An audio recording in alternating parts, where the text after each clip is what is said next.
Hello. What's up, everybody? Strange Pie, 10 bucks, Lobster, Brainy, Hubs, JC. Hope you guys are doing well.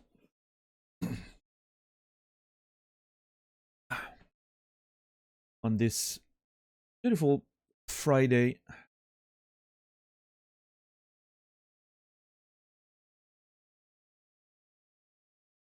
It's the weekend for some of you, I'm sure.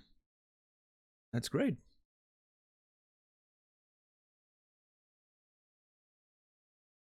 I'm still unsure of if tonight I'm gonna be streaming or not. I think I might. We'll see. I think I might. I don't know. We'll have to see how the progression goes for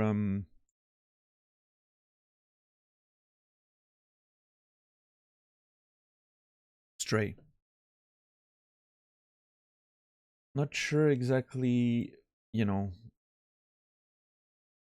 I'm going to approach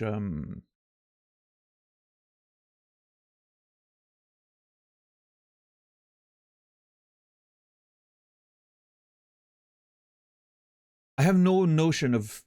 I know it's a short game, but I have no idea how far or whatever. So I have no notion of the progress we're about to make. I don't know if there's a chance we're finishing today or tomorrow, if I'm streaming tomorrow, or Sunday. Finishing on Sunday at the latest would be nice. Like 3 more streams, we've done 3 more, finishing, and then on Monday start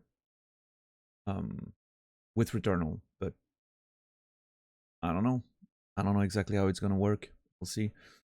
We'll have to improvise. I'll probably have a decision at the end of the show about whether or not I want to stream tomorrow, but this is gonna,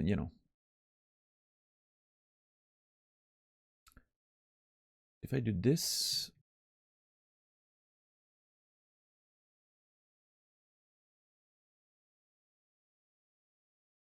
be good. Imagine you finished the tutorial by now. Yeah, I mean, pretty sure we're, somewhere in the story now.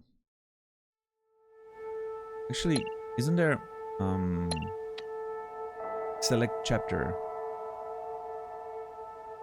So the timer here shows 9 hours and 23 minutes. However, there's about like 3.5 hours, maybe a bit more, almost 4 hours lost because I restarted on PS5 and I rushed up to where we were. Well, rushed up, so to speak, in 45 minutes, something that took us 4.5 hours the first day. So we're about, I don't know, there's, 3 streams, so 14 hours and some of streaming.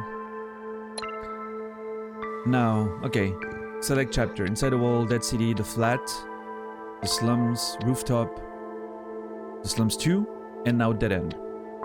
And then it says unexplored, but I can see at the bottom there's 1, 2, 3, 4, 5, 6, 7, 8, 9, 10, 11, 12. Thinking that, well, there's a chance that the bar could keep scrolling, but it seems weird because it's centered and limited, so I'm going to assume that there's 12 chapters and that we're at the middle. Which, from a narrative standpoint, actually makes sense, because what we've done yesterday feels very much like the midpoint of a story. We've explored, we've established something, and now we have a big decision and a big, adventure starting. Like, the paradigm has changed.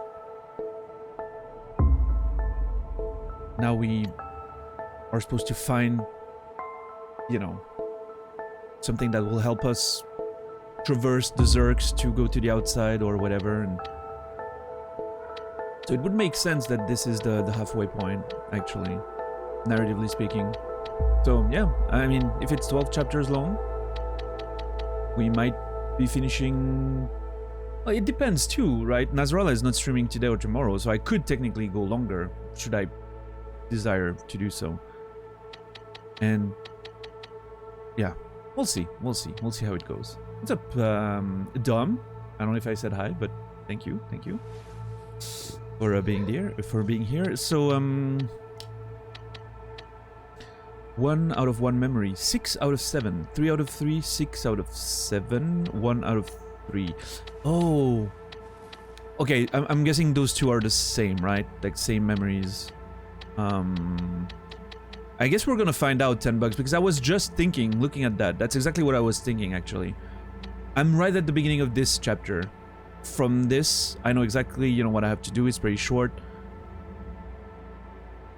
So I might want to go back there because I'm kind of worried about not having found one memory and there's still that elusive can.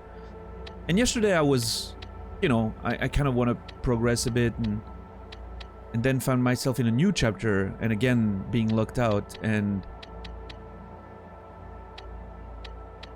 I'm afraid of not having a second chance at that. So I'm wondering if I'm thinking of going here. Look for that cannon, that last memory again. And then we can easily just reconnect with the next chapter, you know. I might do something like that, yeah. But first we have to listen to the piano music in the intro, of course.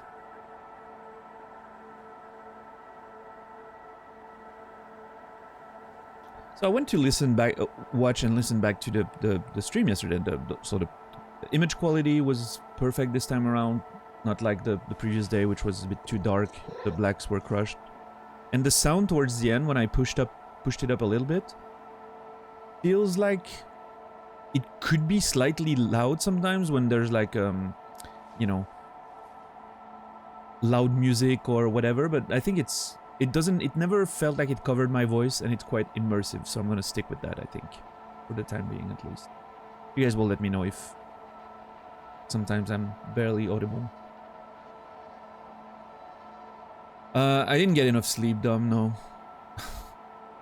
I keep just getting dragged into playing Gran Turismo and playing time trial because I love time trials, and then I go to bed way too late and it's a mess. I'm not sleeping enough these days. I need to fix it. Is today a long stream? I'm not sure yet. We'll see. We'll just improvise, right? We'll see how it goes.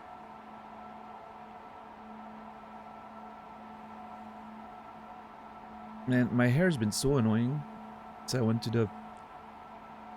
It's a bit shorter than I would like on the top. It's alright, it's gonna grow back, but... It's been a pain in my ass. It's never the right length, either too short or too long.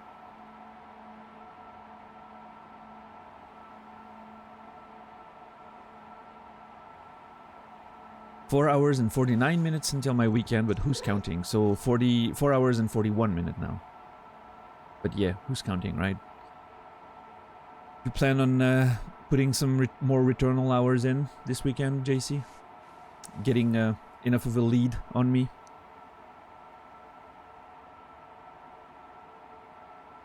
Although, you know, based on my usual pace, I don't think you have anything to worry about, but... You have next week off? Nice, nice, nice.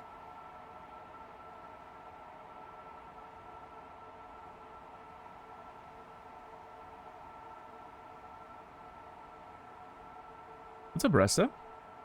Hopefully I can finish it. Yeah, hope so.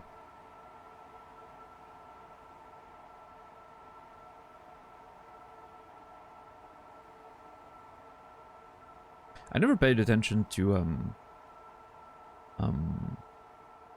how the Stray logo looked like, some like the robots riding, but except this time it's like actual characters that we can read, but like the same style and design. How much do you know about Returnal? I know a bit of it. I've seen a run here and there when Cody played it. I don't know too much, but I know some.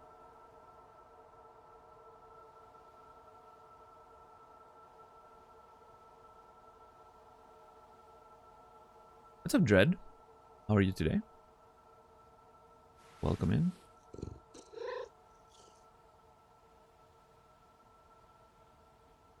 I just love that shot so much.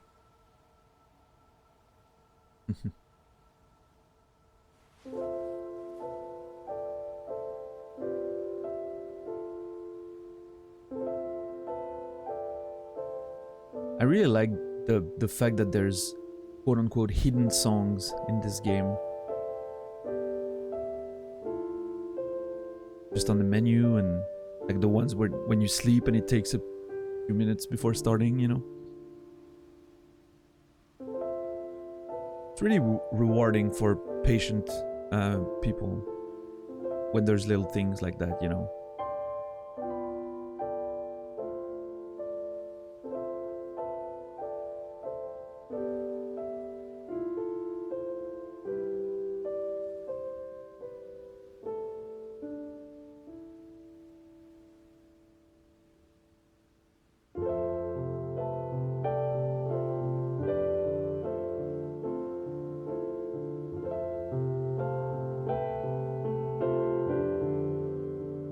Reminds me of classic games, Easter eggs, which don't seem as common anymore. Yeah, because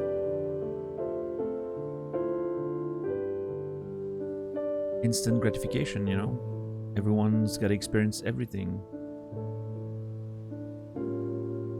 Otherwise, consumers feel like they didn't get their money's worth or something. I don't know.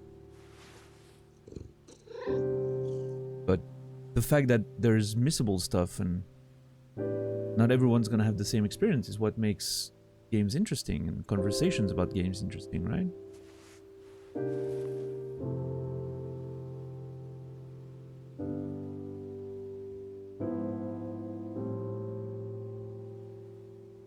But I understand it's, you know, how the industry changes and how, you know,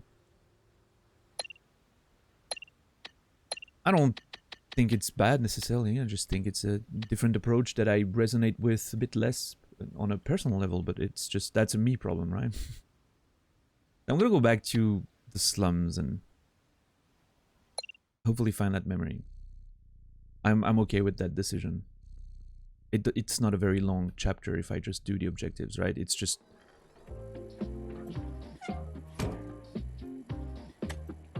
find the guy at the bar, repair the thing. Like, I'm not even sure. Okay, I'm gonna actually experiment. What if now I quit?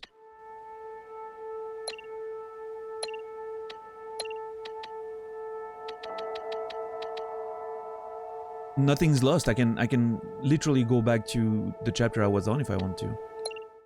It's like now it made a checkpoint here when I came back, but I could just straight up go again to the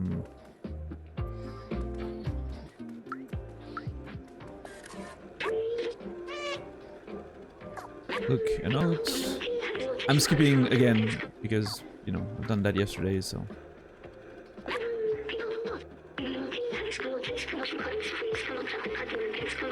And the fucking code, yeah. So that's Doc, that's Momo, and the two guys in the middle. One of them's Clementine and the other's it's Balthazar. I'm assuming the guy with the thing here is Balthazar and that's Clementine, potentially. What's up, Labberduck? What's up, Saladino? Don't know, I'm not sure if I said hi, but yeah. Alright, let's...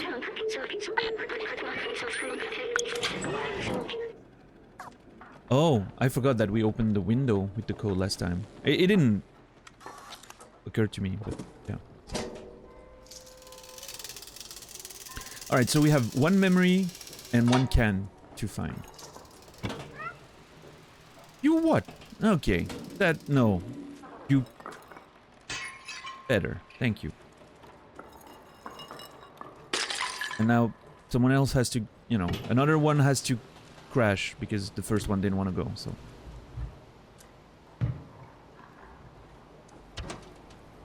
Oh man, I wonder if I could have, well, whatever.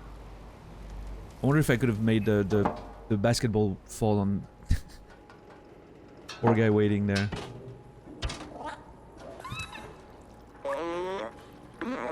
Yeah, okay, managed to get a signal. So I didn't notice that the first time, like the little animation there. It's so cool. Alright. Actually, like, let's make the...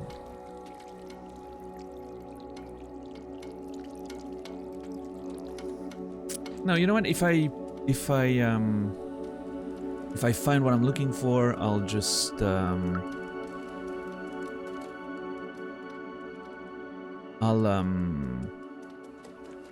I'll simply pick the chapter I was on again.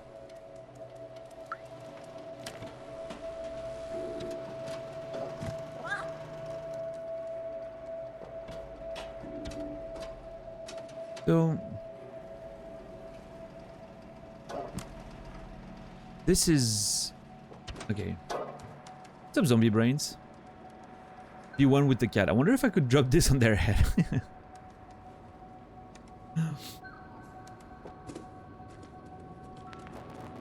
Yeah, make some dinner, Dom. Make some dinner, my friend. Alright. So, this is like, okay, the... One of them was up there, right? This one's the one that I use already.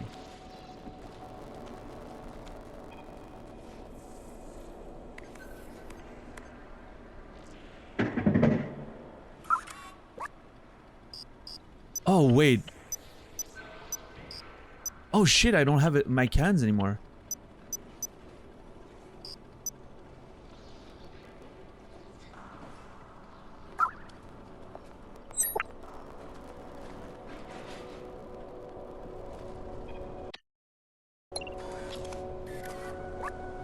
Was I just had 2 cans, right? Because, yeah, I had 2 cans and the tracker, which I eventually used. Okay, but I lost the fucking cans. Okay. Now, okay, let me go check with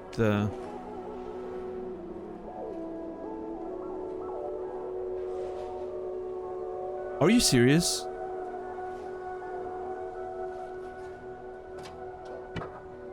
I don't think I've ever seen this one.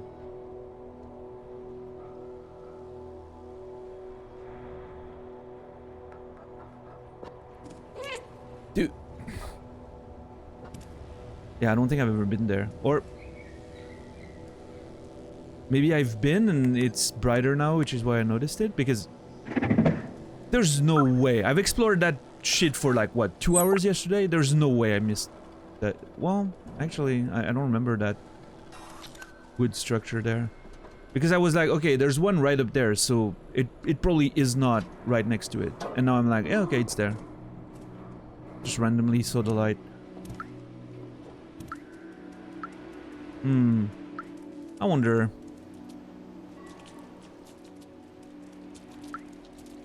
Is he bugged again? Yep. And so 1 here, which makes for 3.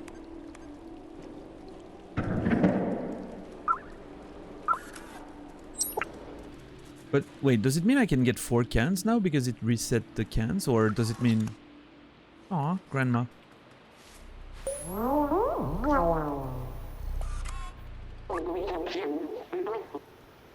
I love knitting. So far I've knitted 478 miles of scarves. Something to do. If you bring me some electric cable... Okay, so... It... looks like... Did I just drift? Wait. Oh yeah, I did. I never noticed you could do that when running.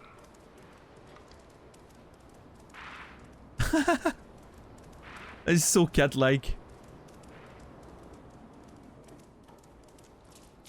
Yeah, and dude is not...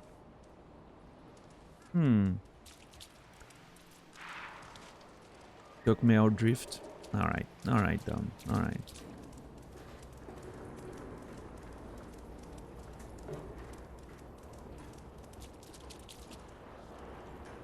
Yeah, and I can activate this one again.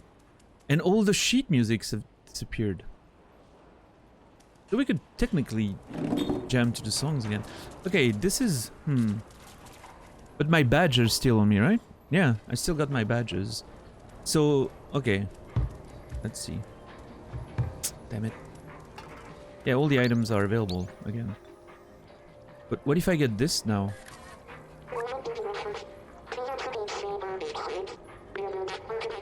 This is an ancient relic, a testament to the talent of our ancestors.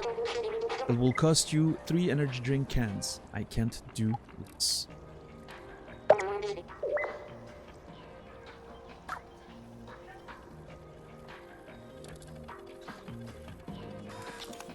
Yeah, the memories are still on the robot. It seems like it just like reset the chapter, but oh my god. It's a robot acting as a janitor, apparently.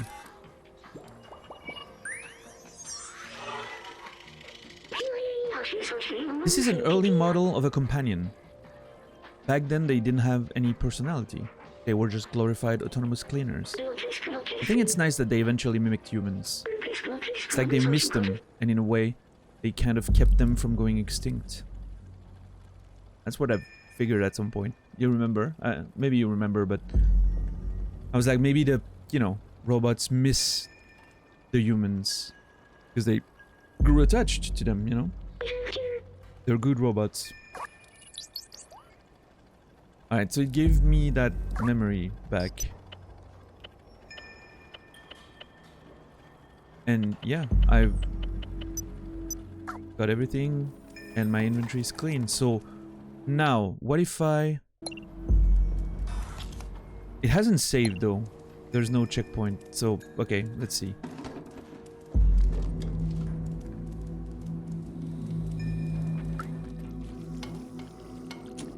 Maybe I need to trigger an event for it to save.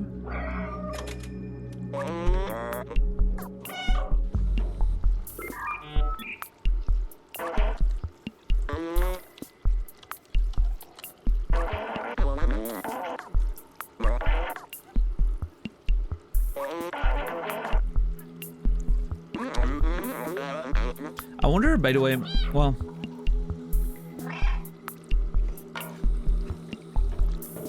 I just almost took myself saying something very stupid. I was like, I wonder if Balthazar that we're communicating with is really Balthazar, or if it's a robot that's pretending to be Balthazar. And then I realized that Balthazar was always a robot. That's how human the characters just seem to me at this point. Yeah, his shirt is awesome.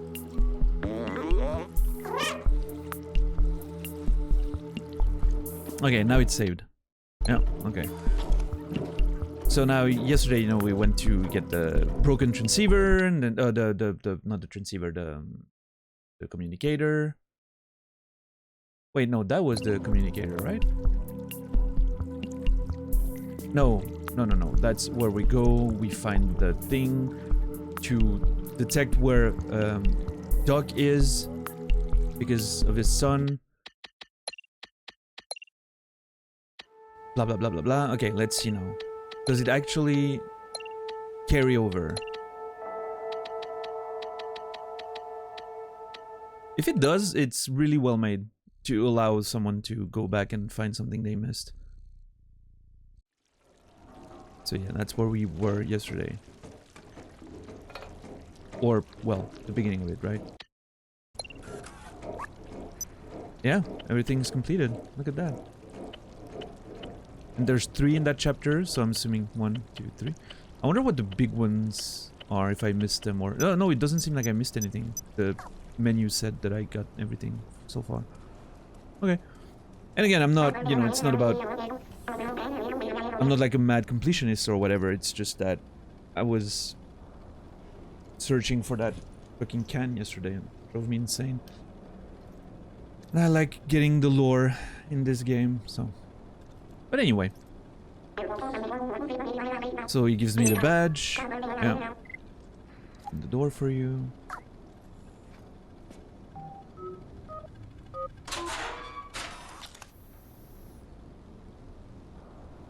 Now,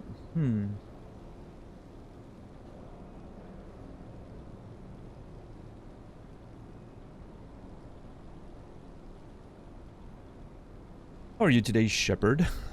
I'm just realizing now that I would have loved to see what Zeus, the vendor's reaction would be if I bought all of his stock, you know? Because I technically didn't do it. I didn't buy all of his stock because, well... So this is making me wonder. What if he gives you a little badge, you know? I don't know why I care about the badges, but they're cute on my little vest. Oh, okay. Oh, the stairs aren't actually stairs, I see. That's a bit weird. For a game that does so well with... Usually with environment detection, that's a bit weird. It's just a ramp going forward.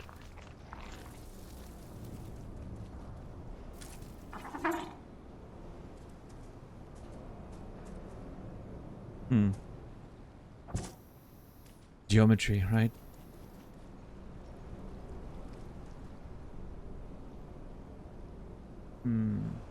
At least I know I can go back and do it. Yeah, I'm just wondering if I should... 'Cause I don't like doing that, like it breaks my immersion a bit, right? Which is why doing it right now at the beginning was perfect before reconnecting to the rest of the adventure that was past this door, right? We haven't been further than this. So I'm wondering if I should try and do it now. It seems pretty short. Hit the cans again, drop the thing. You know what, shit, let's see. We have time, right? Let's try, and then we can resume the adventure and not worry about that anymore.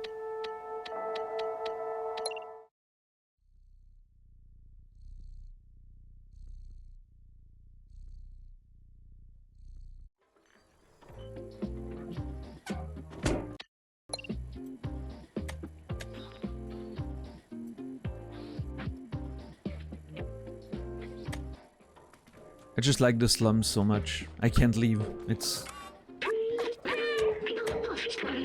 The slums have my, you know, my heart forever.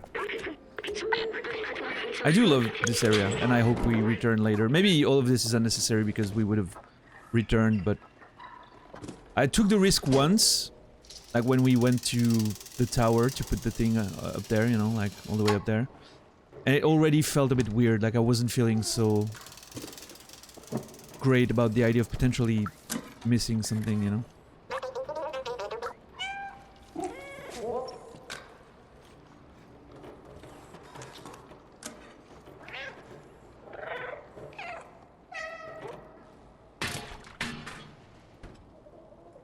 Achievement and profile page, boring, who cares, give cute pins and cat vest, must have them all. I mean, it's more of also outside of the pin. It's like, will there be an additional line of dialogue or something, you know?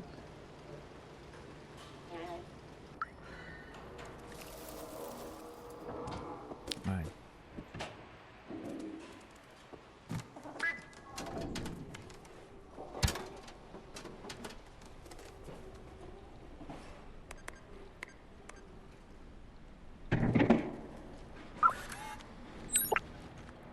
Can't believe I never saw that down there. Just randomly. What's up, Naz? How are you?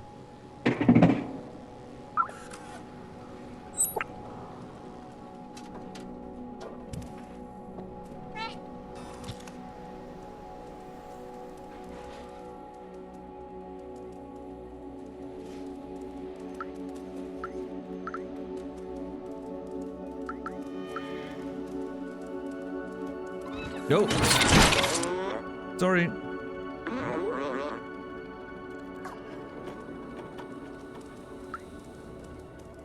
Whoops.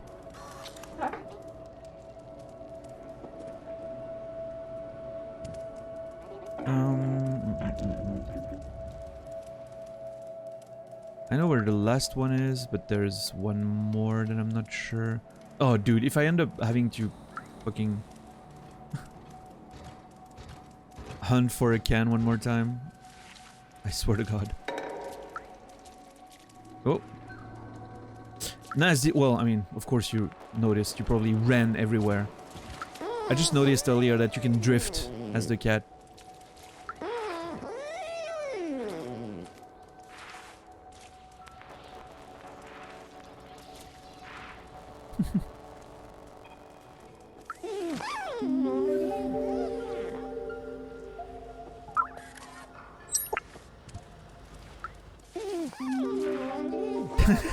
This is so cat-like, doing like just, you know, like when they panic on the ground and they're just like...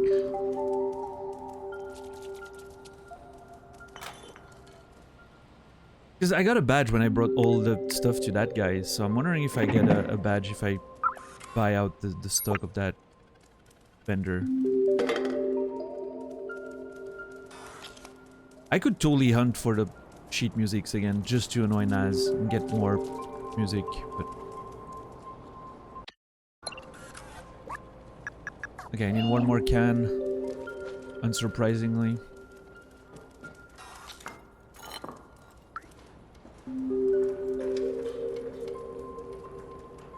They were afraid to be sued by the devs of Tokyo Jungle. Dude, those kills in Tokyo Jungle when you actually like just slide on the ground and everything. Oh.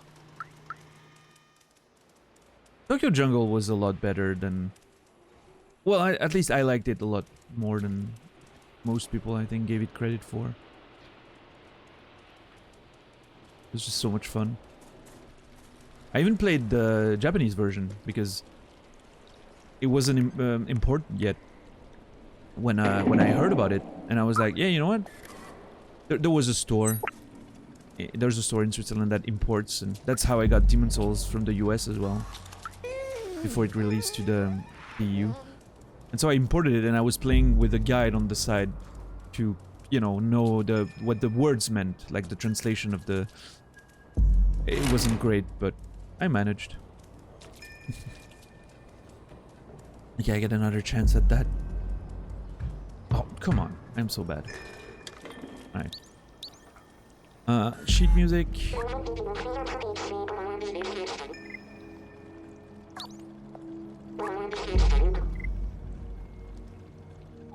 Dude, the inconsistency for the items there is driving me insane. The cable.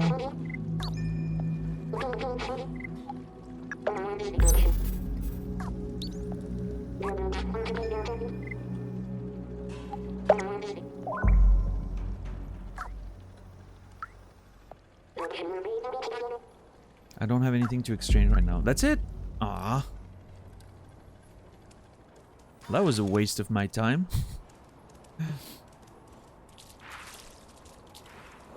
I wish the... I know I'm asking for a lot, but I wish the water would just splash when you do this. You know? Didn't take too long? No, I know. I'm just disappointed that there's nothing. It's more of a disappointment of... I wish something would have happened, right?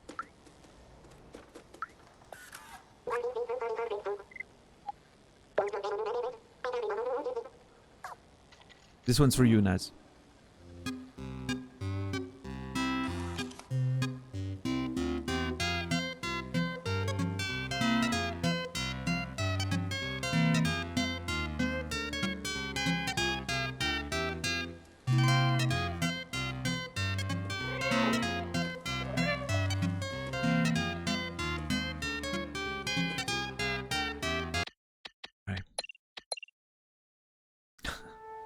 Now that we're done with this, for real, let's progress, right?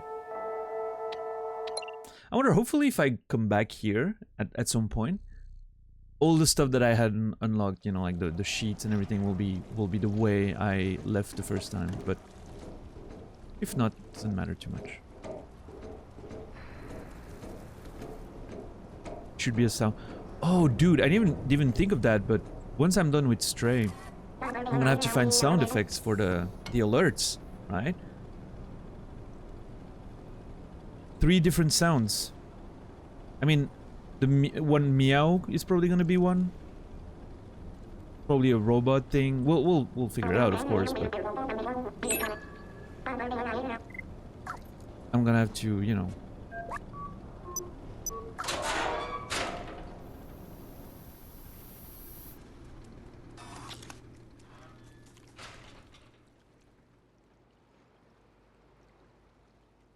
It wasn't... I thought it would be hard for Obradine, and it turned out it wasn't too hard to find 3 different ones, so... Yeah. My throat. I'm sure it won't be too hard for Stray. There's a lot of really cool sounds in this one, so... What's up, part-time? What's up, Greg? How are you guys?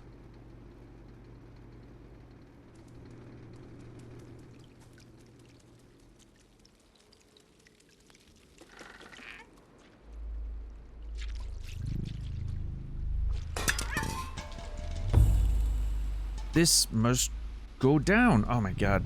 I can't believe I did this.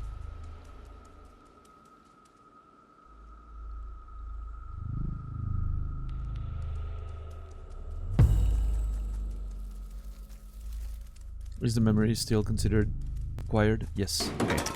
Really cool. Alright. We can finally make some progress. Dead ends. Dead end. My bad. Yeah, fuck those things. Okay, there's a lot of Zergs here.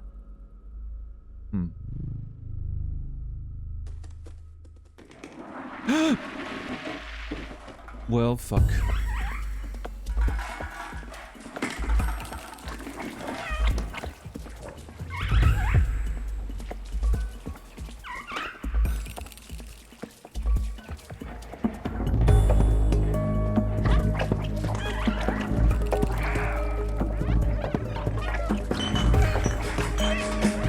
Oh my god. Can I jump? Oh, thank god. Well, that was not a good idea.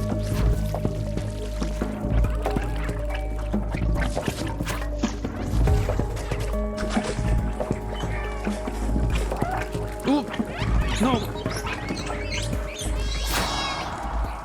I didn't realize I had to jump, I didn't see it.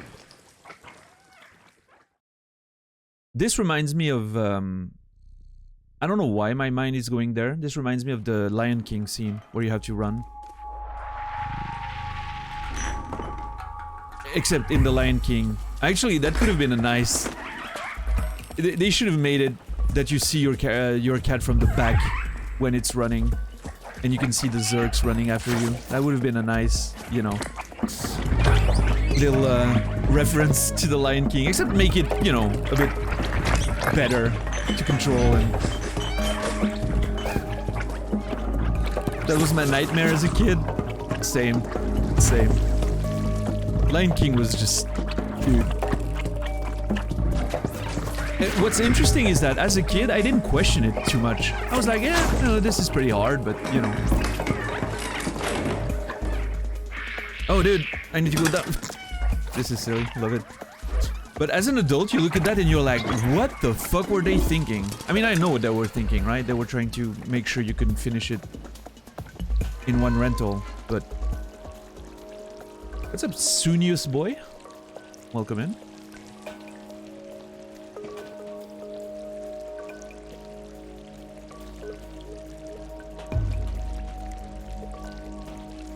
You know the lore of this game? Please don't say anything. I'm happy for you, but please, please, please do not say anything. I don't want to know. I don't want to know more than I already know. Okay, can I push it? Yeah, okay. It's strange because it feels like the jump that I did to get here would not have been longer than the one I did to get the momentum, but...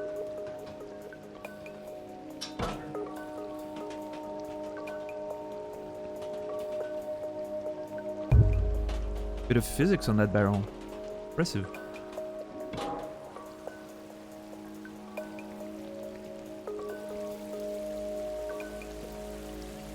But yeah, back to the line. By the way, how was the music during the chase here? Because that was one of the loudest scenes we've had since I pushed the volume a bit. So if my voice wasn't covered, well, no, it's good.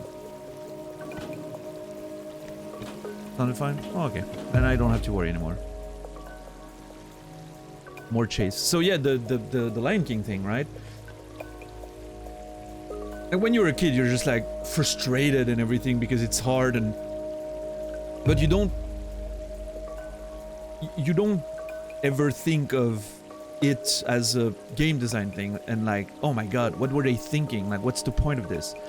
Much less as a kid, much less do you realize that they designed those levels because they didn't want people to be able to, well, at least the rumor is, the legend is that they designed it in a way that would prevent people from completing the game on a single weekend rental.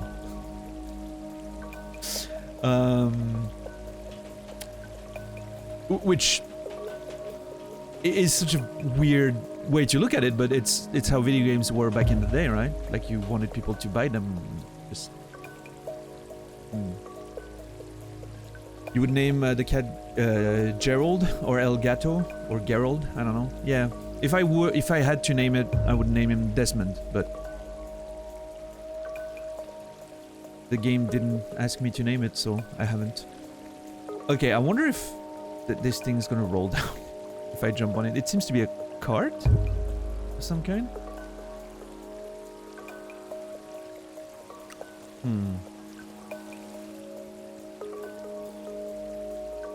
Alright, let's see. Oh shit, okay. Yep.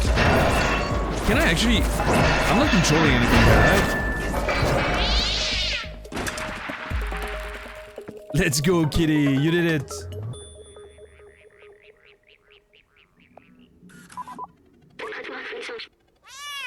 You okay? That was a huge fall. Yes, I'm good.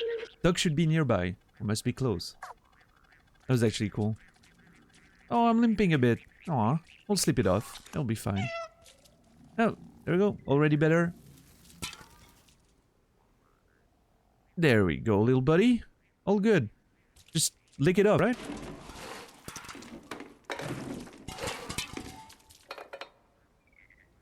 You're thinking of buying Stray? If you have a PS5, you can get it for quote-unquote minimal amounts or free if with PS Plus extra, which is what I did to get the one the copy I'm playing on right now. And there's, you know, more games that are pretty cool. Well, if you have a PC, I don't know if it's, you know, I don't know what the price tag is right now, or if there's a sale or anything, but... Or, you know, if you can afford it, get it full price, of course, but... Might also be on Game Pass in the future.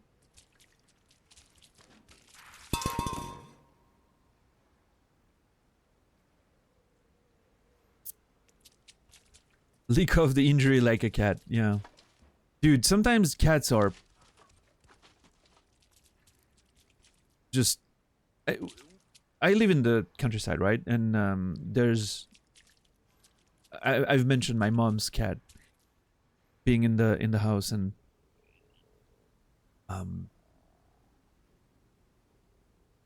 you know, he goes outside quite a bit. It's, you know, they have a lot of fields and forests, so it seems is very homely as a cat, but he likes to go outside and just, you know, do his thing. And you know, he's spayed, so no problem of proliferations or any of that sort.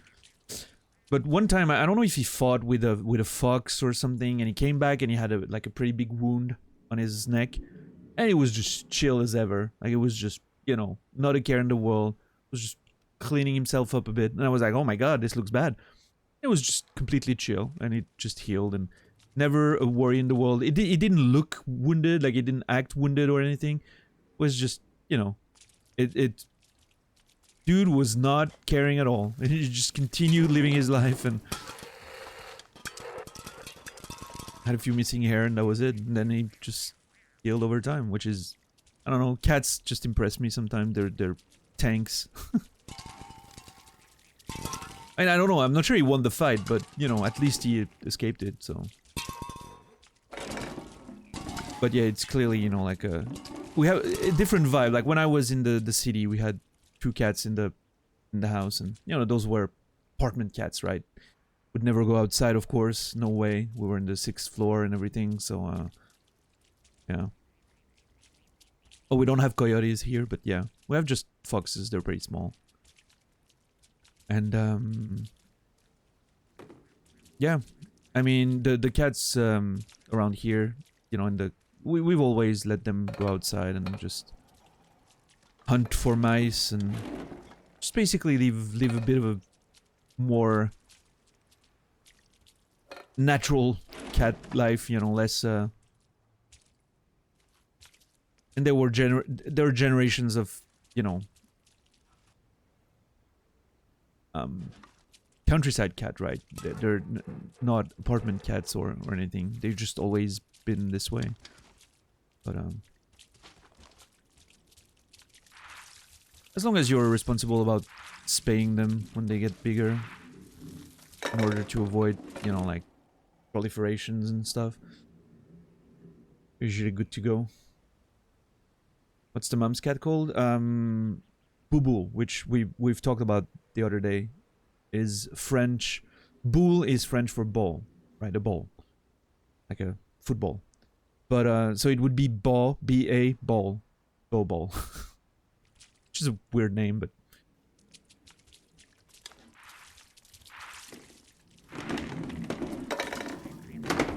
I'll just make a mess. What's up, Brendan? How are you, my dude? Alright. Now that I made a mess, I can act normally again. My cat had a wound on his neck, I presume from fighting, and he came running into the house to me panicking. He was rubbing himself onto me to help him. Heartbreaking, but sweet that he came for me to help. Yeah, that's actually pretty, feels a bit human, right? Like, it's a behavior that we would usually associate with human children, not cats or dogs. Very nice. I never noticed how the B12 bounces in there. Kind of cute.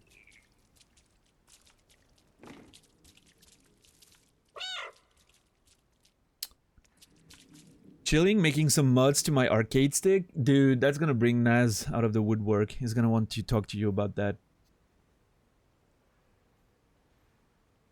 Yeah, that's very, very cool. Part-time. The cat, my mom's cat, is just a bit of a... It just doesn't give a shit about anyone.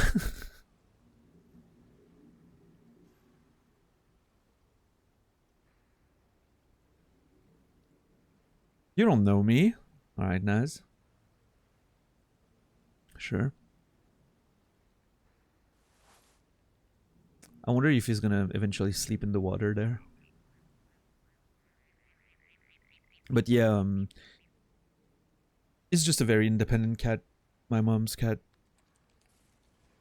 And like I said, goes outside quite a bit. Sometimes just disappears for a couple days and then just comes back home, you know. Hopefully without bringing dead mice with him, but yeah.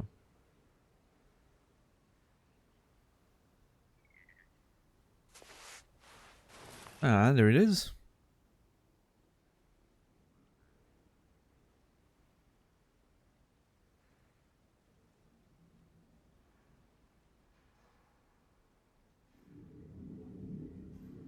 Do you know, like, the Alien versus Predator? Yeah, I've seen, like, I've seen the first one, I think. Wait, I've seen the one where they, go in that pyramid under the ground, in the ice. That's the first one, I think. And then I believe there's a second one that ends with... Isn't there one that ends with a ship going towards the Earth?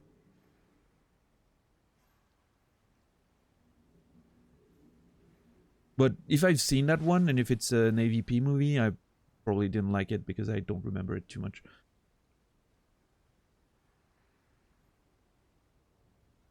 Gotta hitbox myself, swap the up and down input to be more complementary for Tekken. Tired of getting misinput and questioning the integrity of my stick, so hitbox could be a fun new answer.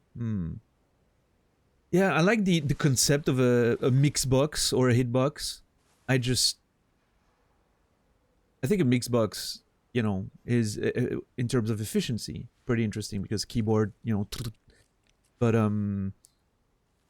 I just like the fun of playing on a stick too much. But of course, you know, I'm not playing competitively, so.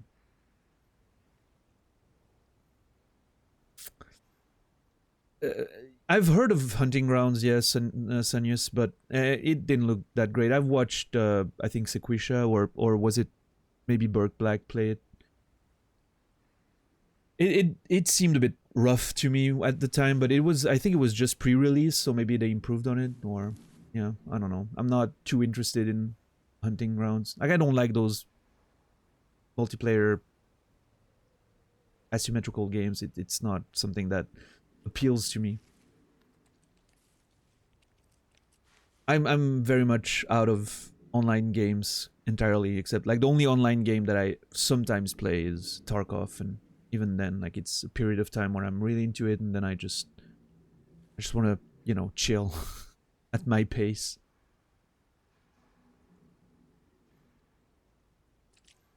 I'm sorry you had a tough morning, Naz.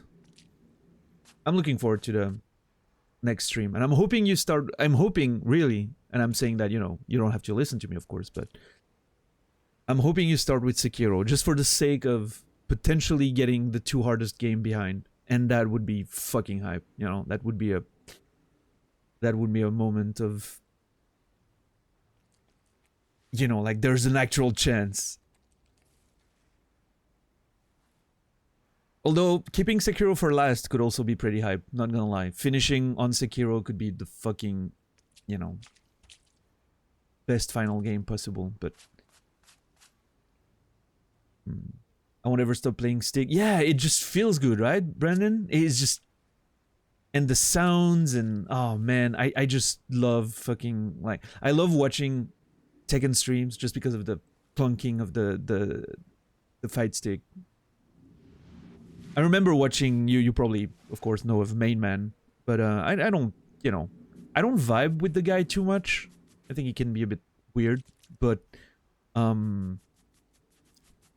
you know, matter of personality, I guess. But I remember watching him at the time when I was getting back into Tekken 7, and just watching him for like an hour or two, and just the clunking of the fight stick. I was like, ooh, I'm gonna get myself a fight stick, because at the time I was playing on controller, because at Tekken 3 I played, you know, somewhat competitively, always on the first PlayStation controller. That was just my jam. I liked it. I didn't have the budget for a stick anyway, and there weren't accessible great fight sticks like today, you know.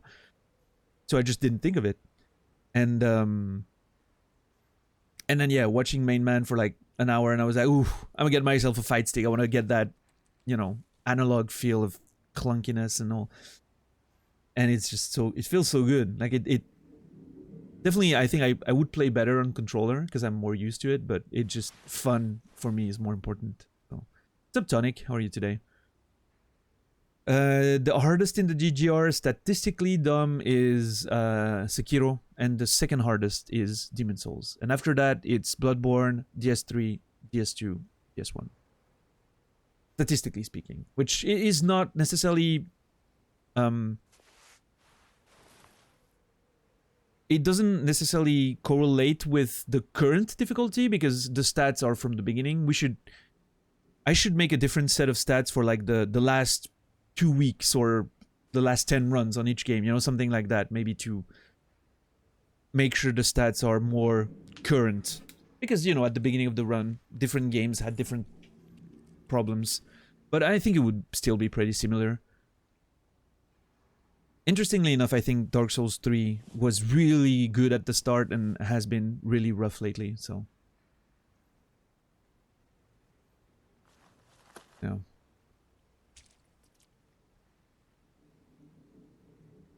You made your Twitch account today? Oh, nice. Senya's boy.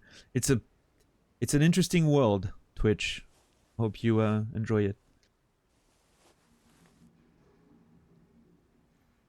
Yeah, that's true, part-time. But at the same time, there's some merit to the idea of getting a deep run, you know, without risking losing Demon Souls early, because of, you know, you want to get that momentum going. And finishing on a game that has been so problematic could be very epic, especially when it's being so consistent lately, like getting at least to the last boss, right? it could make for a very, very epic ending, I think, which is important, you know, when you're creating content. It's not just about winning, right? It's also about creating something that's exciting, and knowing that Sekiro is still looming on the horizon makes for an interesting run all the way through, you know, in a different way. So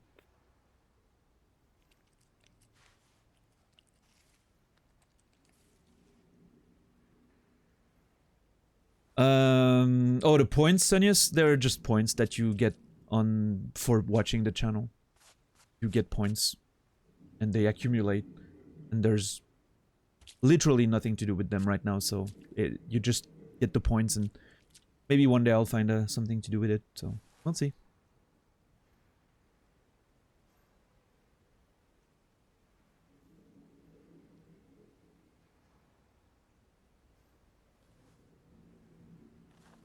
Yeah, I'm with Brandon there. If you have the budget, at least starting with immediately getting something that you know will be durable, is it's a great idea, right? It's something that's like, I have the same as Brandon, and that thing is a tank. Like you can be mad at the game when you lose and smash your hands on it, and it's not gonna even, like, you're gonna hurt yourself before the thing breaks. So it feels heavy, it feels good on your lap, it's awesome. Now what Nasrallah did is also very smart. You get a cheaper one, and then you replace the internals, you replace like the buttons and stick, which makes it, you know, a pretty great value for sure.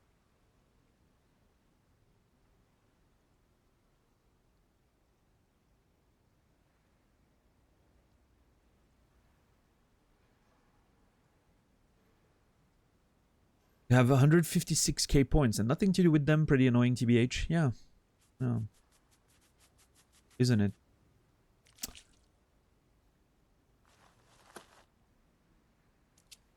Don't know. I'm not sure what you mean, Sonic, but...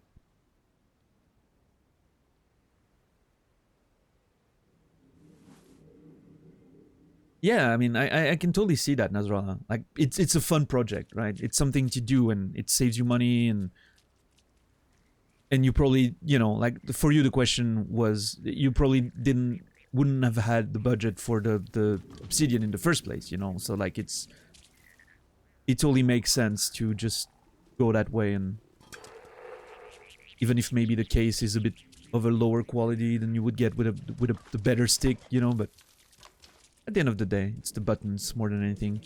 Although I'm very for me personally, I like having a heavy, you know, heavy fucking plate on my lap. It feels good.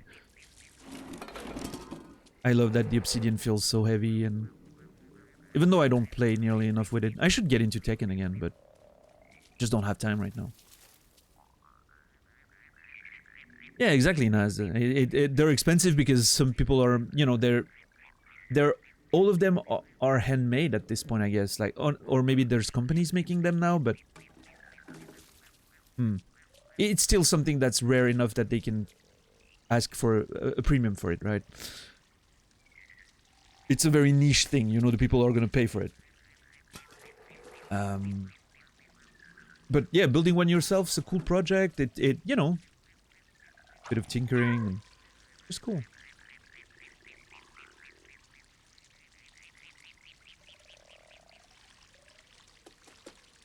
Oh, if you're talking to me, Brendan, if I ever play Tekken 7 again, you can be sure I'm gonna hit you up. Not to play with you, because I'm gonna get, you know, I wouldn't learn anything from it, but...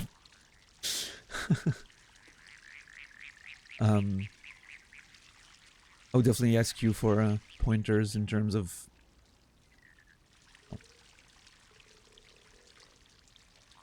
Your stick weighs the same as an obsidian? Oh, interesting. That's really cool. I thought the... What was it, like the May something? I thought it was a bit lighter. May Flash, yeah. I thought the whole thing was a bit lighter in general. I guess they weigh them down to make sure they stick to your lap and everything.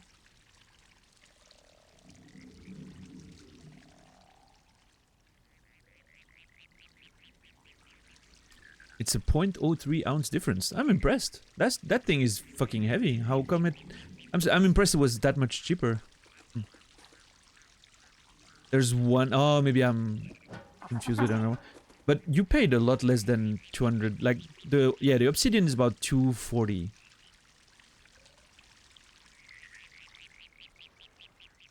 And you probably paid a lot less than that, right? I'm impressed it's that heavy. I mean, you know, it's probably not the metal that costs a lot, but...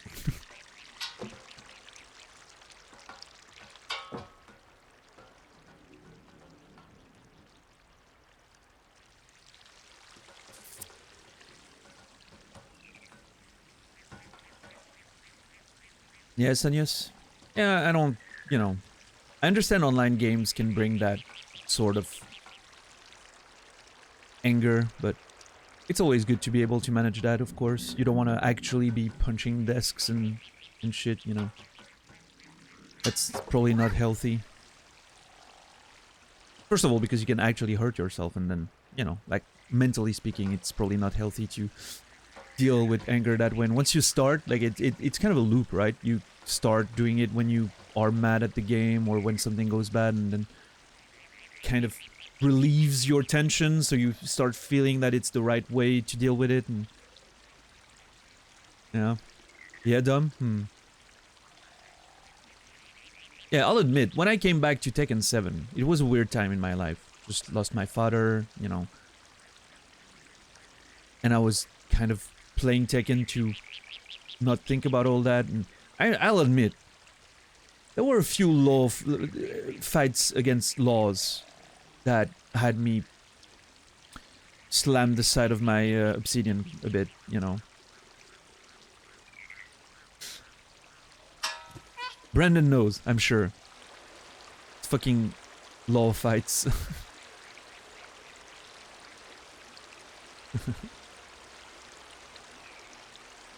What's up, Rico?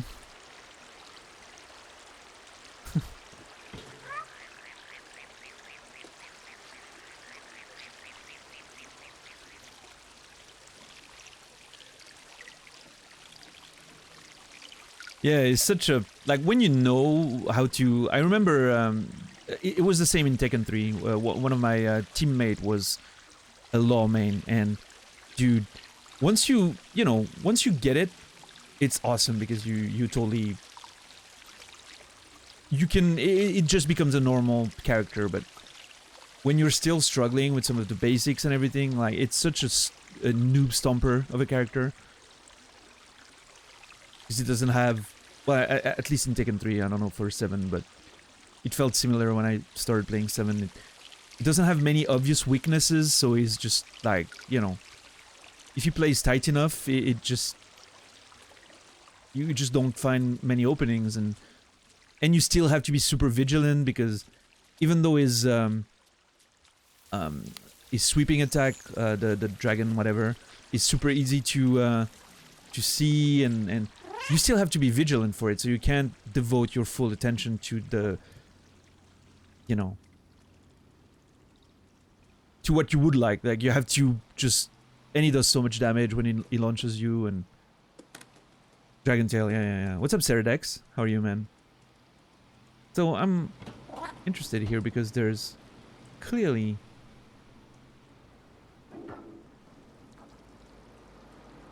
I can clearly explore here. There's also a hole in the fence down there.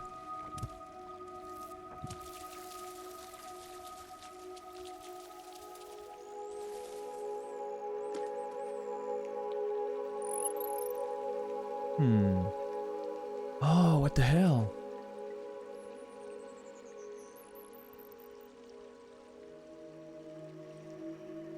Oh. Some of them little assholes.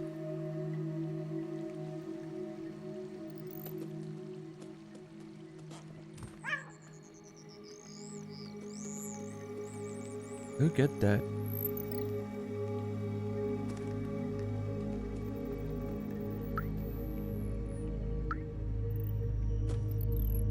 Nice little memory. Oh! For some reason, my first instinct was, oh, can we fish? And then it hit me. No, we can't. We're a cat.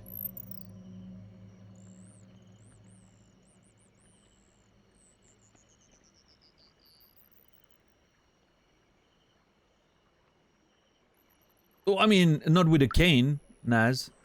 You can probably... Well, although I'm fairly sure we won't find a lot of fish in there.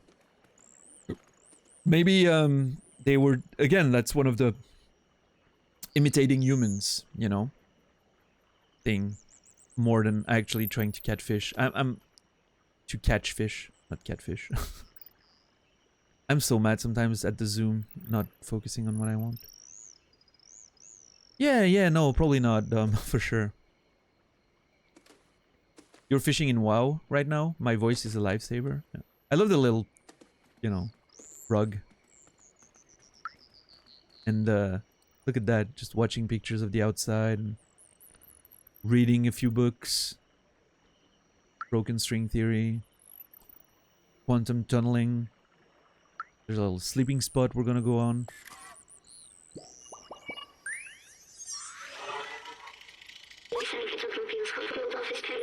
Yeah, I wonder if the fish think the same, Sunius. Like, oh, this water's just flavored, you know? Wonder if that's the same reasoning.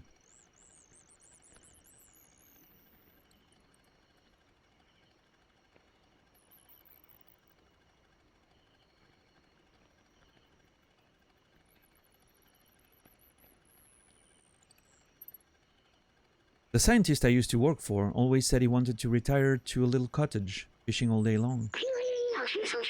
Of course, that was not a possibility in the city, and nobody could have done that for at least 100 years. When we get to the outside, what if we found ourselves a little cottage with a harmless fishing rod and lots of books, and a lot of books? I like that. I think that's what the scientist would have wanted. But first, we should go find Doc. You know, I like that idea, B12. I think I like that idea.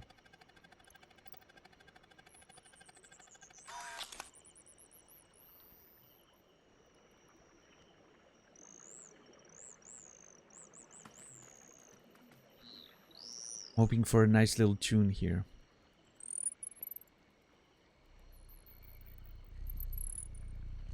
What's up, Laura? How are you doing?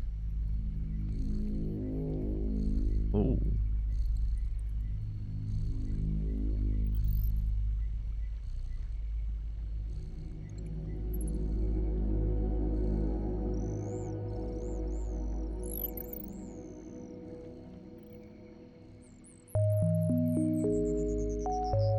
Oh my god.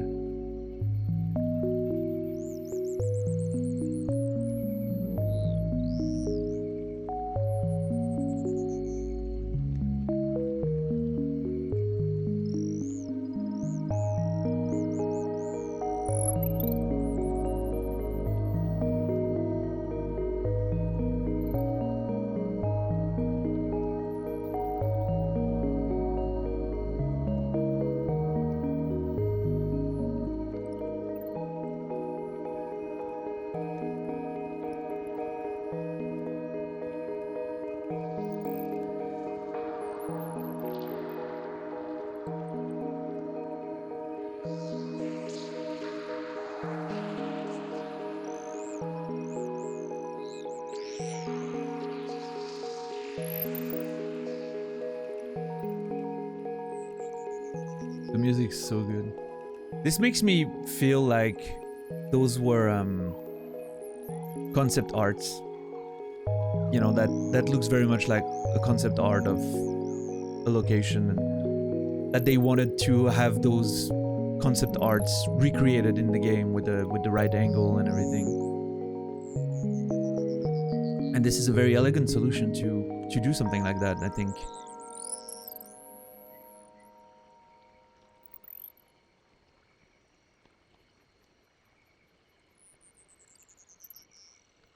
This would be a great spot IRL. Yeah, I mean, you know, excluding the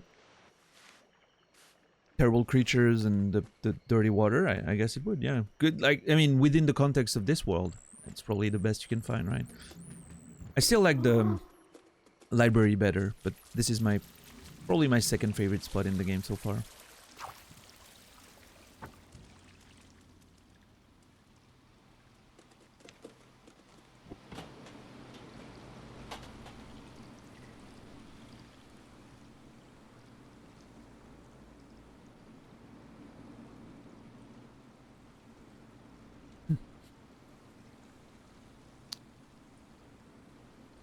Drying paint.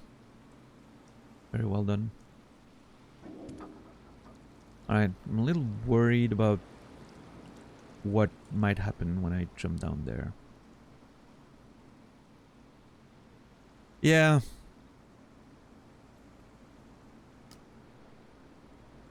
Looking at it realistically, part-time, I'm with you there. You know, nutrients and... nutrients. The mosquitoes and the smell and everything, it's... Doesn't sound too appealing, but...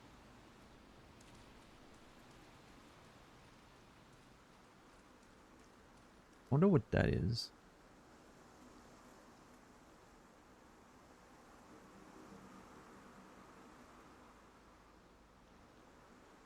Plant? No. I don't know.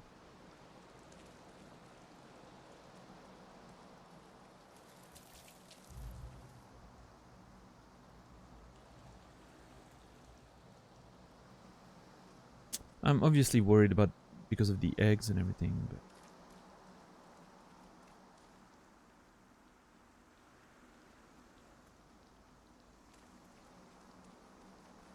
Well, why the sad face?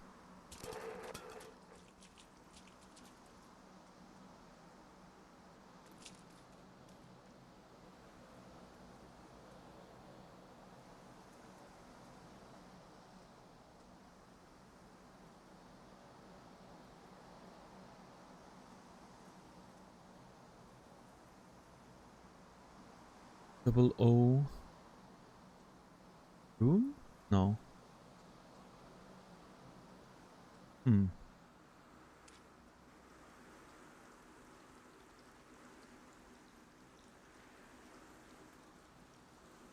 Yeah, for sure. For a robot, it doesn't matter, right?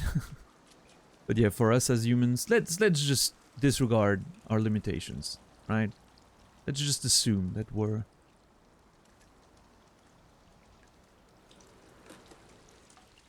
protected against those elements, I guess. Okay, there's something to do here. Where's that cable going?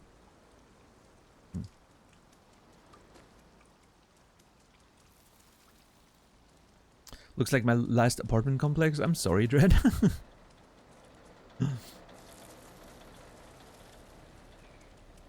Let's assume it's really paradise. Yeah, let's assume it's actually as great as the game is trying to make it look like, with the cozy vibes, right? That's the play there. Don't ruin our fun, okay, part-time?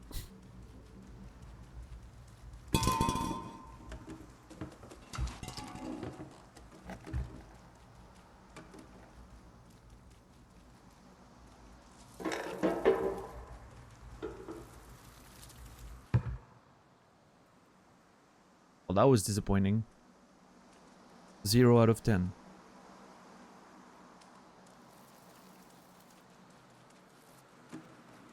I was expecting, I don't know, the ball to splash and float around, you know? Not just disappear. Oh, by the way, I checked the Super Mario movie yesterday. I checked a couple clips on YouTube, and I was right. It actually does look a lot like it. A bit less yellowish, but still.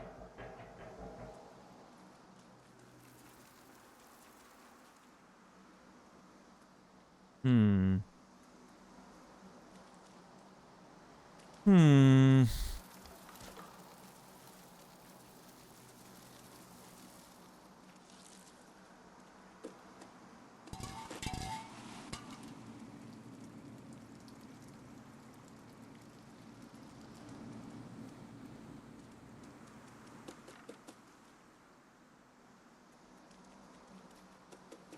Let's see.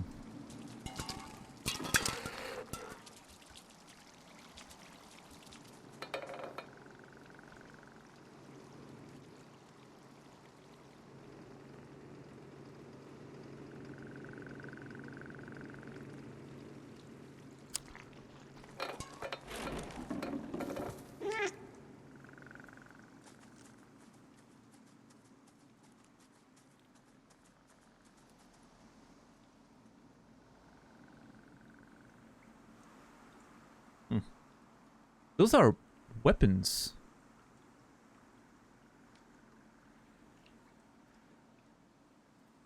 Huh. This looks like someone, you know, set up a defense perimeter.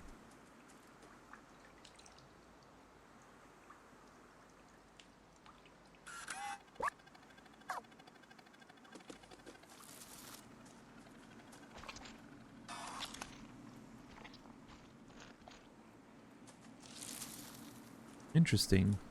Oh, okay. Yeah, there's some life in there. I think that's one of the little creatures. Oh, it's under UV light. That's probably Duck's place. I think the thing is under UV light. And it's losing its color? Somehow, like it's, you know, discolorating. I'll be right back.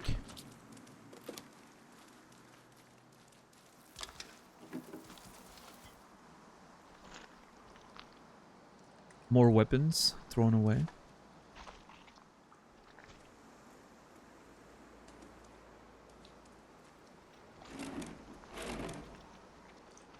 Thanks.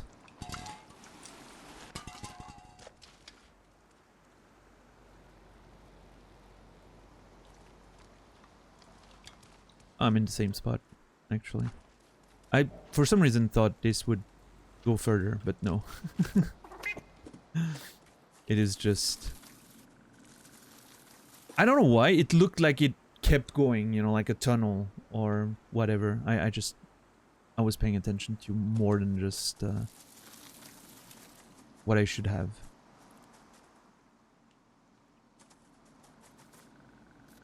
So I'm probably gonna need... I can already tell, like he's gonna ask me to just go put a battery in the thing or something like that. I don't think I can do anything with that as of now. Yep. I don't have an item. It's an electric generator, but seems to require some other part function. We'll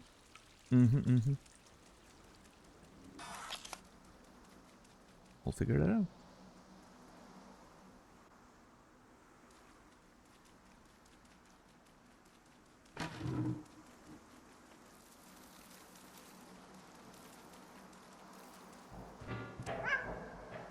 Wow. Whoa.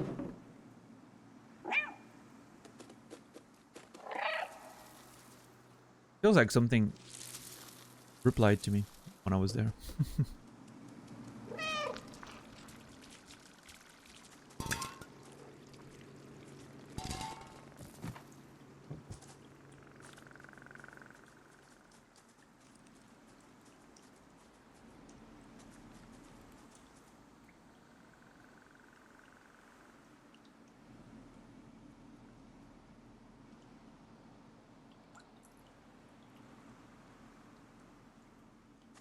Nice defense perimeter, yes.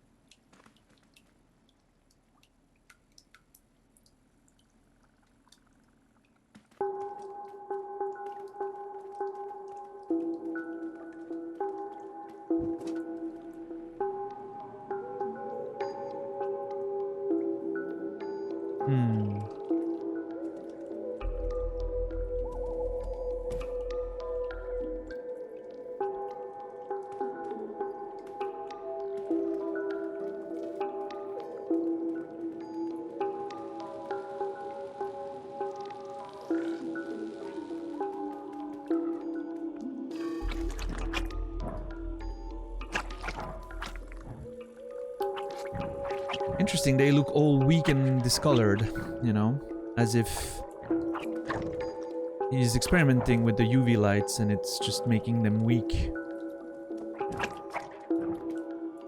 Which is interesting. I wonder how the, you know...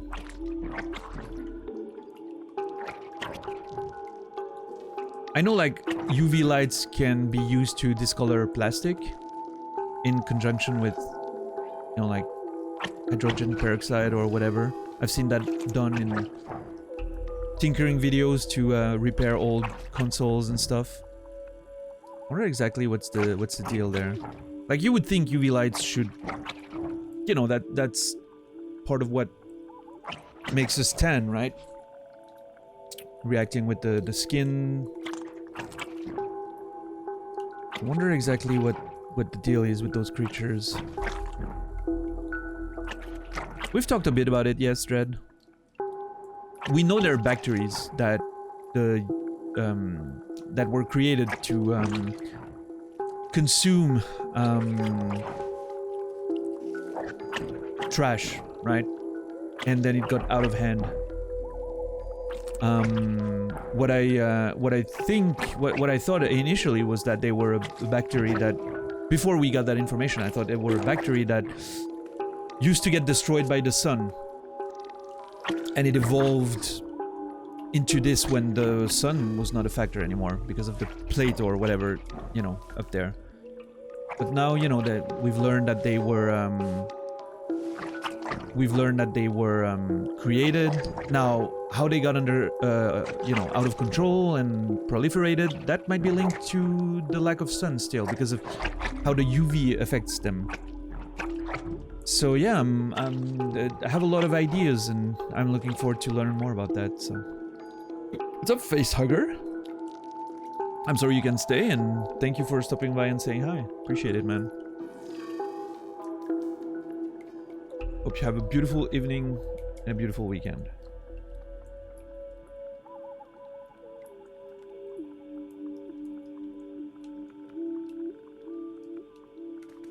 Yeah, I don't know.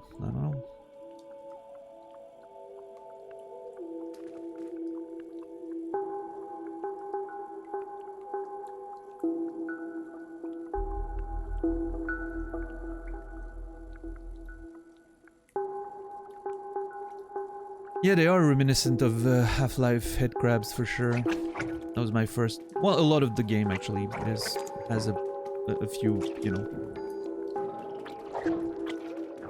things that are reminiscent of Half-Life.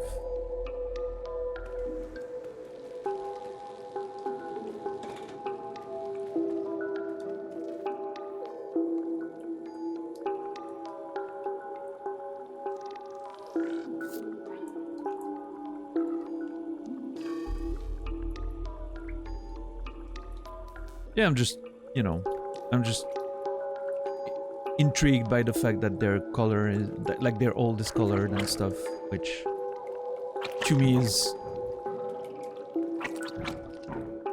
with my limited understanding, is counterintuitive based on the fact that they're under UV light, but yes, we'll learn more about that when we talk to Doc, right? Oh boy.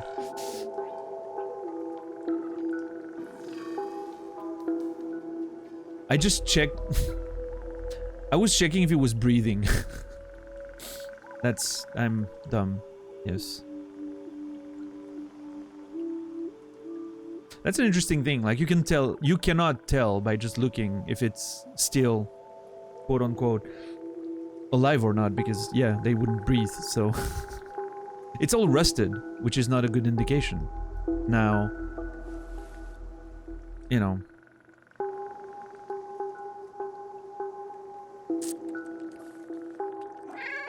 Let's see.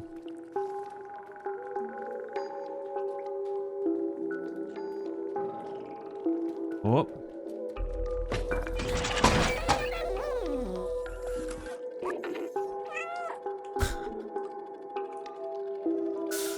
Yes, that answers it. Wait, you're not a Zerg. Who are you?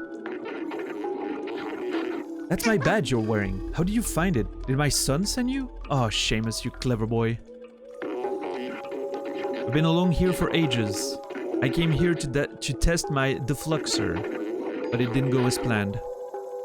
I wish I could go back home. I miss my son dearly. You can have a look around the house if you want, but I have no idea how to escape this place. Well, thank you, Doc. Appreciate it.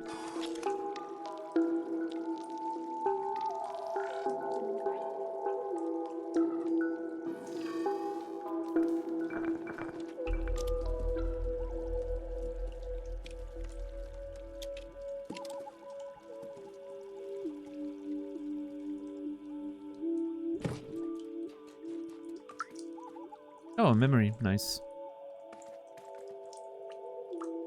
Is that a... Oh.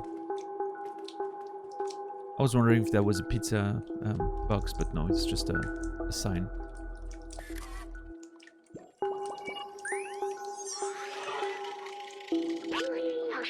I've seen humans wear costumes like this. They were small and running around making lots of noises. I remember now. They were children. Yeah, that's a solid description of children. Running around and making lots of noises. Yeah, I'm probably gonna have pizza after the stream.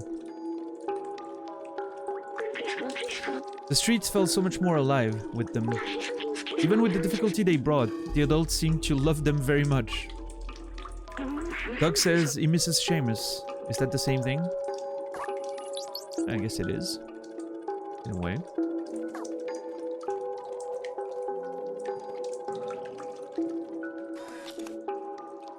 That's the defluxer, I'm thinking.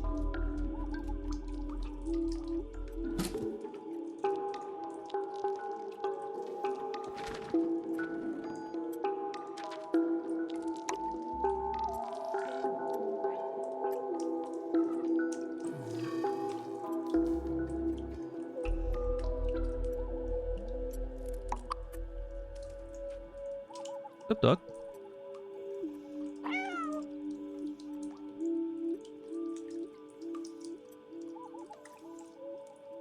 I love his suit. Like his old gear looks so cool.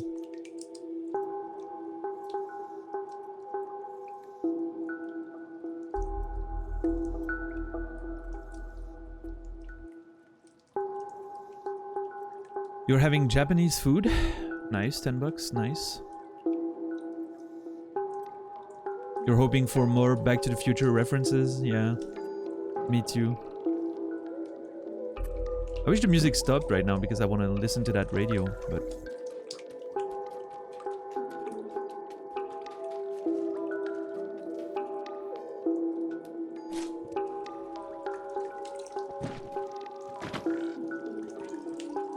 I'm making a mess!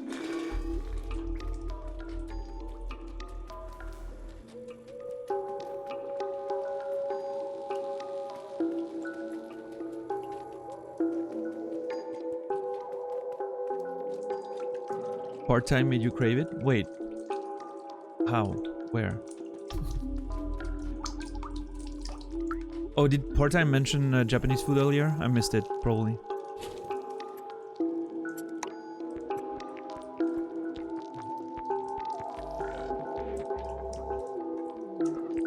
I can hear the music a little bit, but it's covered by the actual ambient track there.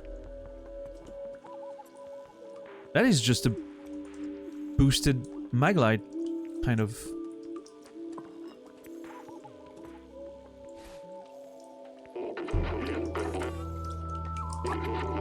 Hey, be careful with that defluxer.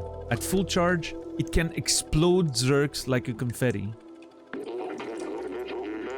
This baby needs 1.21 gigawatts to work. Gigawatts, yes. And the only thing around here with that kind of juice is the generator outside the house. The problem is that it won't start. I think a fuse blew, and with all the Zerks around, it's too dangerous for me to go and fix it. Not fast enough, but you just might be. If you can reach the generator and replace the fuse, I should be able to get the defluxer recharged. Come on, follow me. I'll show you what to do.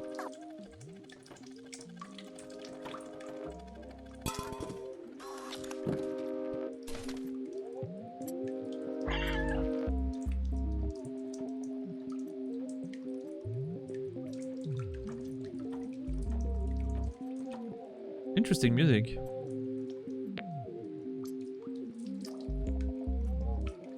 Sounds like if robots decided to make some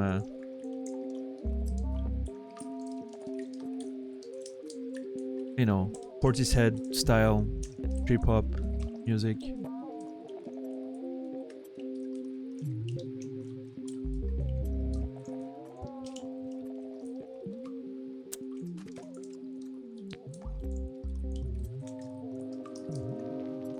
The lack of precision in the focus of that zoom is going to literally drive me mad.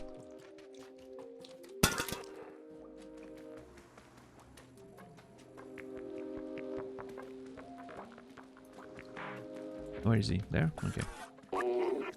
Here, take this fuse. It's brand new. Alright. Turning on the generator will be loud, so expect some zerks. Once you fix the generator, you should be able to charge and kickstart the defluxer. Just need to follow this cable, change the fuse, then meet me back here. Best of luck. Wait, is that really the best way? Why am I not going out here? Oh, I guess it's a bit high. There, yeah, I guess.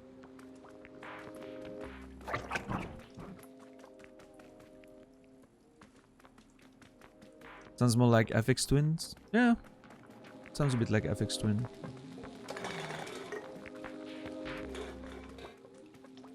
But, well, yeah. I guess it sounds too much like FX Twin, like sound-wise. I think this would be like, what if Massive Attack was made by robots, you know? Different sounds, but the same style of composition, I guess. Which I guess is FX Twin. Kind of defines FX Twin pretty well, but...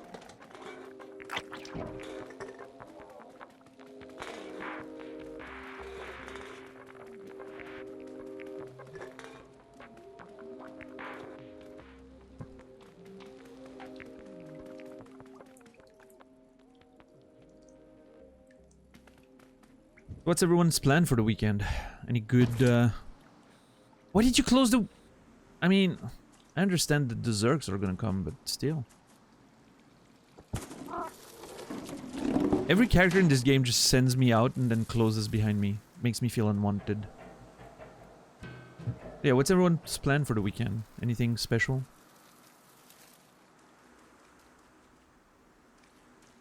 Going to watch a ice hockey game for the first time ever. Oh, nice, Rico. I've been to a few when I was younger. Ice hockey is pretty big in Switzerland, so... It was a good time. Headed to the beach for the long weekend. Nice. Oh, long weekend. What's... Wait. Oh, isn't it Labor Day in the US or something?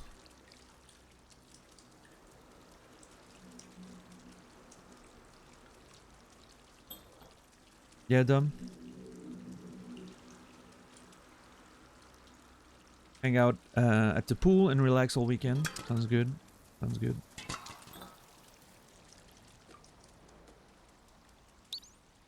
Alright, so we're gonna put this in, and then they're gonna charge in. Now, I just need to rush there, and... Oh, he's waiting for me. Look at that. Nice of him. This looks so cool, by the way. I'm not sure what the escape plan is gonna be, right? Ah, I was ready to go, but...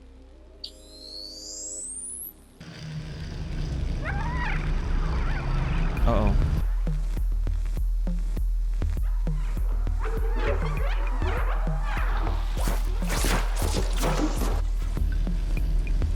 Ah, nice, I see. Stay in the light, I guess, right?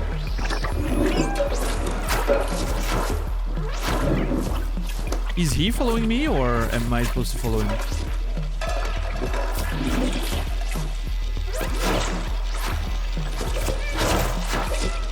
Nice. This is cool.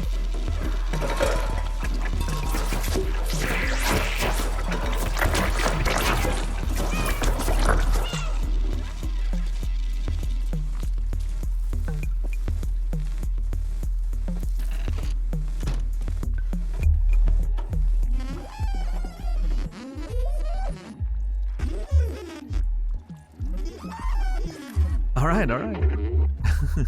It's very excited. Amazing! You got the generator back on. I did. Have you seen how powerful the defluxer is? It's definitely our way out of here.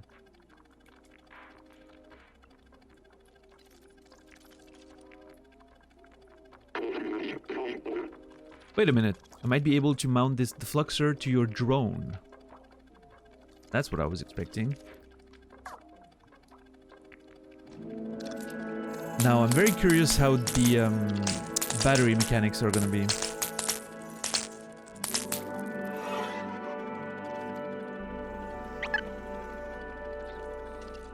Nah, there's a little battery bar. The defluxer is now installed on your fancy drone here. It's not meant to run off such a small power source. If you use it too much, it could malfunction. Yeah, it is Rico, yeah. His, the character that led us there, his son, in Stray, is actually dressed like Marty in one of the scenes in the future.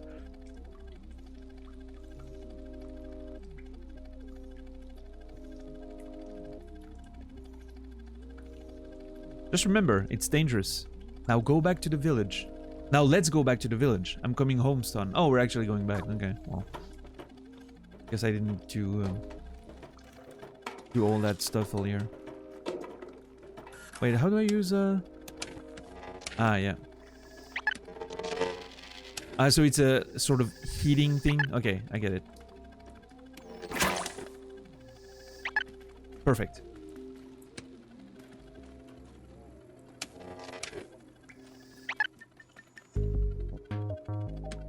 Okay, so now, let's say I bring the drone back, right? And now I get it out. To zap them. Takes a little while. But then the flashlight stays on. Interesting. Doesn't immediately go away. What happens if I actually malfunction it?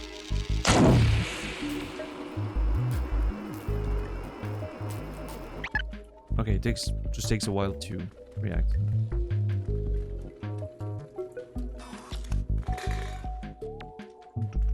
Yeah, what's up, Morbert?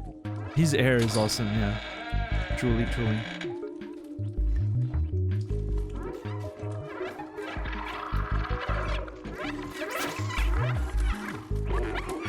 Take out all those zergs so we can get through. What's up, everyone?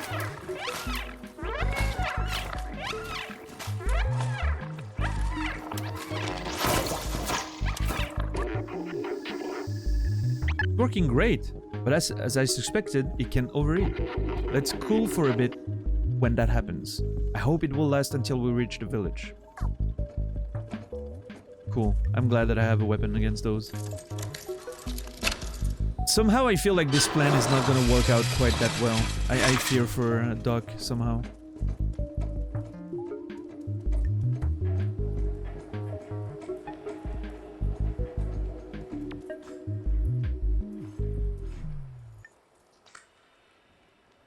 Up, Ward. The switch doesn't work. It looks like the electricity has been cut.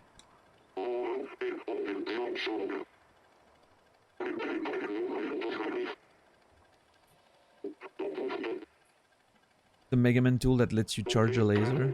Oh yeah. Start shooting fireballs.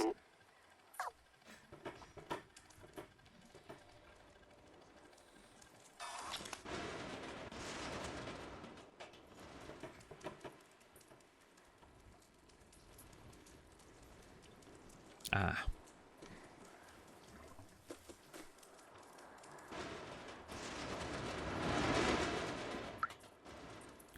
Some next level puzzles there. Wow.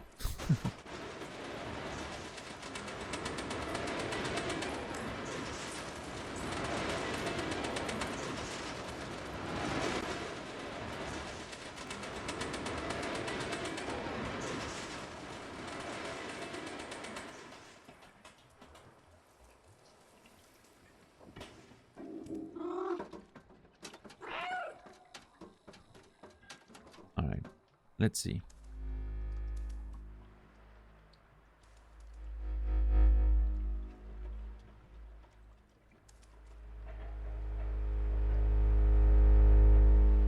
Yeah, exactly, Dread.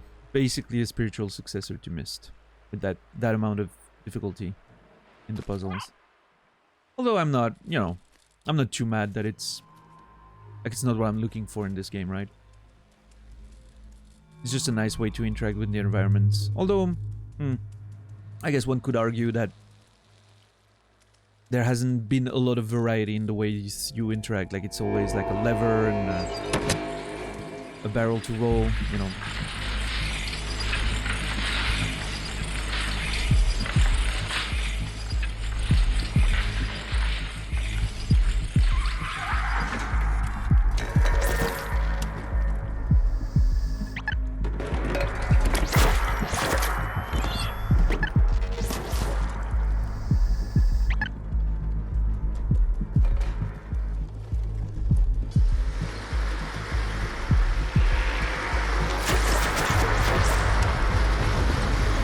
Come on, come on, come on.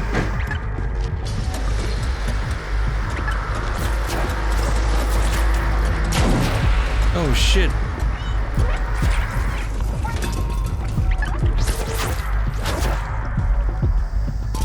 We good? That was close. Let's go back home. All right.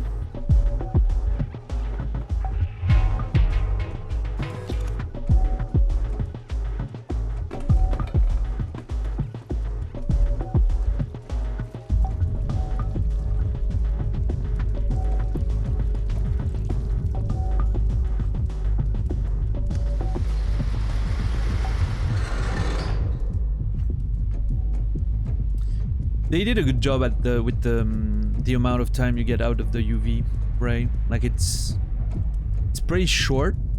Like, it makes you feel like, you know, you're gonna get in trouble.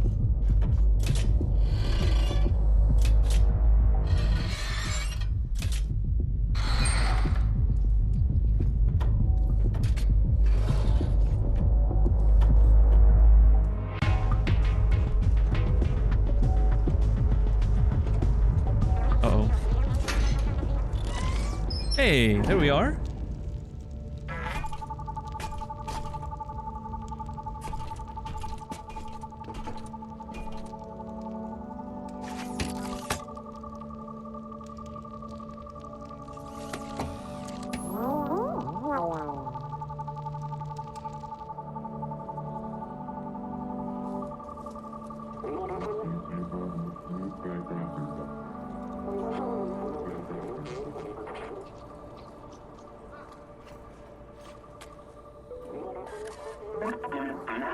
Thanks for saving Doug, little friend. It's great to see that Seamus is no longer alone. Now we know that we can fight back against the Zergs. Momo has been waiting for you by the sewers.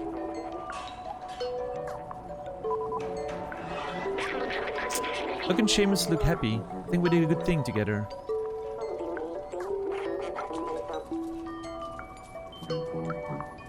Nice.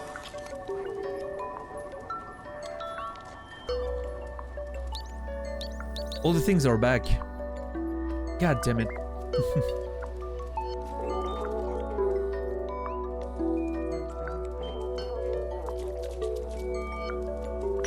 None of the sheets music are back, and we could have done it there. Oh my god, I ruined everything.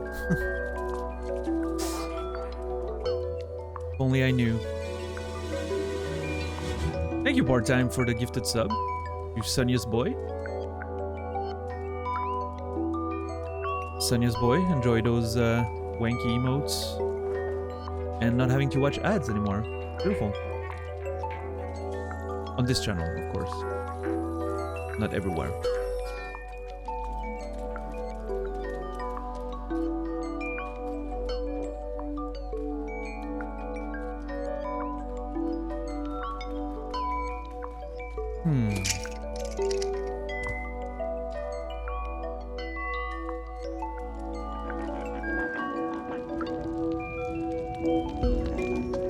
Oh, the music is just awesome.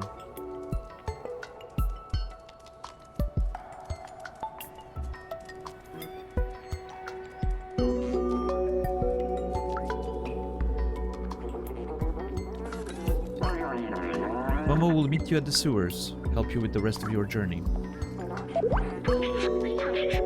Something tells me we're finally leaving the slums for good. Let's join Momo at the sewers whenever we are ready. Even the game warned me. Jesus.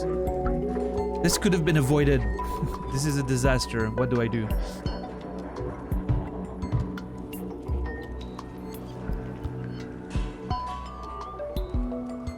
I mean, technically based on what the games just told me, we won't be coming back, right? So it doesn't matter too much. If... Thank you, JC. Thank you, Dom. Finally made it. It doesn't matter too much if I don't recomplete everything, but it just annoys me to know that I broke continuity.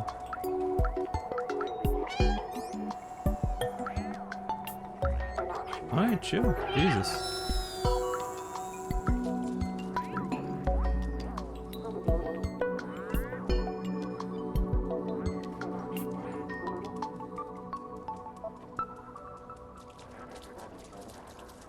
Ah, I see. It's open now.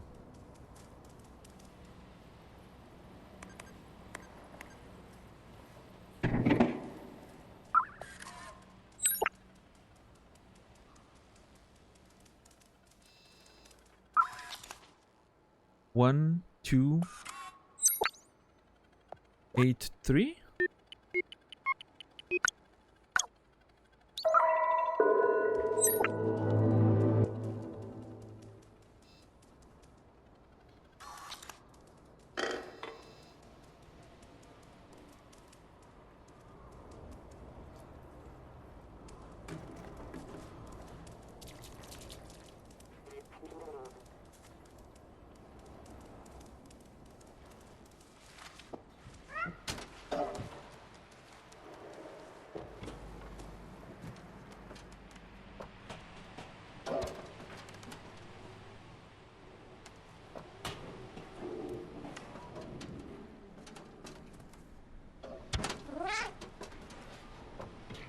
Can't read my ass. Wait, what is that a reference to? I must have missed what you were saying.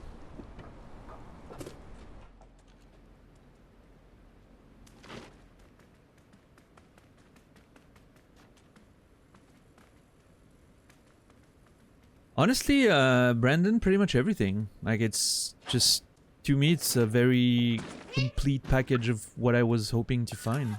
I don't know. It's... I'm just really, really enjoying, you know, the environments, the narrative. Even the gameplay is really, really fun to me. Like, I like the measured pace and the vibe, and it's, I don't know, it's really cool. I'm enjoying it. Doesn't seem like your thing.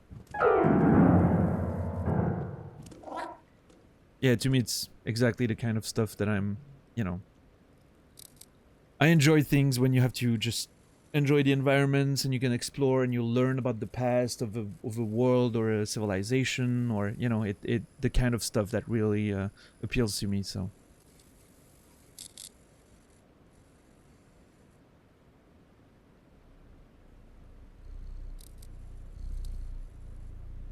I'm gonna enjoy the dead robot funeral once again.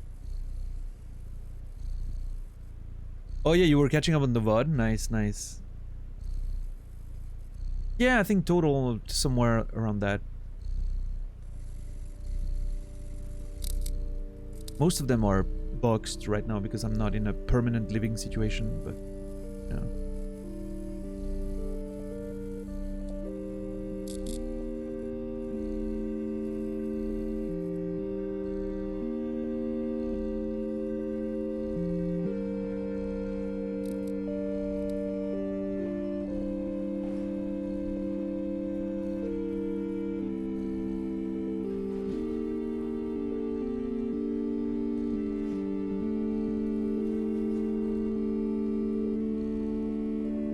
Man, I really love that shot. It's so awesome. That also, by the way, feels, again, like one of those concept arts that you would create to give a vibe of an area, and and that they wanted to recreate in the game.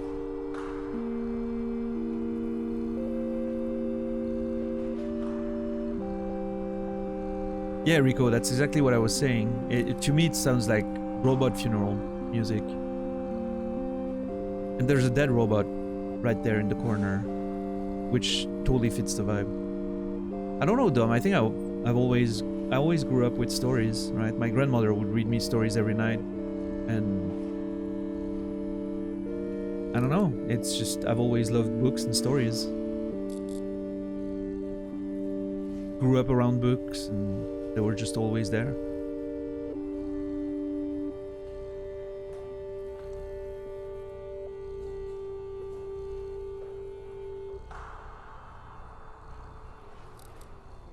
See the robot under the books there. This is, yeah, totally robot funeral music. Absolutely, that's the vibe. So yeah, I'm totally gonna enjoy the slums one last time before we leave. Because the game warned me, so I'm assuming it's for good this time.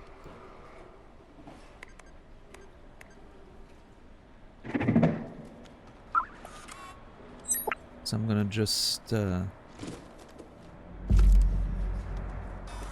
I can't in good conscience leave this place without having everything set right.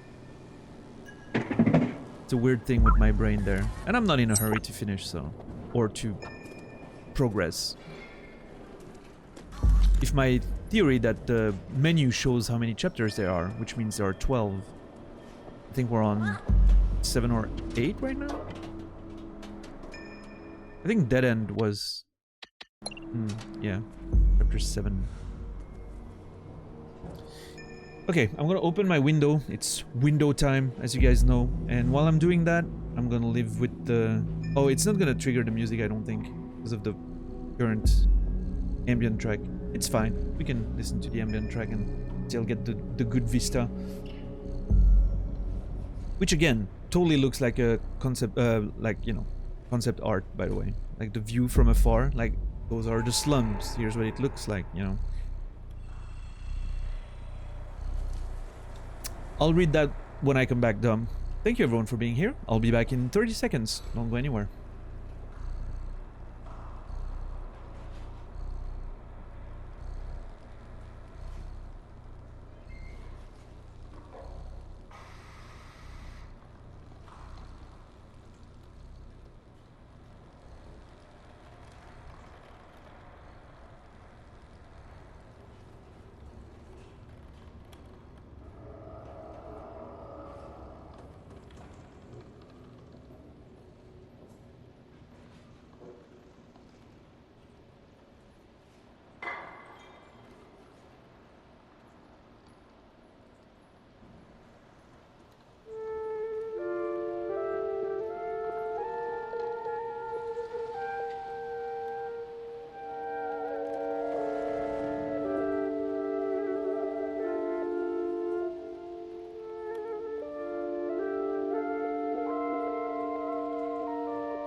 Thank you for your patience. I see the nice music started anyway.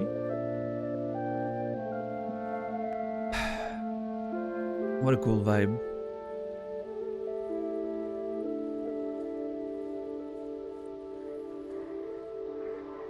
But yeah, like, this totally looks like a concept art for this area, for sure. Yeah, it's supposed to rain quite a bit tonight, so I'm not sure what to do with the window, so I just quietly opened it, and I'll have to do for now. Let's see. I mostly grew distant of books because of all the required mandatory reading in primary and secondary school. Once I got into stuff I actually wanted to read, I started understanding why people loved books. Yeah, I mean, It's a complicated thing, right? Because I think having readings and books as part of, you know, the curriculum makes sense, right? It's something that's important to get into, right? You could, otherwise you can argue that why learn math, or why, what, you know. Now I think there's an issue with how it, very often with how it's presented and what's asked of the students in regards of, you know, the books that are necessary to read. And while I understand that there's a certain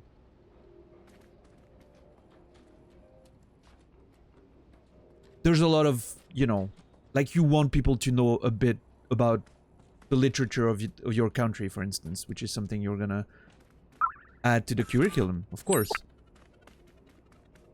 But I don't know, there's an issue with how it's presented, because so many people have the same experience as you have, right?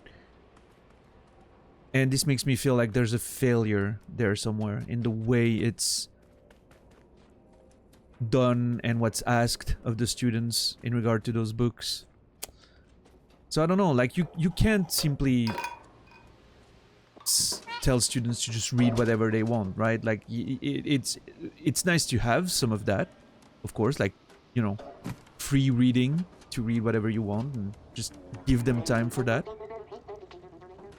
What's up, Emmy? That's a bit of a timid entrance. You tired? But at the same time, you know, it's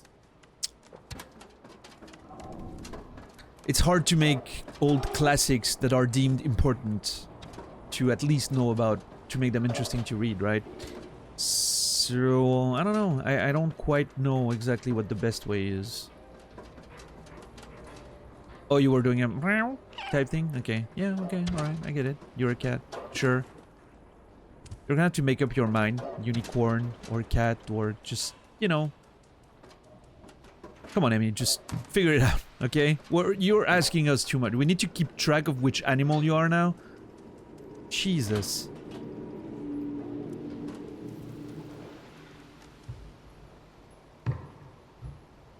Damn it! I wanted to get in there.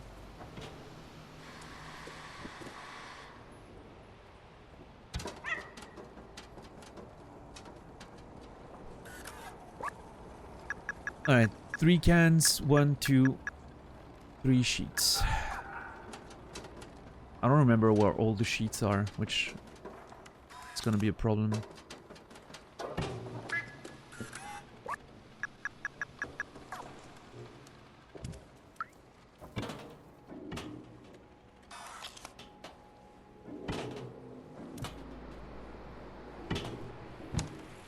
Just one of them must be at Elliot's, one of them must be at Momo's.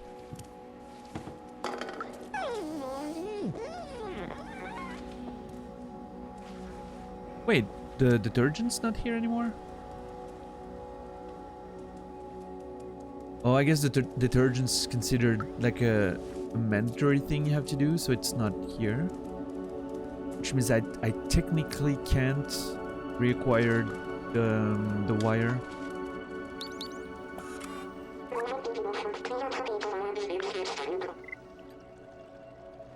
It doesn't matter. Wait, oh.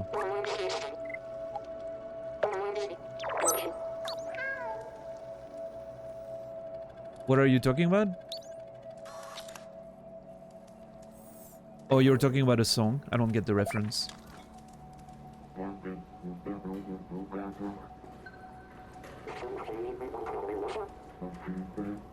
It's probably a song that I don't know. This is really impressive, Doc. Nobody had survived that long in the Dead City. You survived the Zergs, after all. So you have the 10 cans you owe me? Alright, Billy. Settle down there. Oh, and did you meet that weird orange creature walking around? You must see him walking around. Oh, that's me, the orange... I was like, an orange creature? That's me. That's the cat. I'm so happy he's back. Hey, Teddy, what's up, Rosie? Oh, Billy. You know my son, Seamus? It's thanks to him that I came back from that damn place. Beautiful. Alright, let's see.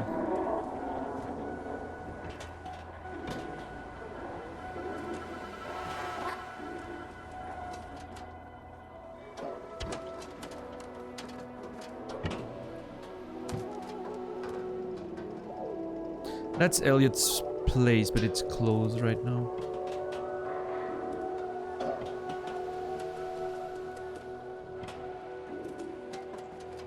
The continuity of my game is completely broken.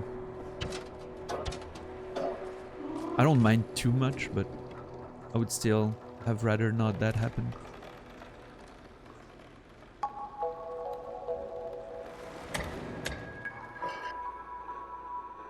Is it acting like it's the first time I'm coming here? It is. It's acting like it's the first time I'm coming here, even though the character is not here anymore. Interesting. I guess it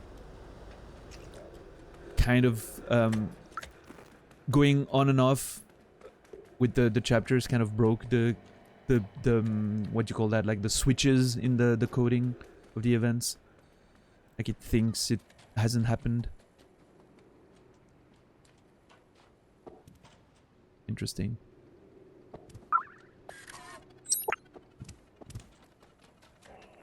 Another friendly reminder that 2050 is closer than 1990. Yeah. That's true. Also a reminder that if you're 40 years old, if you're 40 or above, you've lived longer after 9/11 than before.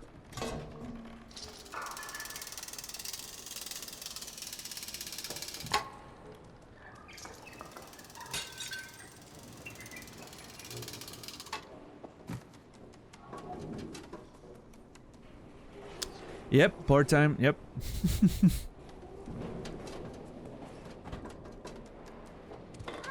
You're 40 and older, you've now lived longer after 9/11 than before.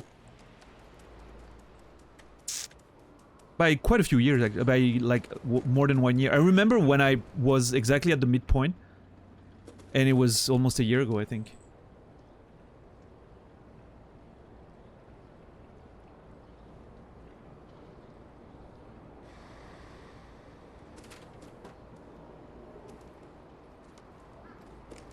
You like that when it doesn't make you feel old? Yeah. I guess, you know, perspective is a bitch, right?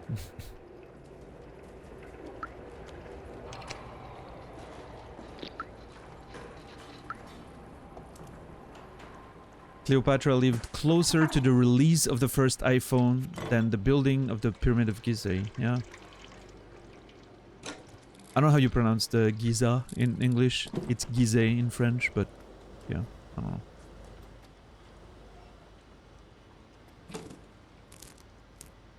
That's a memory, right?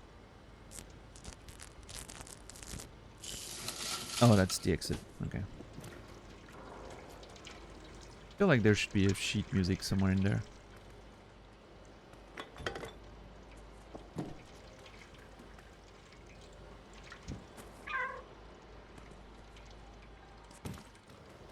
But anyway, I'm not gonna be able to get everything back to quote-unquote normal, so I'm not even...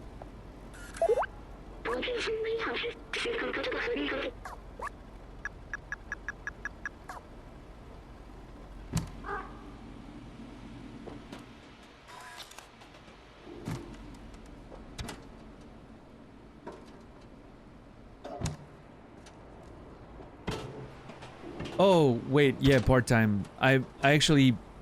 I phrased it the wrong way. If you're 40 or younger...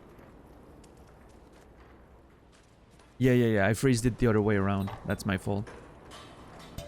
Of course, the older you are, the, you know, the longer... Yeah.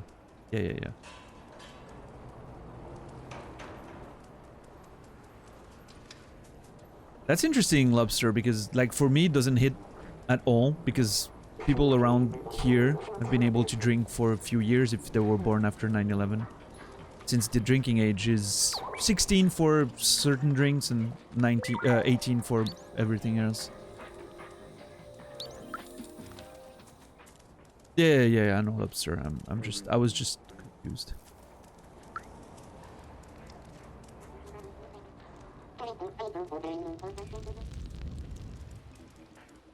I like beer. I think beer you can get when you're 16. Like you can buy them in stores and.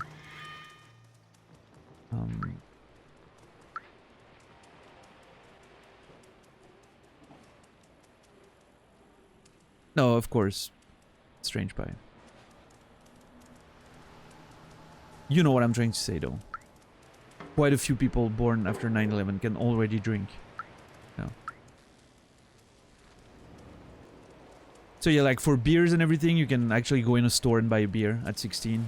And for like harder alcohol, like liquor and stuff, you have to be 18.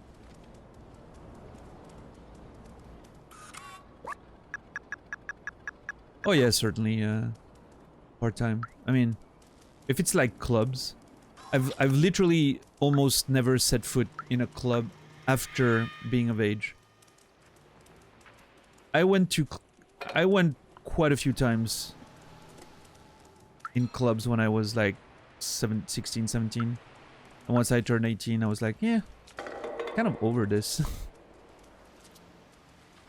What's up, Electron? How are you?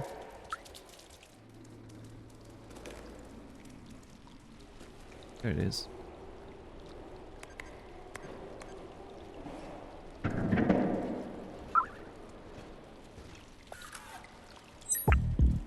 Yeah, Lobster? Yeah, I'm not a big fan of clubbing either. I just, you know, something you do with your friends, I guess.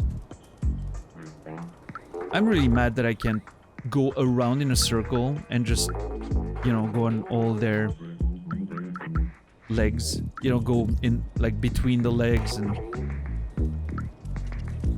This is such a missed opportunity game. I'm very mad.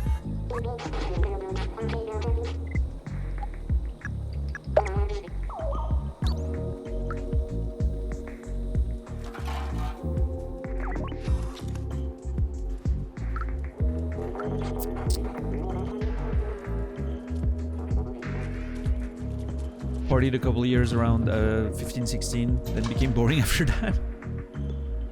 Yeah. Yeah, in Italy? Interesting.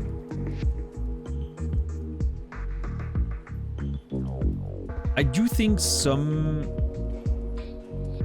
like parties or festivals limit all alcohol to 18 for just like, you know, simplicity reasons.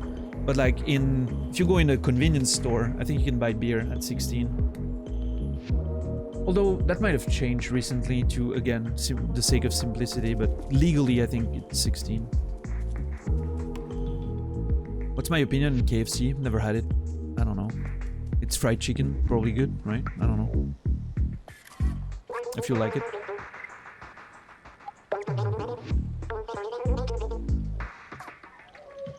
That's the unreadable sheet music. I think that one's pretty cool.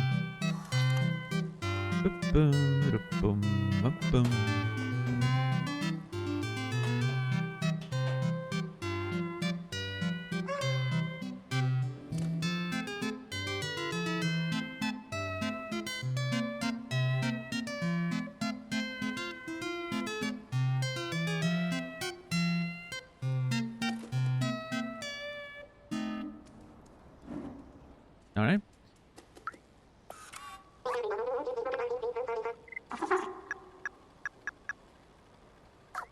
I'm hoping. Wait, what's the?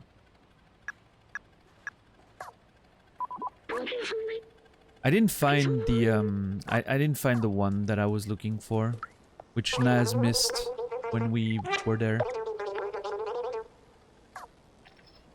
Which was the what was it, like the unfinished? This one was cool.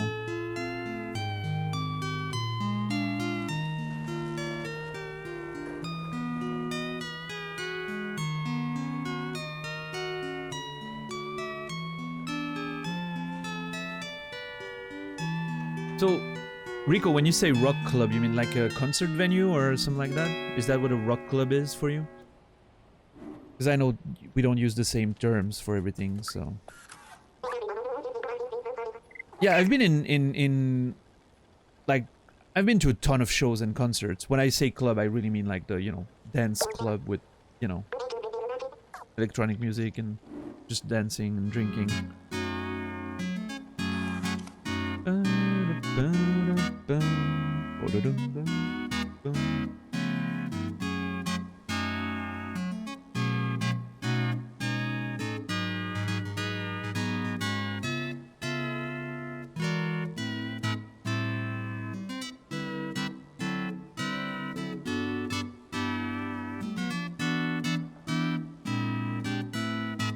Later, Sanyas. Have a good night.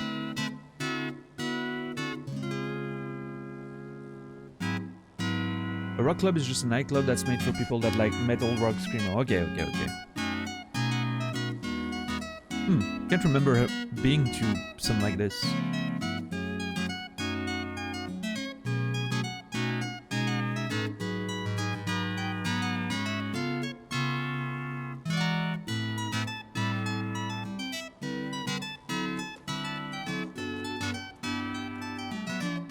Yeah, I love a good concert, good show.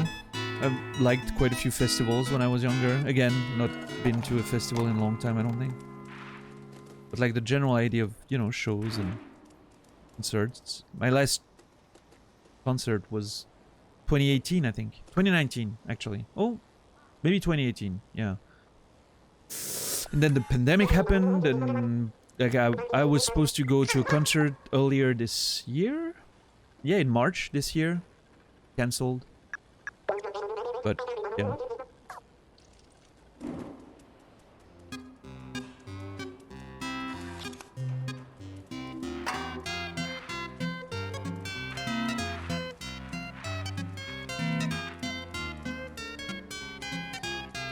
I'm just getting rid of my sheet music, and then we'll move on.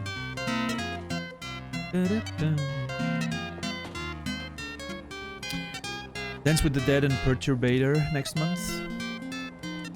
Yeah, I hope you can see them. Yeah, the last show I saw was Russian Circles, and that was one whole album ago. Because of the pandemic. And I was supposed to see Cult of Luna and Alcest in March, but... Yep, didn't happen, so... a bit sad about it, but...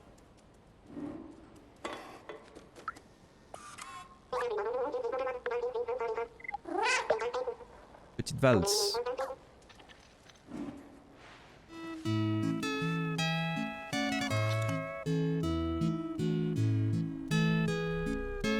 Oh yeah, Naz? Well, enjoy. This one's for you, man.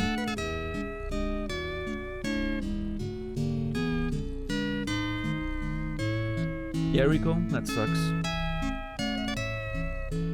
What instruments did you play?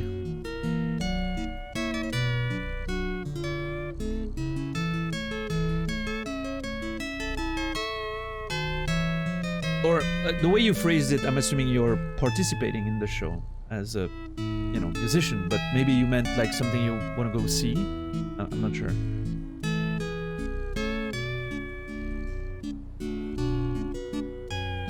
Yeah, Dom?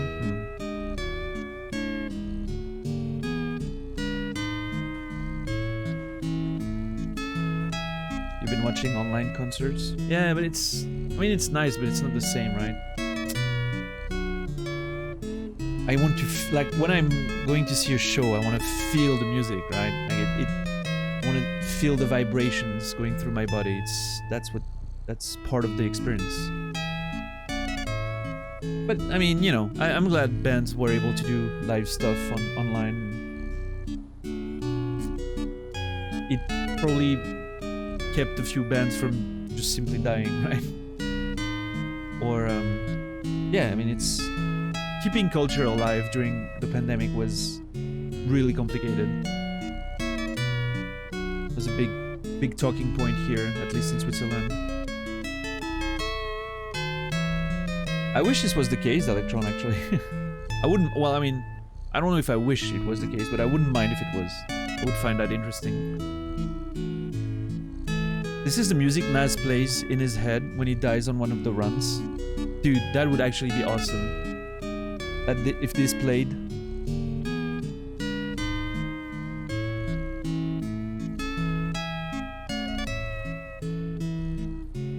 I've seen one live concert, I think, during the pandemic, like one that I actually watched beginning to end, and I think it was the Post Malone plays Nirvana with his friends.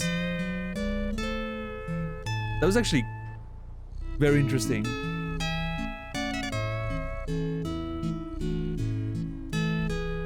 I randomly happened to be suggested on YouTube whenever that happened, I think. I don't remember exactly how it happened, but it just randomly happened to be there at the beginning of it and watch the entirety of it. It was cool. I don't really like Nirvana, and I'm not I'm not someone who listens to Post Malone, but it was a fucking nice, very grunge show. I liked it. Oh, you were here to watch. Okay. The Studio Ghibli concert. Nice. And you played drums yourself. That's cool. I like drums.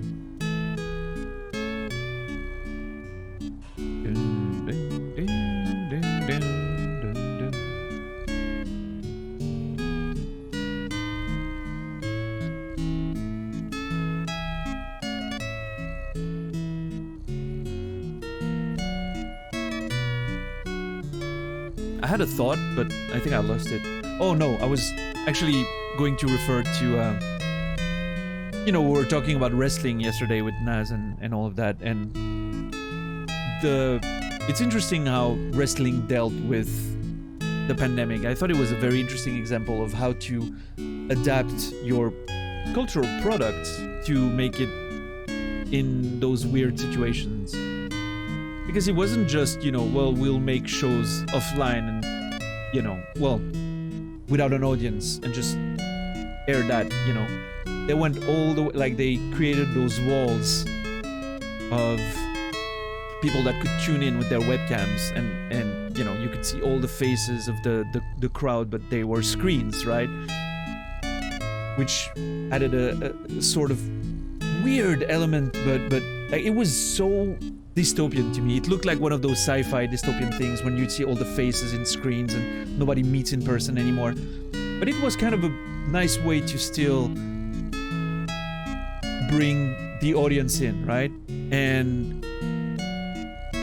I remember when it first started and they started doing shows without audiences, you could hear the wrestler talk in the ring a lot more than usual, because wrestlers talk a lot in the ring during a match, which is not something everyone knows or realizes, but they actually exchange a lot of information talking. And so they had to adapt that, okay, shit, everyone will be able to hear because of the lack of crowd making noise. They probably had to adapt the way they prepared matches and communicated during matches. And at the same time, what they did was use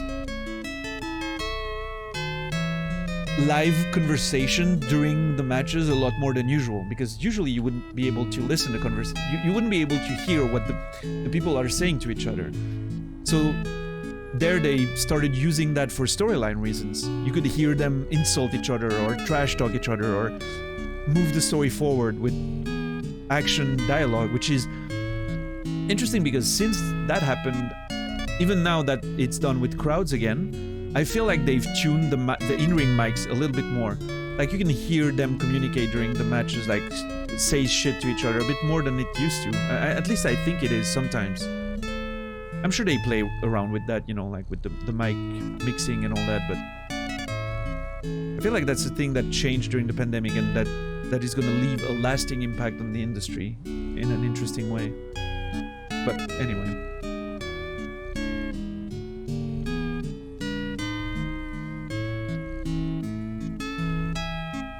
Yeah, Dom?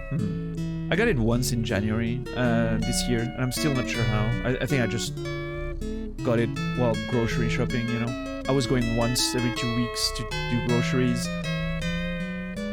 Avoid, me, my grandmother, so that she wouldn't have to go out. And yeah, that's how I got it. Fortunately, didn't give it to anyone else. But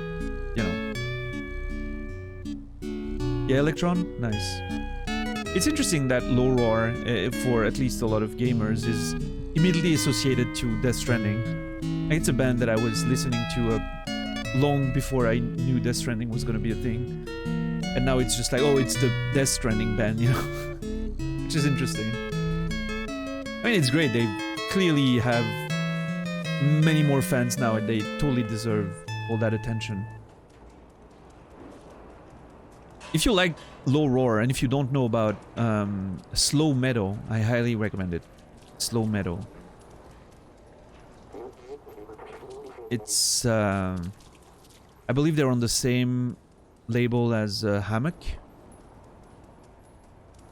and it's a bit less quote unquote pop than low roar. Low roar still has more of, you know, proper songs with compositions and lyrics, and slow metal and is like almost purely ambient, but it's so nice, like such a vibe. Would totally fit in Death Stranding too. To take that as a element of comparison. So the thing up there says 51%. So I'm assuming I'm halfway through the game at this time.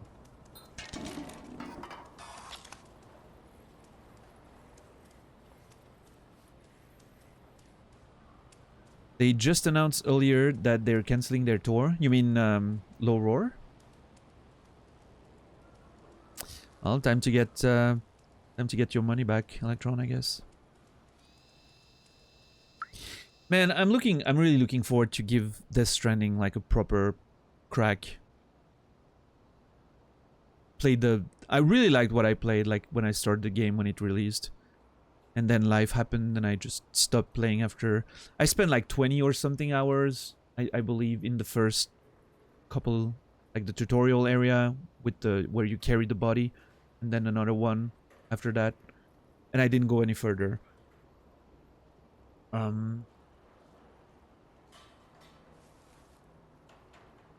wonder if the director's cut on PS5 makes use of haptics, and if so, how good it is. Like walking on different surfaces. I'm hoping it changes the, you know, the haptics and everything. That would be nice. Oh, I'm hoping like the triggers, you know, to hold your bag. I'm hoping like you can feel the force in it.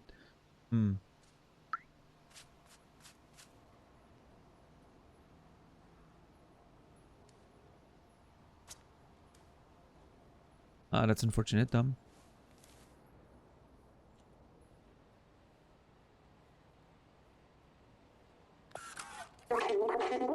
Benzu, Momo is waiting for you on his boat. You can join him. But have you done everything you wanted in here? Because I'll close the door behind you. Don't want any zergs coming through. I should have trusted that the game would tell me when we were done here. It would have, you know, saved me a lot of worry and pain, but...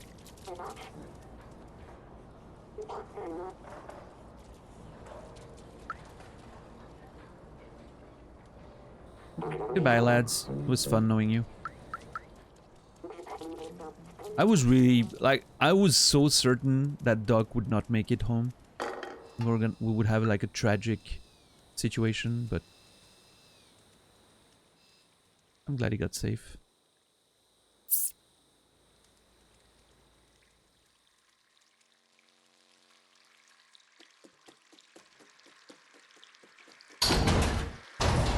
I knew that was gonna happen and it still scared me.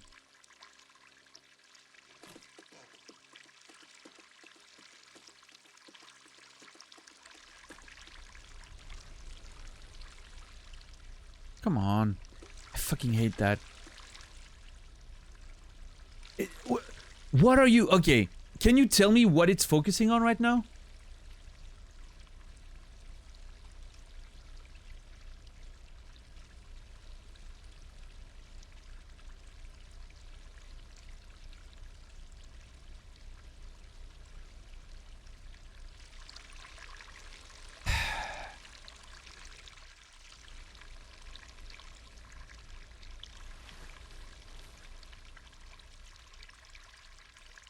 I don't know, $10 actually.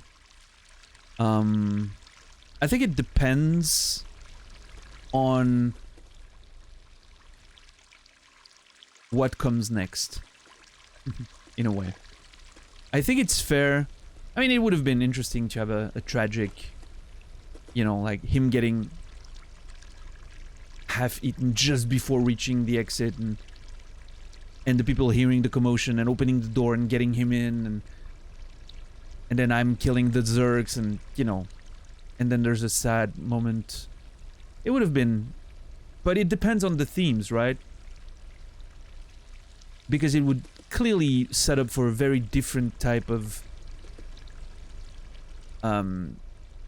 approach to the theme regarding the outsiders and their plans to go out and their failures and their successes, and you know, it would definitely set up a different tone. So I don't know, it's gonna depend on the rest of the story and how the themes of getting out, trying to attempt to get out, is gonna be treated. I think it's nice, like here specifically, because it was so expected, like the way it was set up and everything, it was so expected that something bad would happen. Kind of makes me happy that he just lived. Like, he helped you, you know, he deserved a break, and got to see his son again. And I don't know, it's kind of a cool... It's a pretty feel-good moment in a game that's relatively dark all around, so...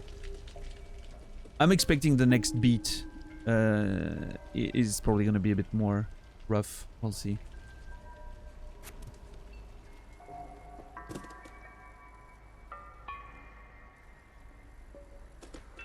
I'm guessing the game will get us to meet Clementine and Balthazar, right?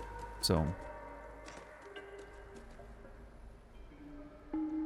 We've had a conversation with Balthazar. I'm gonna go see if we can find him.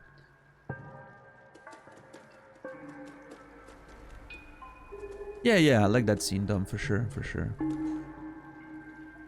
So yeah, I don't know. I'm kind of expecting a darker, more sad story beat after this one. So I need to go on the boat with him. Oh, wow, okay. I'm gonna go all the way down there. It's gonna suck. I have a feeling this is gonna be like an auto-scroller type gameplay segment. You know, we're gonna move on the boat and I'm gonna have to zap everyone. I wonder how much I can just... it's actually well done. You cannot like spam and try to avoid building up too much. It actually goes up and doesn't come down right away. I wonder though if one zap is enough to make them blow up. I'm gonna have to test that.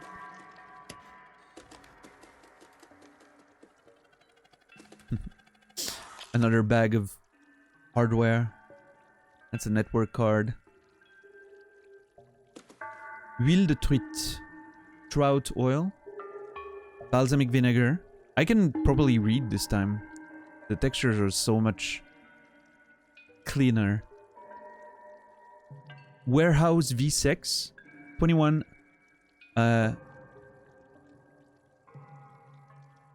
Jakku Road. Garen Street. 3474 0 Vendargue. I wonder if Vendargue is an actual real town. Someone wants to Google that, I don't mind. Vendargue.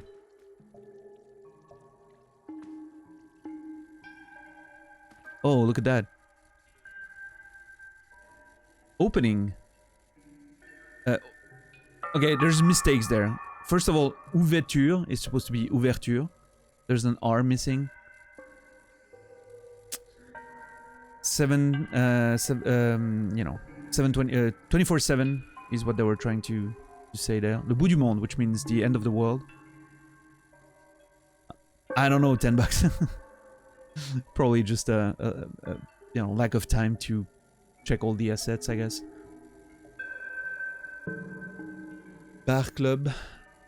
Entrée réservée aux humains. You can only enter if you're a human. No robots in there, I guess.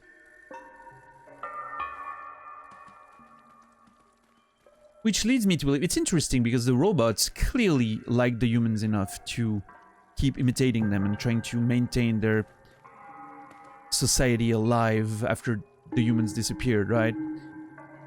But everything I've seen from the humans is, you know, only human personnel, only human, you know, visitors or whatever. It seemed like it didn't go both ways. I feel like the robots gave humans a lot of undeserved love potentially there. Which is an interesting theme. I wonder how it's going to be explored further in the story. If at all, of course. It might be just subtext, right?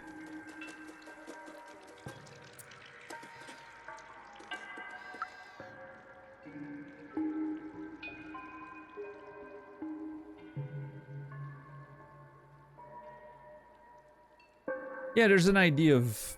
I think the robots at first had no personality. That was mentioned by the memory, I think.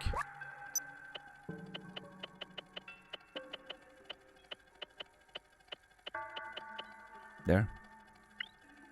This is an early model of a companion. Back then, they didn't have a personality. They were just glorified autonomous cleaners. But then, the full text is not here, but then they, you know, started to wake up, I guess. Or maybe I just associated that in my mind, but yeah.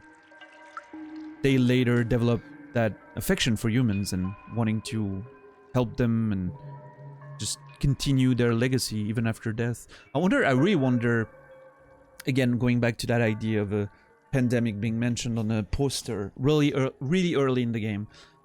I wonder how the robots reacted when that was happening. And how the humans reacted to the robots' reaction. I can't believe you found Doc and got the defluxer. With this, we can now go find Balthazar. Let's go. Yeah, Momo's shirt is awesome, for sure. Okay, give me my auto-scroller. I'm expecting it.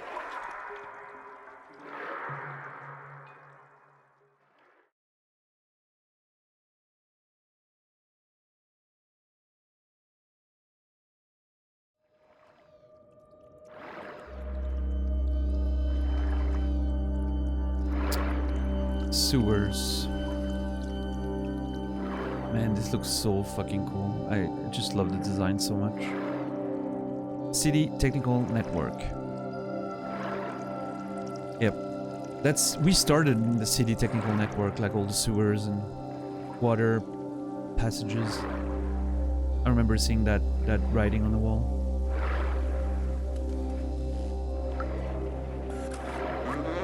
This place is creepy. It sure is. Bruh, this place is so spooky.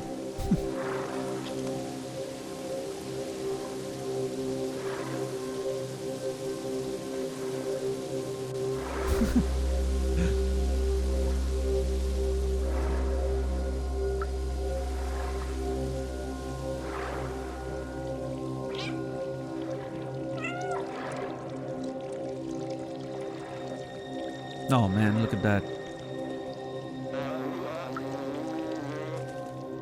Is he singing? What was happening there? I don't see any way to open this gate. Can you take a look on the other side? Yeah, I will.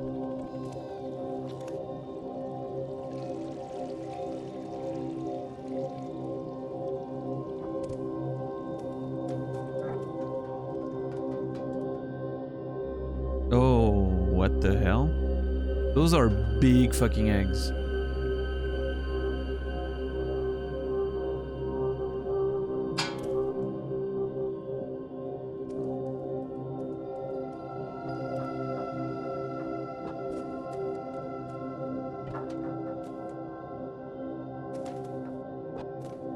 They look like really bad acne. Oh my god. If you have acne like that, yeah.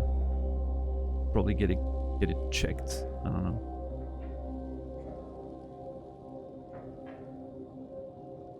Come on. Fucking hate that zoom. It's so unusable because of the weird way it's zooming in on things.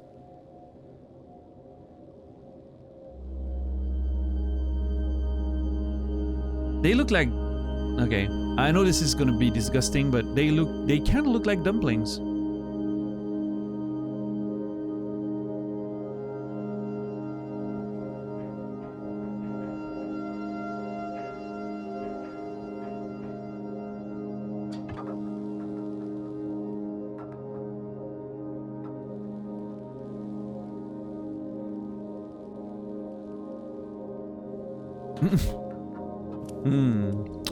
Delicious.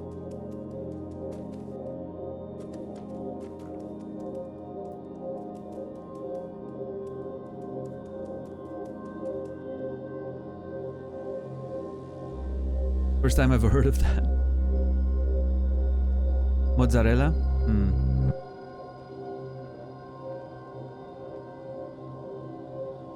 So this is really weird because when I read mozzarella, Labradock, my first instinct was, oh, is that a Nasrallah pun?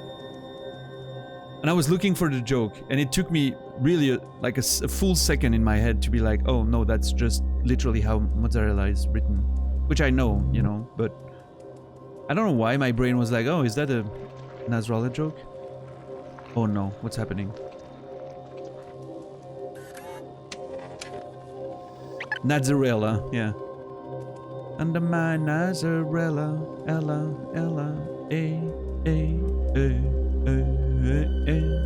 I still want to make a cover of Umbrella, but with Nazarella as a lyric. Under my Nazarella, Ella,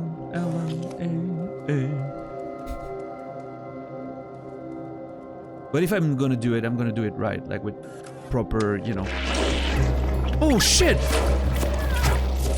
Oh no, oh that's terrible, oh my god, oh I'm probably dead!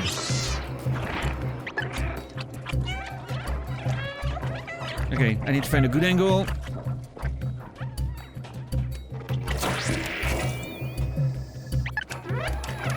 Okay, it needs to be on for like a second or two.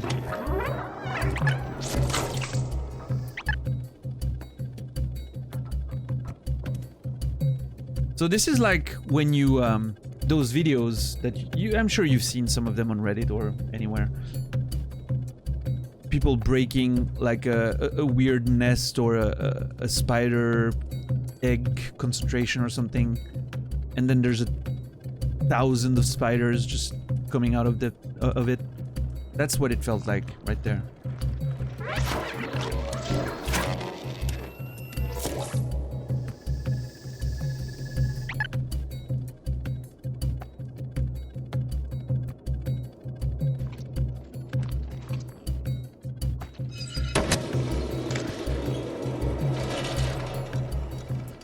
There we go.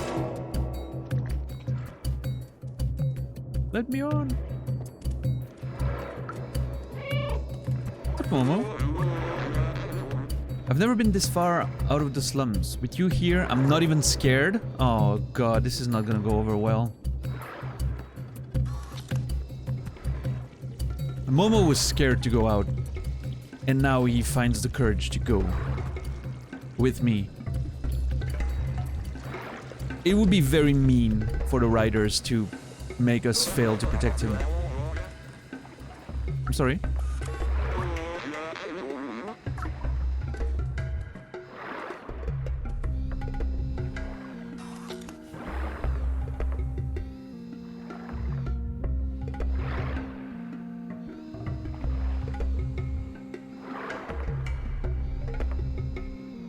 Thank you, $10.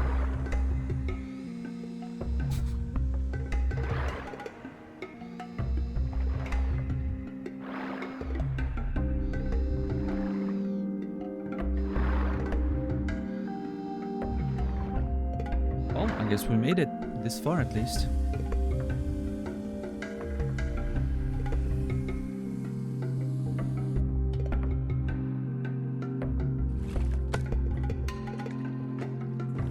That song reminds me of, somehow reminds me of Akira, the anime, a bit. Like the sounds used are somewhat similar.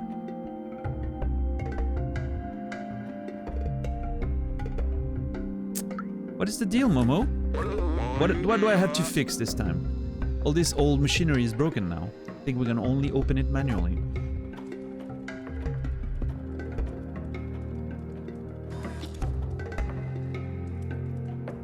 Actually, it does also remind me a bit of Ghost in the Shell. The soundtrack here. I don't know if you guys hear it, but... Wait, is he actually... Oh my god, what the fucking... Look at that!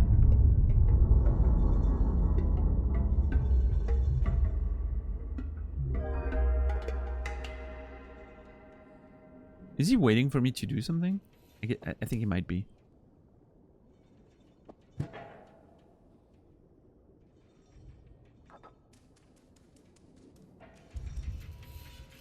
Wet floor? Or fall risk, I guess. What's up, Momo? Quick! Jump below the door. It won't hold for long. What about you, though?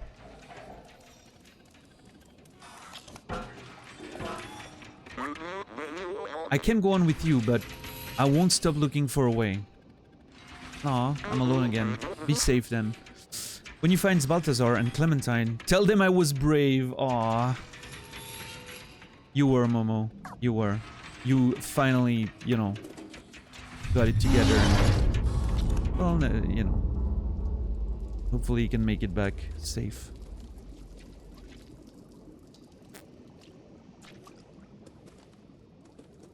Well, this does look inviting.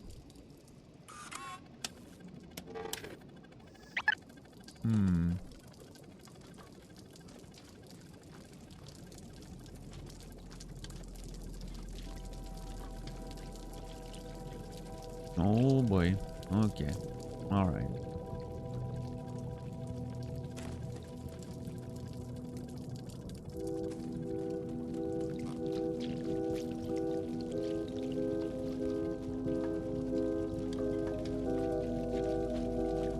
This properly looks like aliens, actually. You know, when they explore the station and find the gooped up place? That's exactly what it looks like to me.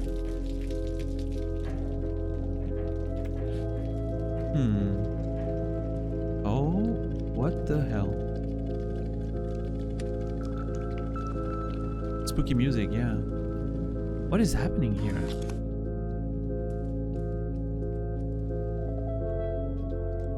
For replay? Replay? I used to watch those movies in French, and in French it's replay, so... Oh yeah, by the way, Nasrallah, are you here? If you're here, let me know. Flesh is the latest trend in decorating. Oh yeah? We needed to talk about that Gruyere thing. So, well, you heard it now. Like, I know that R, you guys cannot actually do it, but it's gr, you know, Gruyere. I'm accentuating it, like you wouldn't, you know, go that hard. But it's not like a rolled R, it's not like gr, you know, it's really that, it's here that it happens. Gruyere. So, yeah. Je mange du Gruyere. That's how we pronounce it. It's like, it's so smooth, it comes out. It's a sound I don't think you guys have at all. Gruyere. Grui, like that U, Gruyere. Yer. No, Gruyere. Not Gruyere or... But I know you guys can, you know.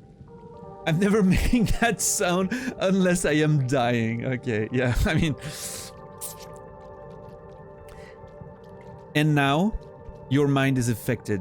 Because the day you're gonna be on your deathbed, at hopefully a very late age, and you're gonna hear that sound, you know, coming from your breathing, and you're gonna be like, oh, finally I can do it. Gruyere. And that's gonna be your last word. And now, it's gonna be infecting your mind forever. And your last thought will be of this particular moment in time. When I said this, and I'm sorry about that.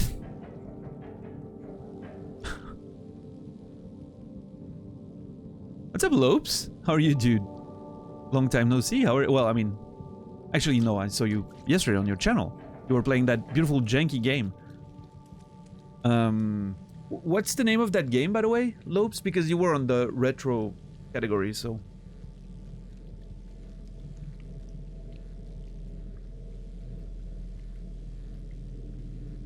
Lifeline, that's the one.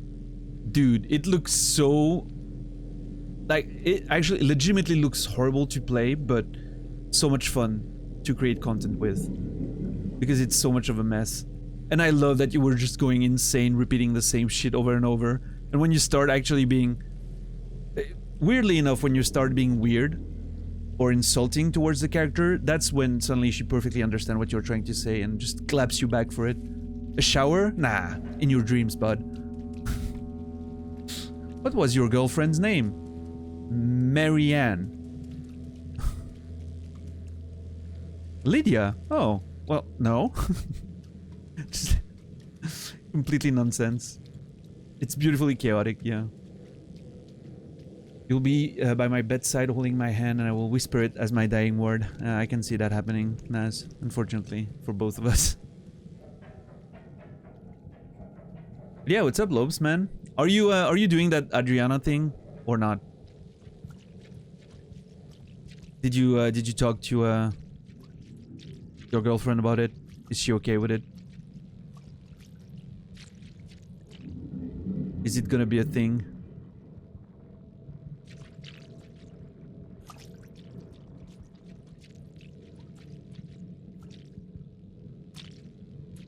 Check stall 3. Okay, I will leave.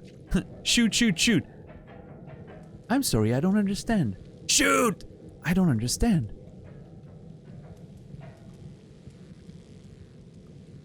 I want to, but I don't know if my girl will be super happy with it. Yeah, I get it. I get it. Hey, if you want to send an emissary, I'm up for it. I'm free in all senses of the word.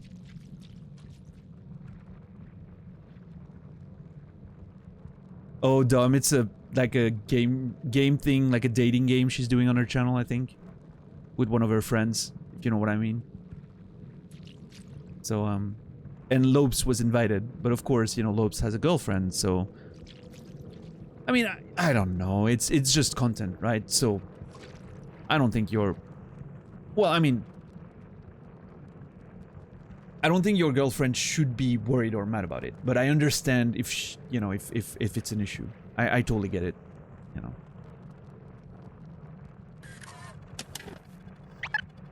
It's not as simple as, oh, you have no reason to be jealous, you know. It's more of a... Yeah. It's still... I can still see how it would be potentially uncomfortable for her to, you know. That little one doesn't want to fall. So.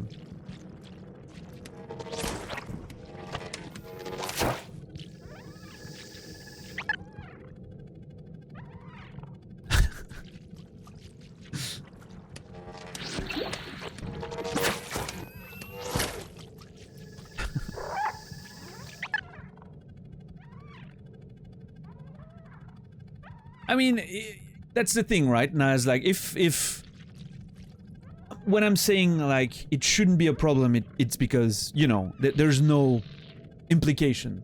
You know what I mean? So it shouldn't technically be a problem. Now, of course, you know, unless your partner is absolutely perfectly fine with it and like, yeah, sure, go do your cloud thing, I don't care, you know, then that's awesome. However, if there's any chance of there being, you know, weird feelings, and which I completely get, by the way, like, you know, totally understand, so.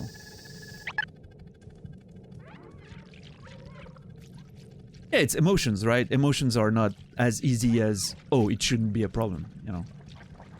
It's specifically because emotions are a bit more complicated than that we have issues, right? It's not that simple, technically.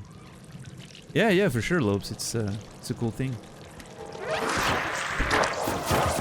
and I think you would be great for it. It would have been great for it if it's not going to be a thing.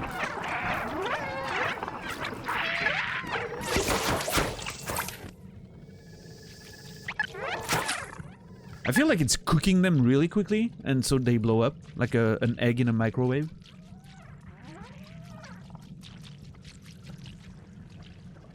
If you win, she raids your channel for a week. That's awesome.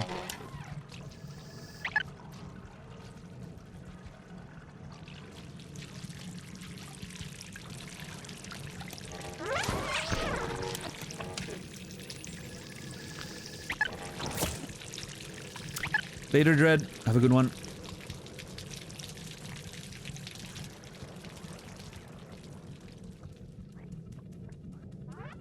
I'm not sure if it's... Okay, we're going the wrong way, which is what I want. I want to get that memory and...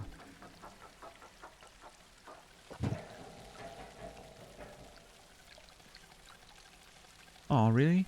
I was hoping I could jump and explore further. What's all...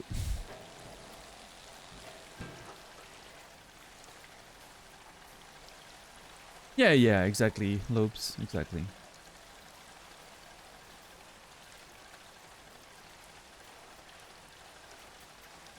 And, you know, raids are a weird thing. Raids and hosts and all that, because...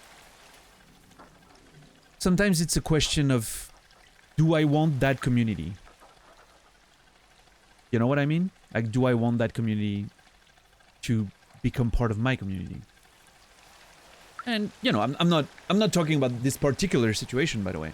I think Adriana's community is pretty cool. I'm sure there's a lot of weirdos because of, you know, the nature of her previous work, or other work. She's still doing it. But...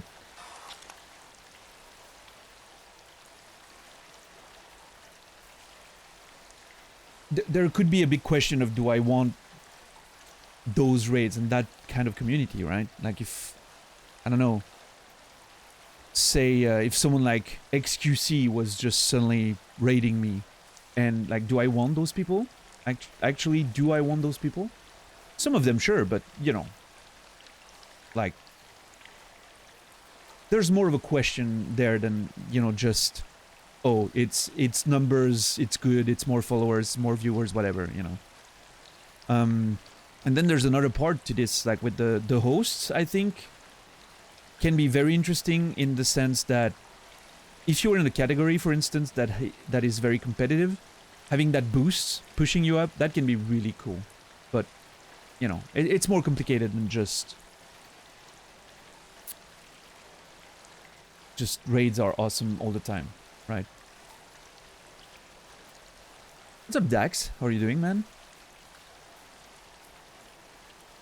You're definitely more discerning than the average bear. I just heard the streamers say they would happily have bigots in their community as long as they keep their bigotry to themselves. That streamer values the 250 over some sense of principle. I mean, it depends how we define bigots and bigotry, you know? What I'm trying to say with that is, I'm sure I don't agree with everyone's opinion on life, politics, or whatever in this channel, right? For sure, some people are gonna have a different opinion than mine. Now, if they're chill and we have enough common ground to have good vibes and good conversations and all that, and if that stuff isn't brought up, well, I mean, I'm never gonna know, right? You know what I mean? Like, I'm never gonna know. I don't actively want people that I'm gonna disagree with on fundamental values, but if I'd never know, I never know, right? And we still vibe on certain things. There was a very simple example with that in Naz's community. There used to be a person there that I was, you know, relatively fine with for a long time. There were a few instances of red flags that was like, eh. But I put that down to, he's a young dude. He still hasn't figured that out. And, you know, for the most part, it was fine. And then suddenly, like, one day, it switched.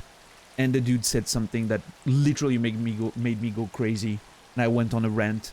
And then he never showed his face again in the community, which was weird. Because he was supporting Naz for longer than I had known Naz. But anyway. It's one of those things, right? Like, we were totally fine until they showed their true colors, and that completely changed the perspective. of how it happened, but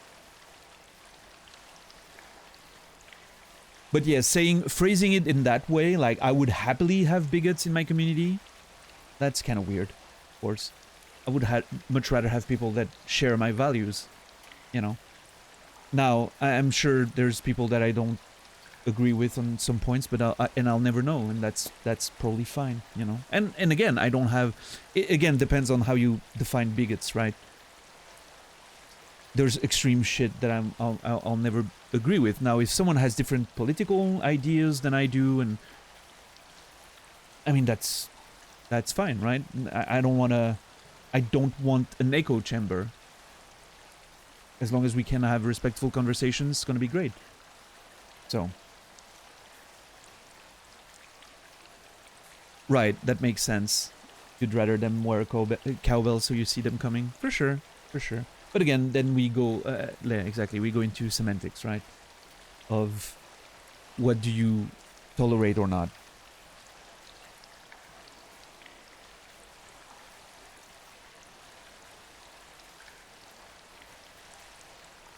Yeah, exactly. Like it's different opinions and set of values, perfectly fine. You know, that's okay. Now, when it goes to the very extremes of hateful shit and intolerant shit, you know, dehumanizing shit, that's when I'm drawing the line. And I would rather those people show their colors really early so we can, you know, and that example with Naz is probably actually a good one. I would have much rather that happened earlier so we didn't get involved too much with that person or invested with their, you know, their help with the channel and everything like that. But that was a, you know, weird context and situation. But yeah, for going back, Lopes, Adriana's awesome. I check her stream every so often, and she has a great community overall. And I think she's approaching that Twitch thing really well. Like, she really knows what she's doing, and that's awesome. She's a very good. She knows what she like. She's a very good business person, you know, as a knowing how to run her content, and she's great. Even though, you know, and that's the good part, is I feel like the weirdos in her community are, for the most part, not really wanted there. Like, she's pretty open about, you know, her other job and all of that on Twitch, but those weird dudes are usually shown the door pretty quickly from what I've seen, or, you know. It's an interesting way to approach that, I feel like. She's, as opposed to, for instance, Sasha Grey, who kind of doesn't want to get into that past life at all. Maybe the difference is because one of them is still working and the other isn't, right? But still, both of them have transitioned into Twitch very well, and I'm glad with the way they deal with the potential weirdos. And that's, I mean, the weirdos are going to be there, right? We even see them on our channels as men, and on women channels, they're rampant everywhere, even when the streamer has no not the right word, has no unique past in that regard. So that's something women have to unfortunately deal with on Twitch, regardless of their past or what type of content they're doing. So my boyfriend watches XQC, definitely don't like that community. I mean, there's probably great people here, but of course, with so many people, the bulk of the community is going to be that massive spam and memes, and that's not the vibe that I'm looking for, of course. So, but I mean, I've watched some XQC shows when he was playing GTA and thought they were very entertaining as a stream. So.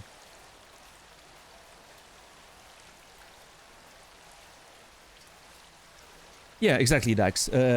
Difference of opinion is regularly conflated with bigotry, and that's why I wanted to be, you know, more maybe specific there in what I thought of that. Which I know is not what you were trying to say, of course. I was just being more precise for my own sake. Like, I'm, you know, it's a bit of an easy way, right? You don't think the same thing as I do, so you're a bigot, or you're you know. you're an extremist because you don't think the same thing as I do. No, I mean, there's shades and different levels of opinions. Some of them unacceptable, and and again, I think that's a very personal. Everyone is gonna have different lines, I guess, which makes it even more complicated. But I know I have my lines. I have a pretty clear line. I don't think I could define it very well, but I think when someone crosses it, I know, like I feel it. It's a weird way to explain it, but I feel when someone's crossing the line with me, and I just, you know, there's some stuff that I just don't want to, and maybe it could be argued that it's being not accepting of strong differences of opinion, but sometimes it's just to protect myself from headaches, and there's some stuff that I don't want to argue, so I'd much rather get someone out before it gets too intense or annoying to me. But I think my lines are pretty loose. Like they're not too close to the center to phrase it that way. So.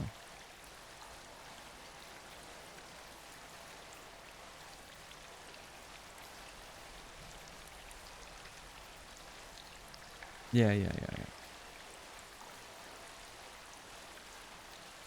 Sasha Grey streams are very fucking fun. Yeah, she did a lot of IRL in Europe. That was nice to see. I'm less into her gaming streams as opposed to Adriana's gaming streams, which are very fun. But yeah, as a weirdo, I take offense.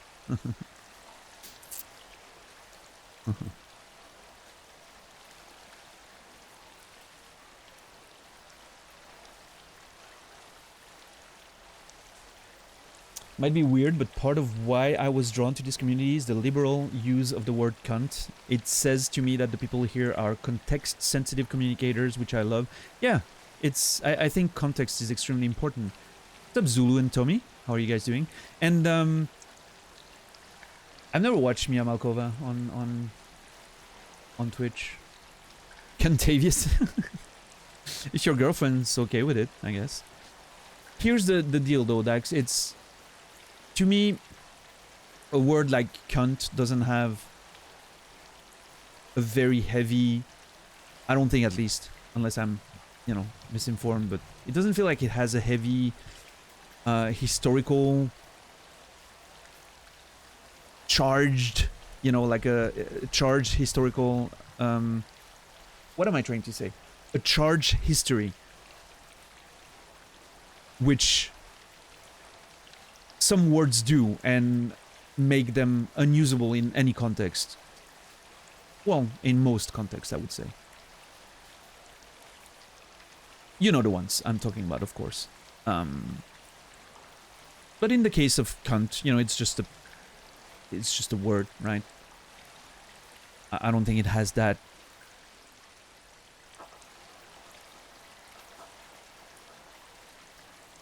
Culturally relative. That word is very divisive in the US.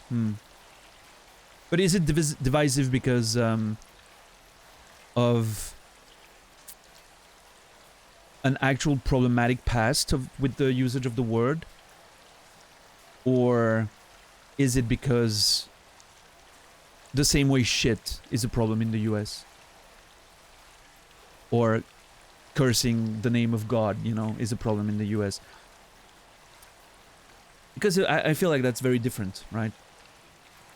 At least to me, it's...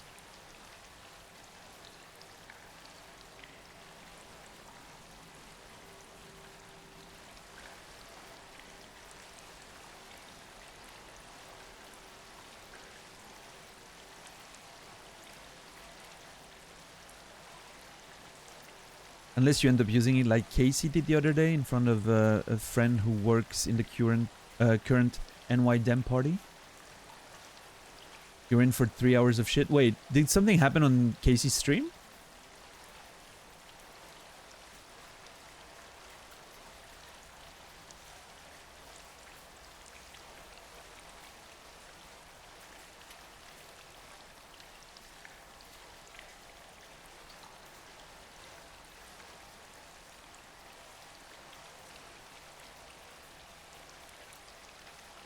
Oh, Casey told a story about that happening. Okay.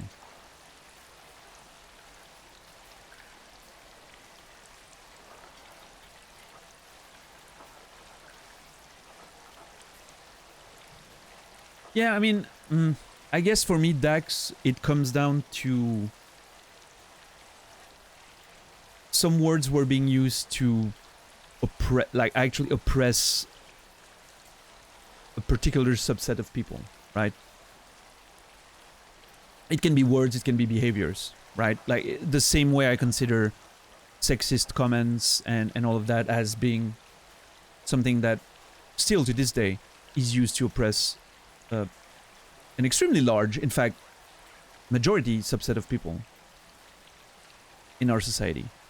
And so that to me is concerning, and I that those are the things that I want to be careful about, even as jokes, you know, because it contributes to sometimes keeping some cultural issues alive, you know.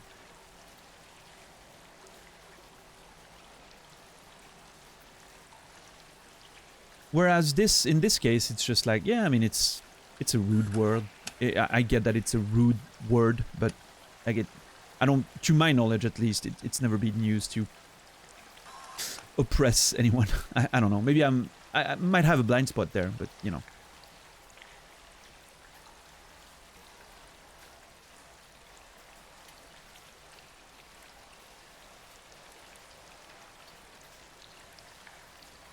For me, in a public setting, I don't like profanity because I like to be polite and civil, but I also like profanity in many ways, but that's amongst friends or my partner. Yeah, like I wouldn't. I'm usually if you would see me like in a more public context, and by that I mean, you know, I consider my stream a bit like my house, and I'm inviting people in. If I'm in a, you know, family dinner or public context or work, meaning like a book convention or whatever, I'm gonna be a lot more careful with my words. Gonna be a lot less profane for sure. You ask the right person. They would argue that using the word cunt perpetuates the patriarchy and is reductive towards women. Many words to say it's sexist, but what I mean by context sensitive, we know when we use it, it's distinctly not that. Yes. Okay, I get it. Yeah. Yeah, it's a bit, in a way, maybe, but it's not quite exactly the same, but in a way, the same, like using the word female. If you're a doctor, you know, female, patient, da-da-da-da, perfectly fine.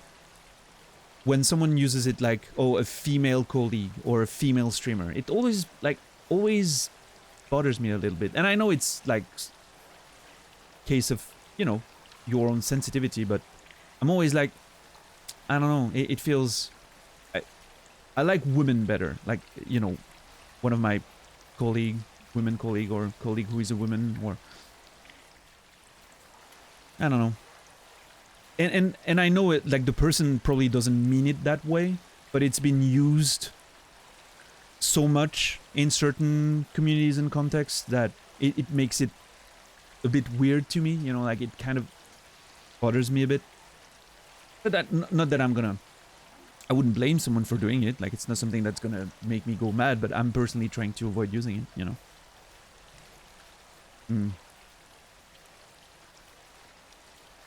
Yeah, Lopes, I get that. Yeah, totally. What's up, Thomas? How are you doing today?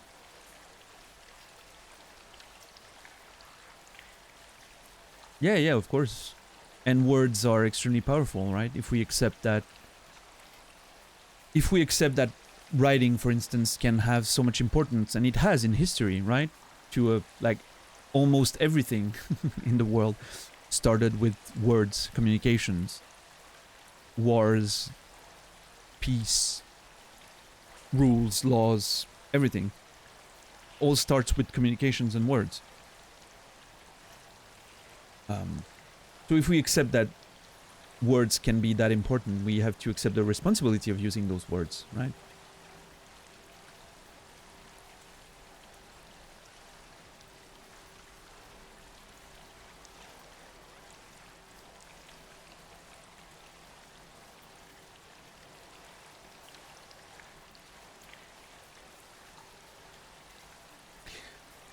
Yeah, Lopes, you think so? Interesting. Well, I mean, it makes sense, actually.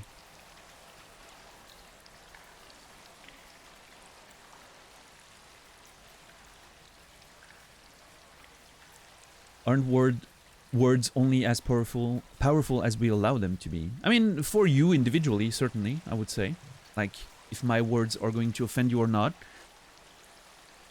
can be dependent on how you allow them to be. However, I still feel like if I'm offending you with my words, it's still my responsibility as the communicator,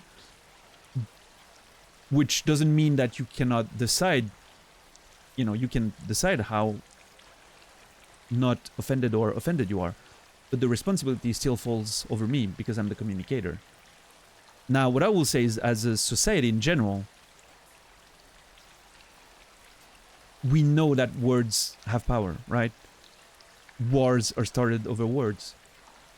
So, I don't think we can decide for everyone else, is my point, I think. We can decide, oh, you should not be offended. You know, I'm sorry if my words offended you, but you shouldn't be offended. No, I'm sorry that I offended you. I didn't mean to. It's a very different apology, right? Different approach to how you express, you know. And you can, for instance, like if, for instance, I've offended people with my words in the past. That has happened. I can very well apologize honestly for that. Like, oh, I'm sorry that I offended you. I legitimately didn't mean to, and I apologize for that. I can still do that and not regret having expressed myself in the way that I expressed myself. You know, it's... I'm not sorry for expressing myself that way. I'm apologizing for having offended the person, because that's my responsibility, but that doesn't mean I'm sorry to have spoken in the way I've spoken, right? It's a... There's a very specific difference there, I feel.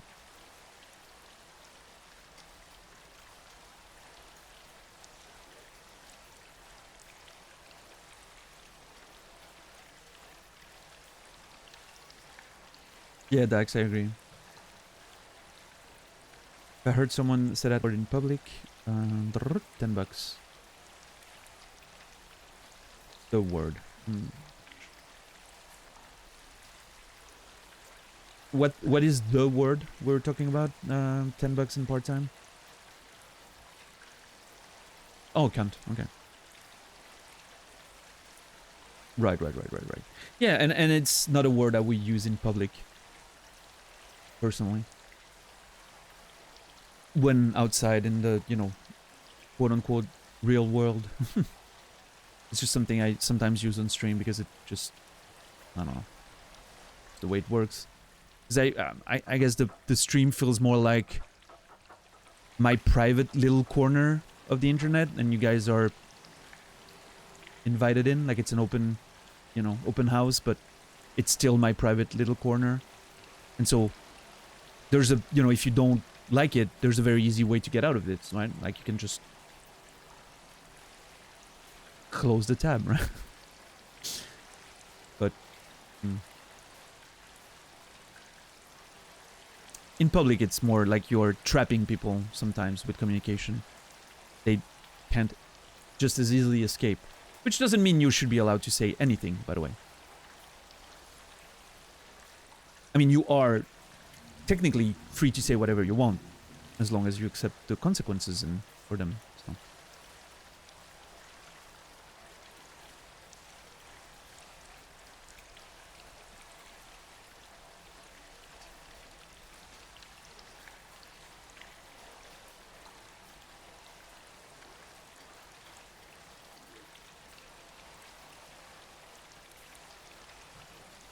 Yeah, it's again totally different culture, Dom. Right? In Australia, I'm sure you hear that word literally every time you go out. And there's people around. It's again, you know, it's a matter of, you know, you're amongst people who won't care. If I'm going out somewhere, I don't know, so I'm gonna be mindful of that. Yeah, exactly. Time and place for it. And that goes back to what Dax was saying, right? We understand context. We understand nuance. It's all part of this greater community's approach to communication on the internet, I guess. But I understand that it's probably gonna ruffle a few feathers here and there, and that's acceptable and okay, I think.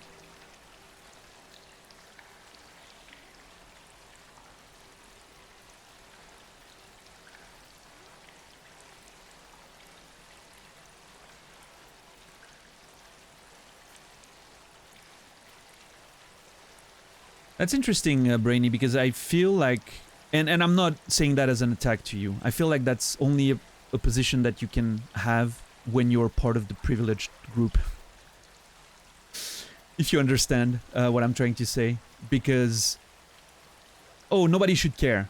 Yeah, but some people will use that behind closed doors to oppress again and go back to, you know, some people will definitely exploit the lack of attention if it should happen.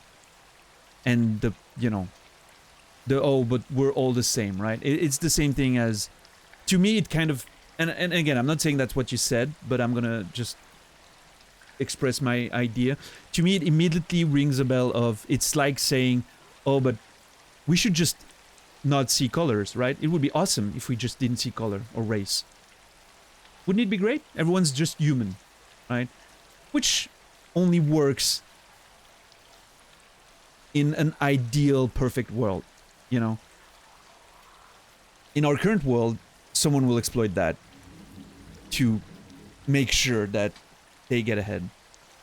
So we have to be aware of race. We have to be mindful of race because we want to support the people who are being discriminated against and who have been historically oppressed. So I think the words are similar then in that regard. Like, oh, we should just not care. Well,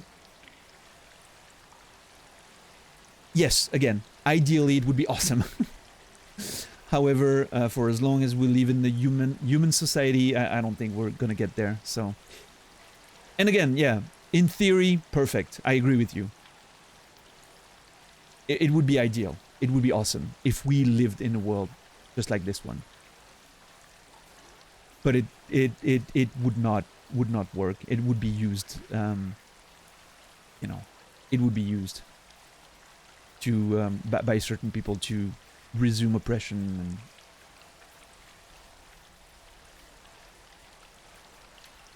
yeah, exactly. Yeah, Brainy, we're in agreement, and I just wanted to make sure I expressed my idea about that. Like, it's not as simple as everyone should stop caring, right? Right now we have to care because there's people that need to be cared about, if that makes sense.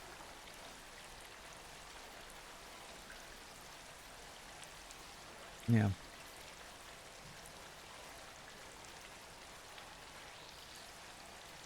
Yeah, exactly. $10. What about ism? 100%. And it's or you know, not all men. You know that one, which is obviously not all men. Obviously, like that's when people say men are trash. That's not the point. Of course, everyone realizes that it's, well, I mean, there's always extremists that don't, you know, but still, it's the problem is when people bring the not all men, it's like, oh, but you should say that because, you know, I'm not like this. And like, motherfucker, why did you feel targeted by the fucking message in the first place? And also, that's not what we're talking about now. We're not right now talking about the fine gentlemen of whatever the fuck, you know, that's not the point. Now we're talking about the systemic, widespread issues. That's the point right now. We're not talking about anything else.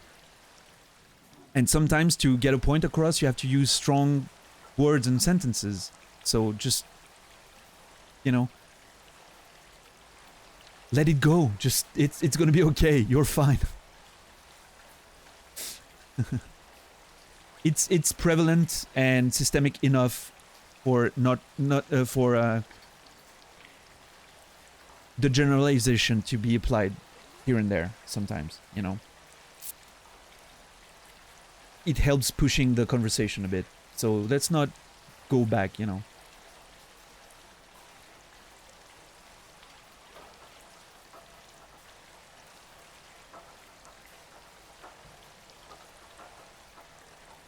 We're kind of saying everyone has to give up their heritage culture. We should be more accepting, interested in things outside our comfort zone without repressing. Yeah, I mean, that's the point, isn't it, Brucey? That's the point of... That's precisely the point of not just saying we're all humans, right? Or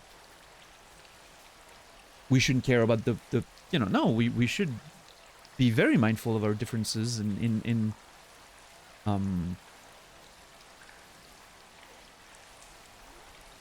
a way that's positive. Being aware of differences in a positive way is great. I think it's very awesome.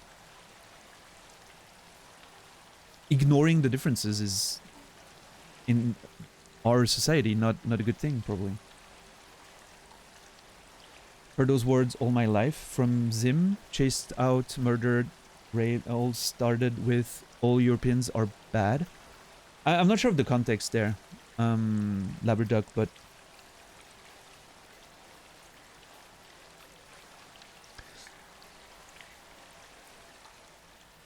it's, to me, it's yeah, I understand Zimbabwe. I'm just I'm missing the historical context for what Labraduck is saying there. But I think, you know, if referring to the men are trash, for instance, thing, right? Say what you mean.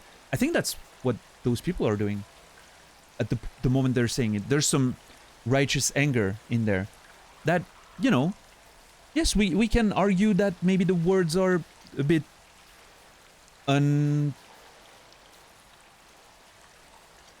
moderated or lack nuanced a bit, you know, of course, we can argue that.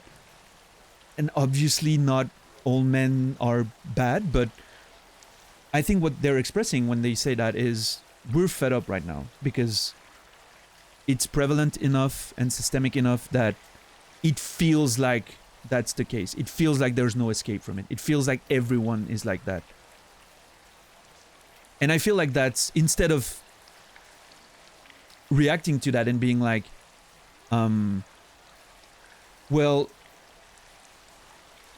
what about the good people though? Like, not all, you're kind of ignoring what they're trying to say, which is not constructive. It's not the right time to address that. In a way, it feels like the right way to show what you're trying to prove is by supporting them and saying, yeah, sure, let's make a difference. Let's change it. You know, let's prove that this doesn't have to be a thing anymore.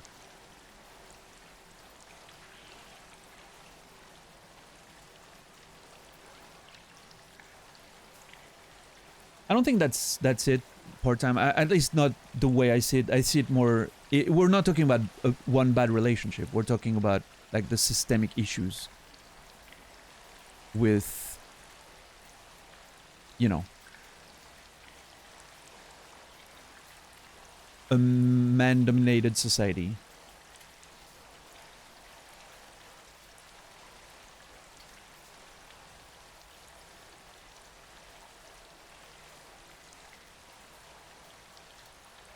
I think it goes a bit further, like a...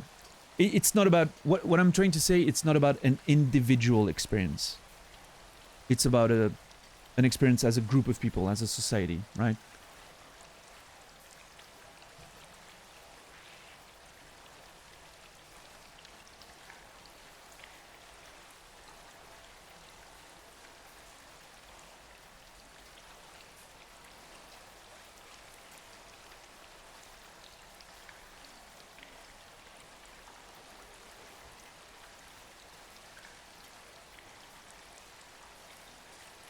These comments don't literally say all men. They usually just say men, so the listener assumes all. I've seen, you know, pretty generalizing comments. But yeah, I mean, it's in the words, right? Men are trash is not all men are trash. The word all, even though strongly implied, I believe, is not there. So, and I think, I mean, I'm not sure exactly what you're replying to, Labradog, but in that case, for instance, again, going back to that one thing, I don't think it's a way of tearing people down. I think it's people that have been torn down constantly are just ringing the alarm bell. You know, it's like, there's an issue. We need to talk about it. And then other people see that and react by, oh, but actually, it's not an issue because I'm not like that. And that's when it gets problematic, right? Because it's not what we're talking about right now. Of course, we're talking about the problems. We're not talking about the people not involved in the problem. But then it starts approaching the idea of who's responsible and who's not, right? Am I part responsible for sometimes ignoring some of my friends' comments or my friends' behavior, even though if I'm not doing it myself, just letting it go and not, you know, reacting to it or whatever? Am I part of the problem? It's arguable. I can take responsibility for that, I believe. And also, am I really aware of all my behaviors and words that I'm using and all the mistakes that I'm making, unbeknownst to me, potentially? I think it's interesting to look at oneself every so often. And I think those messages, those comments, those threads, those movements on Twitter can definitely lead to having a bit of reflection on yourself. We're not just talking about crimes here, though, Labradog. It can be just, you know, and you might be using crime as a more loose word, but it can be very simple things sometimes.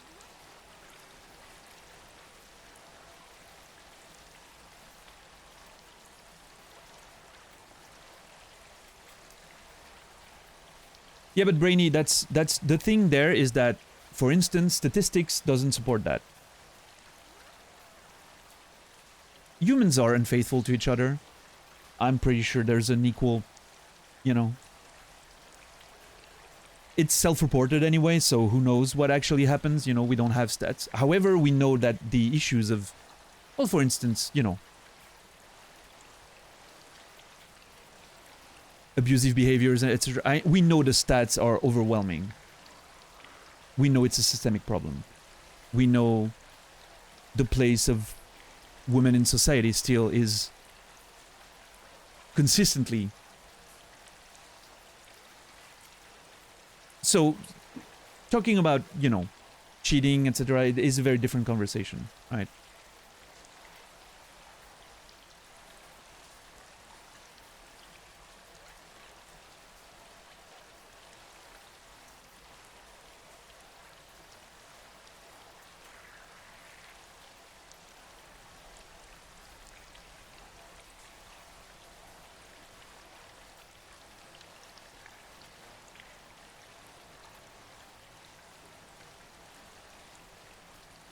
I mean, I agree in that part-time. I agree. I definitely agree. And I'm not saying there's no... By the way, just to make it clear, I'm not saying there's not extremes on every side of every argument. There is, especially on social media. It's kind of the point, unfortunately. Social media reinforces extremes and succinct, very unambiguous arguments. So, of course, it's, you know...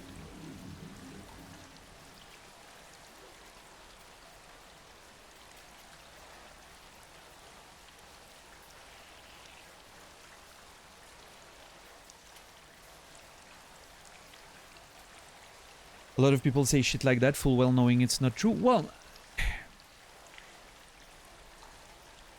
But some of it often is, right? Or are we ignoring that our society is currently being oppressive to one gender and not the other as a systemic thing. Very different to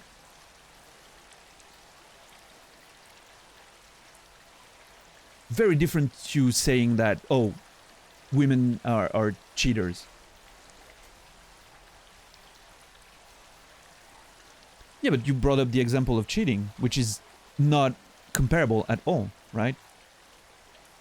So we cannot dismiss people for calling out systemic problems about gender oppression by saying, oh, but people say shit without knowing if it's true or not. In that case, we know it's true, so we can't dismiss it. We have to be like, yeah, shit, we might want to do something about that, right?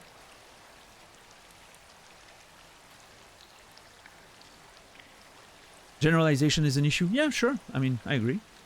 I don't think that's incompatible with understanding that there's a time and place for... Again, it goes back to that, right? Time and place. If someone's making a thread about their experience with men, for instance, to go back to that example, most of it being negative, and then bringing up, you know, men are trash as a conclusion, hashtag, now is not the time to say, oh, but, you know, not all men are trash, you're wrong, just find better people. Now is not the time.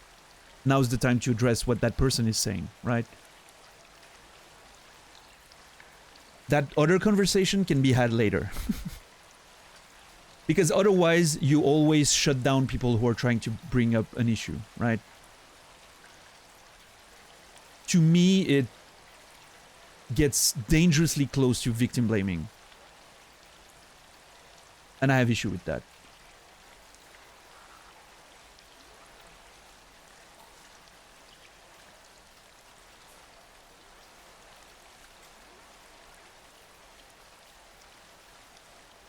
Like, it's your fault for not being around the right people, right?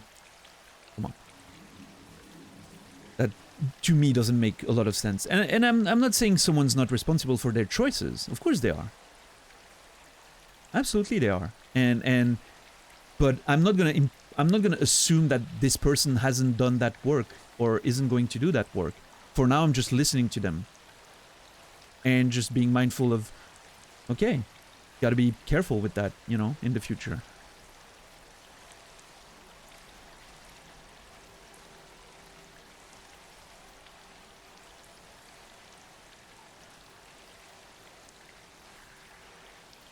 What's up, Dynamo? How are you doing today? Dynamo? Tremolo? More simple. There will always be a minority opinion amongst the majority, but if laws and regulations are set for the majority, that's the right direction. Fortunately, a lot of things from the minority are being reflected. It's much bigger than they are. History to adapt takes time. Do we unequivocally believe that rules being set for the majority is necessarily the good choice? I'm asking the question openly, without, you know.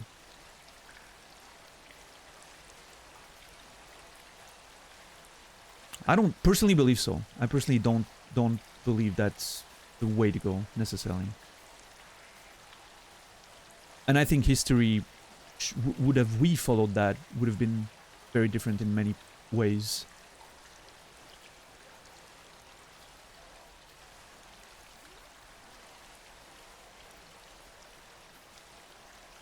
I think it's, again, one of those ideal worlds or not situations. Like, I feel that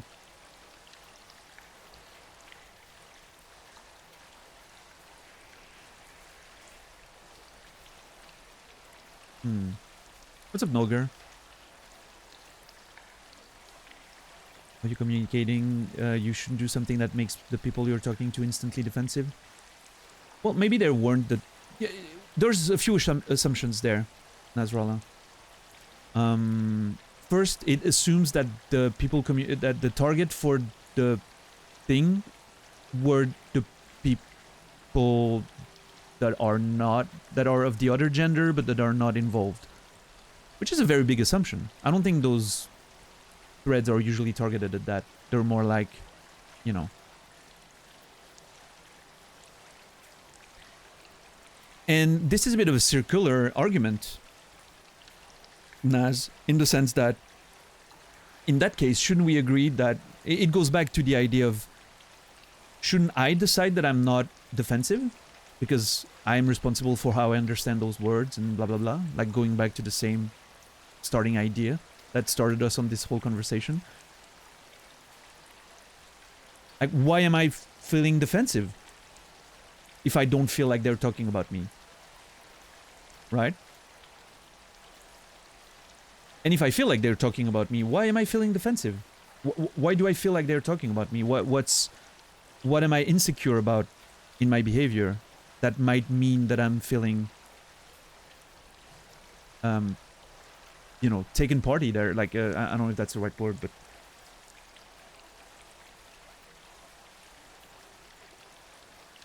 Yeah, I don't know if I fully agree with that either, part-time. You can make someone defensive with the words you're using. And I think...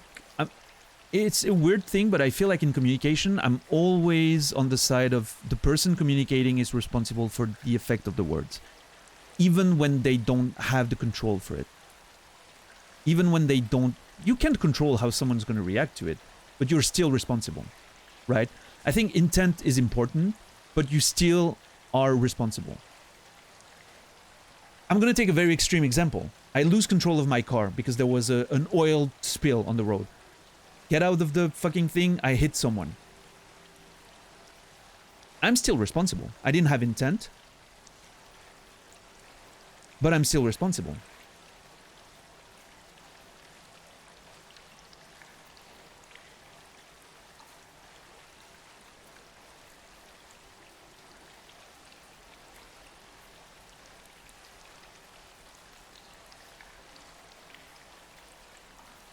Are you saying me, Nasrallah? I don't agree with myself? Because I've been, you know, I've been playing devil's advocate for a few things here. I'm not necessarily... my own personal opinion is very little coming through here, I believe. I'm trying to, you know, understand. Because you're putting the responsibility on the listener to not get defensive. I understand what you mean. Okay, I understand. You're going back to the... Right.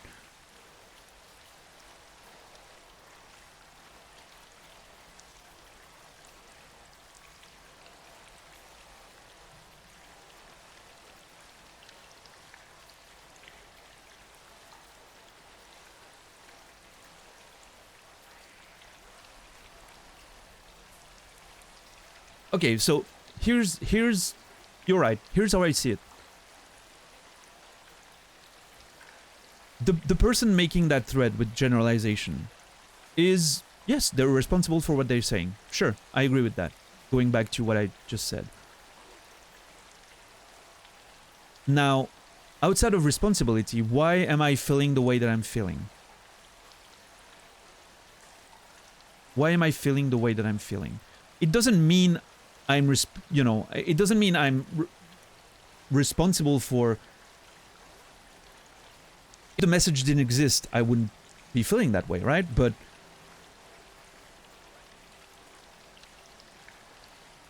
if I'm feeling that way, first of all, does it matter that I say... Do I have to say something? Do I have myself to communicate on a topic that's clearly not about me? And that, you know, a person's going through something? Is now the time for me to express that I'm different? Should I be? Which is another conversation altogether. Because we tend to think we're not part of those people, but we tend to be sometimes without trying to. I don't know, it's a... And...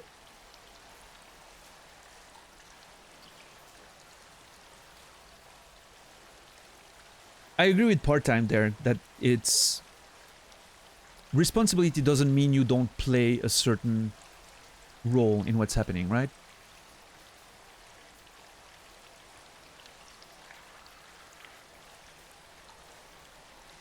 I mean, I probably am, Naz, and that's what I was was just about to transition into, is that it's so complicated. It's such a mess of interlocking elements of communication and different egos clashing and personalities clashing and misunderstanding. It's such a fucking mess, you know.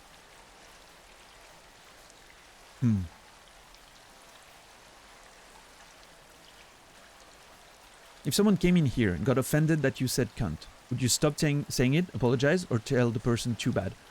So, I would not stop saying it. I would, depending on the situation, I would gladly apologize for offending them. But I will also add that I'm not going to stop communicating. Here's how I communicated and what's my intent and the reason why I'm using it and how I feel about the word and the context in which I'm using it. Here's the explanation. Now, the other person has two choices. They can accept that and be like, oh, okay, I understand. I now can understand better what you're saying and I won't be offended anymore. In which case, cool. Or they can decide to just leave. And that's cool too. You know? But I can apologize without... It doesn't mean I regret saying it. It just means that, oh, I didn't mean to offend you. I can apologize for that. No problem. I have no problem apologizing for that. I think it's very healthy for me to do so. It doesn't mean I regret doing it or that I feel bad for doing it. It's just something I did unintentionally. So I'm going to apologize for that. It's polite. Exactly, yeah. Like, you know, I cut a branch in my garden and it falls into my neighbor's cat and it hurts their leg. I'm gonna be like, oh fuck, dude, I didn't see the cat. I'm so sorry. Like, I'm gonna apologize, but I'm not gonna feel bad for cutting the branch of my tree. That was something I wanted to do, you know. I'm still responsible. I take responsibility for my words. Means I'm gonna keep using them, knowing that it can do something bad, and I can apologize to that, and I have no problem doing that. It's not a weakness. It's just what I don't mind doing it. And then explaining myself, you know?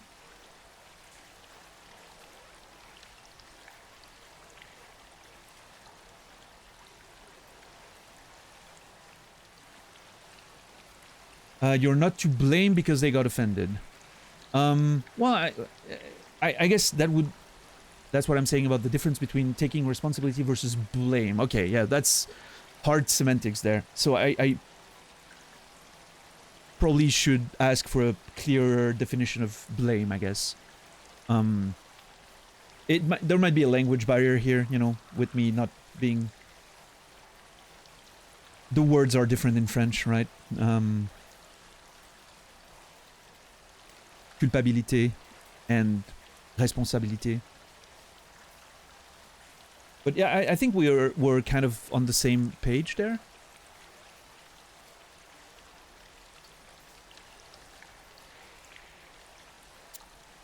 Well, brainy, because here's how I see it. I'm opening the door. I'm allowing people to come in. You know, it's an open invitation. I'm not saying that I'm personally inviting them, but it's still an open invitation. I'm like, yeah, you just come watch me. I want that. That's something I desire. I desire more people coming in. I'm inviting them in. It's implied in the contract of me doing an open stream, right? And if I offend someone without wanting to, I'm perfectly fine apologizing to them. I'm like, oh, I'm really sorry that I offended you. That was really not my intention. Here's what I was trying to express, and here's how I use that word. Just so you know, I'm gonna keep doing it in the future. So if you're fine with my explanation and you can deal with that, then you're welcome to stay. If not, I highly recommend you just go somewhere else. And if you want to stay and keep being offended and busting my nuts about it, I'm probably not gonna like that, because that's not the vibe that I want, and I'm gonna not welcome you anymore. Which is very different, you know. It's still... It's not black or white, right? It's completely...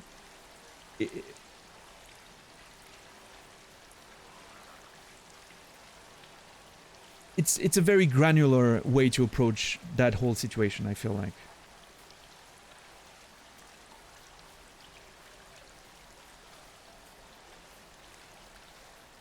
to me, Brainy, it's kind of similar because my voice, by virtue of you coming here, you being quote-unquote invited here, my voice comes to you in your home, in your personal world. And I have to accept that responsibility. I have a platform. I have to accept the responsibility of having a platform and expressing myself on it. Not accepting that is, I believe, very dangerous. Because it means I could say anything and influence people and potentially have very negative impact on... We've seen what, you know, people expressing themselves on big platforms do. We see how it can be negative. So I think accountability and responsibility is an important thing. I'm accountable for an accident I caused even if I didn't intend to. Just by mistake. Which is going to be... It's going to be treated by the law, by justice, very differently than someone intentionally running into someone with their car, right? Like, it's... Even justice accept that there's a difference between responsibility and guilt, I guess, or blame, like Part-Time was trying to say. I think I'm kind of understanding what Part-Time was trying to say, and we're kind of reconnecting there. But yeah.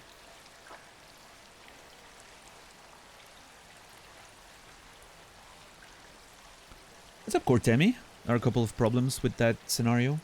First, it's not sustainable to always debate and explain your way of communicating. Of course, of course, of course. Right. I agree, but in the case of, for instance, I can't account for every situation. In the case of my channel right now, I'm not tired of explaining myself if I have to. If one day that changes, I'll, you know, adapt. And if they require me to stop saying it, they're gonna get banned, because one of the unbreakable rules of this channel is you don't tell me what to do. So... And in fact, if someone came in, say, oh, I'm offended because you said that, and I require an apology, I'm very likely to tell that person to fuck off. Just because they're demanding an apology, you know? And that annoys me.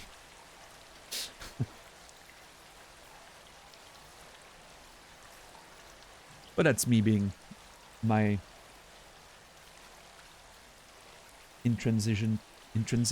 Is that a word in English? I don't think so.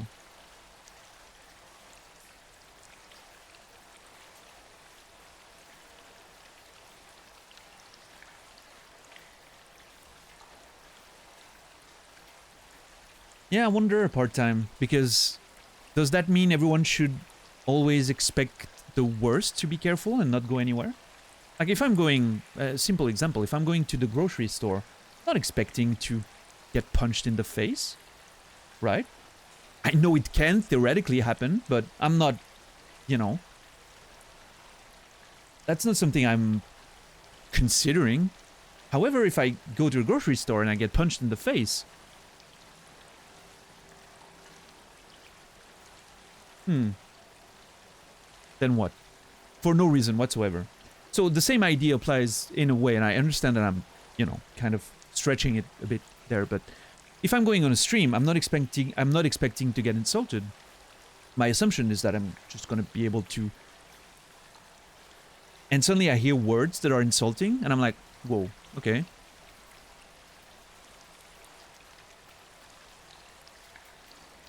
I didn't, you know... And of course I can definitely, and I'm sure a lot of people do that, I can decide to just click off and never mention anything.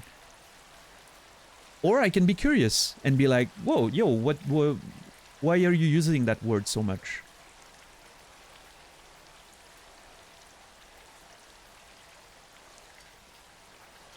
Just like, if I go to the grocery store and I get punched, I can run away, or I can be like, why'd you punch me, cunt?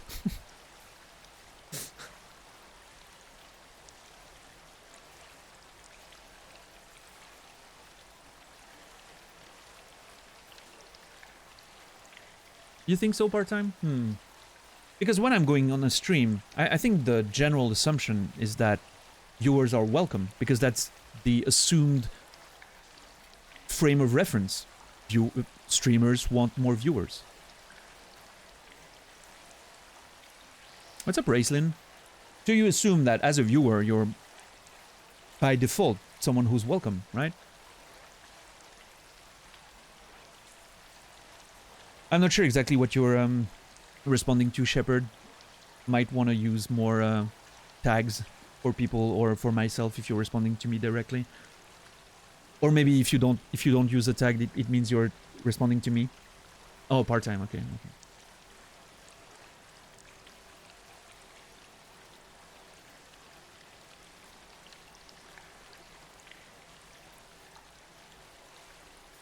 But I think this conversation is the exact crux of the problem, isn't it? Communication is so fucking difficult. And it's way too easy to put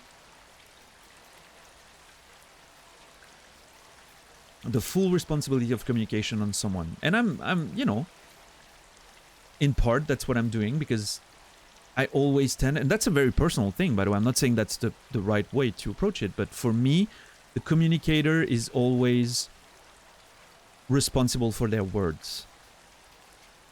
Intentionally hurting or not.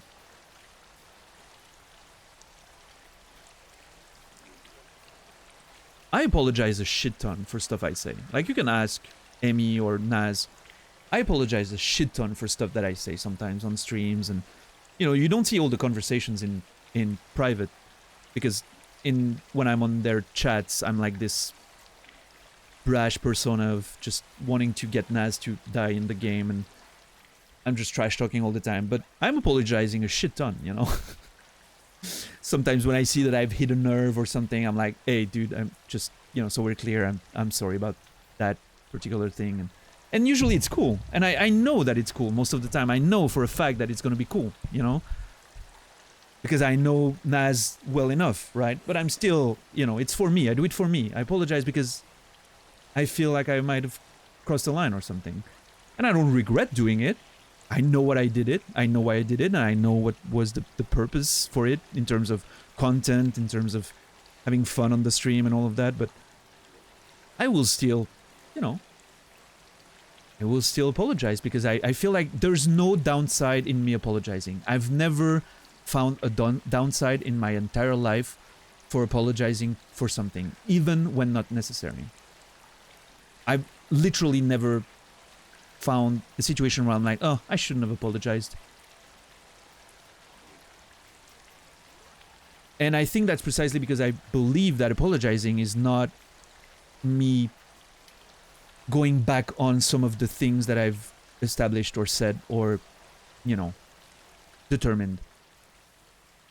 It goes back again to what I was saying earlier. If I say something and someone's offended, I will wholeheartedly apologize to them. Then I'm going to ask myself, is what I said a problem? And sometimes it is. I can say stuff that's a problem without realizing. And so I'm, you know, I reflect and I'm like, oh shit, actually, yeah. I did cross a line there. That was a mistake on my part. But if it's for saying something like cunt on stream or saying something that I truly believe in, then I can definitely apologize, but then I'll be like, but you know, I still stand by what I said, and I'm sorry we don't agree on that. But that's not going to change. And please, if I'm in my home, like here, please remove yourself from the situation. It's a very complex thing, right?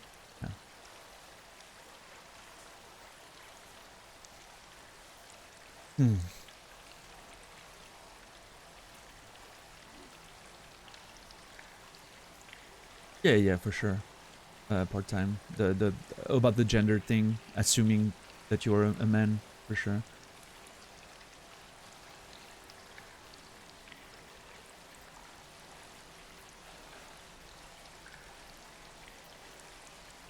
Is to assume the best possible interpretation of the other speaker. I do that as well, yeah, most of the time. Sometimes I miss the mark because of emotions, but yeah. Yeah. We could literally take up a whole stream discussing this issue. Isn't that not what we're doing? When Daniel pisses me off, he doesn't regret it. Never. Yeah, of course, Brucey, for sure, for sure.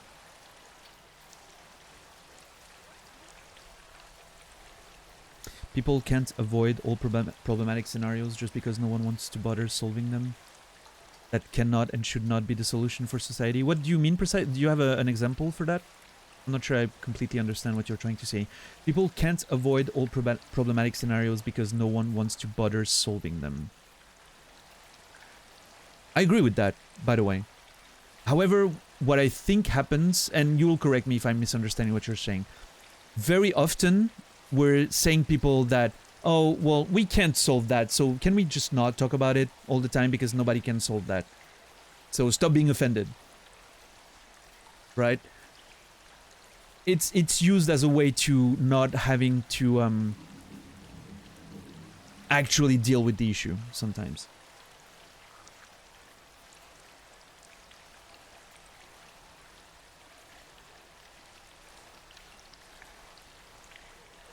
I mean, Brainy, can we talk about your opinions on Dark Souls 2? I feel like you crossed the line a lot there.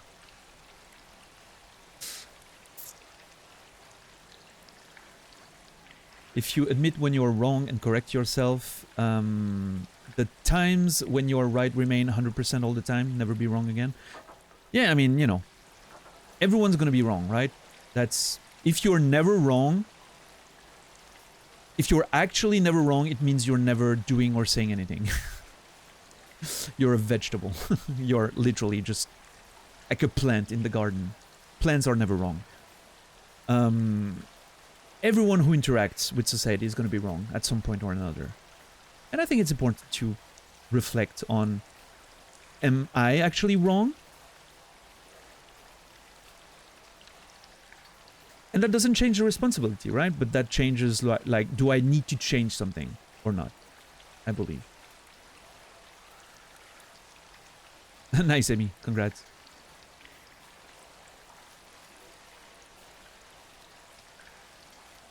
I heard a good argument that this sort of self-censoring, like when you avoid speaking freely and when society is policing what is wrong or right, is actually damaging to the public discourse. That is because it becomes harder to determine intent. When everyone knows what is a bad thing, people get smarter and start avoiding it, and they can use messaging that can be acceptable technically but still carry the same sentiment, thus becoming harder to determine intent. I agree with that. However, I totally agree. However,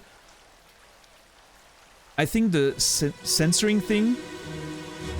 What's up, Ninja? Thank you for resubbing. 3 months. Appreciate it. Much love to you, my friend.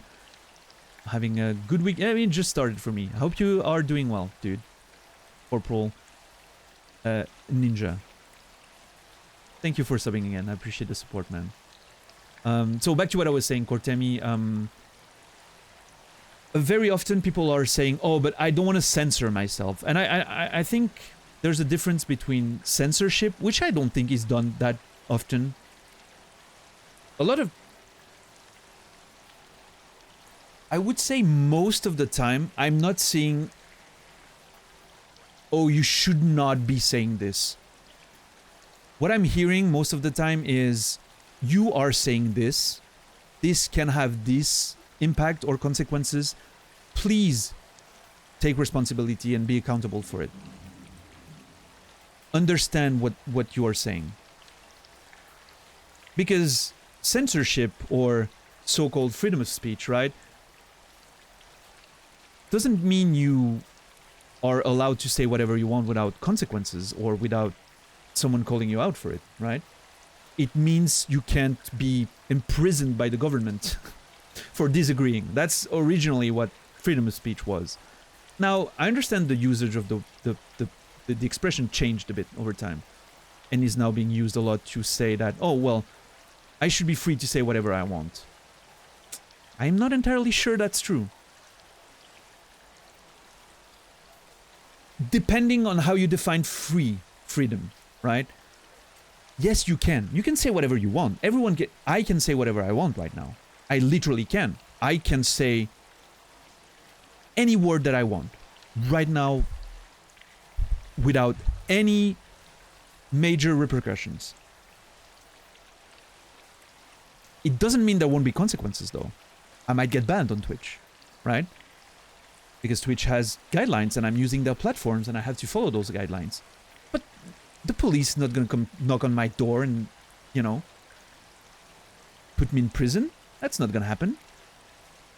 Well, unless, you know, unless I start literally threatening to bomb the freaking government building, you know. Free doesn't mean without consequence. Good way to put it, Shepard. Yeah. But that's the problem I'm seeing these days, is that people want to be able to... Basically, what I'm going to simplify the conversation for just a second, if you'll allow me. People use that idea of censorship and freedom of speech and all that to basically say, I should be able to be a hateful piece of shit without nobody telling me otherwise. And I think that's wrong. If you want to be a hateful piece of shit, feel free to be. Like, there's literally no one preventing you from doing that. Literally. You can do that however the fuck you want. But you're gonna get called out for it. And you have to accept that being called out is part of the deal, right? You get called out for it. Just accept it. Just like if I want to go out and punch people, I'm gonna get punched back. Or to be more, to simplify, if I want to go out and insult everyone, I'm gonna get punched at some point. I'm gonna fucking insult the wrong cunt and he's gonna punch me. And, you know, is responsible for his punch, but I'm responsible for the shit that I said. That triggered the punch reaction, right?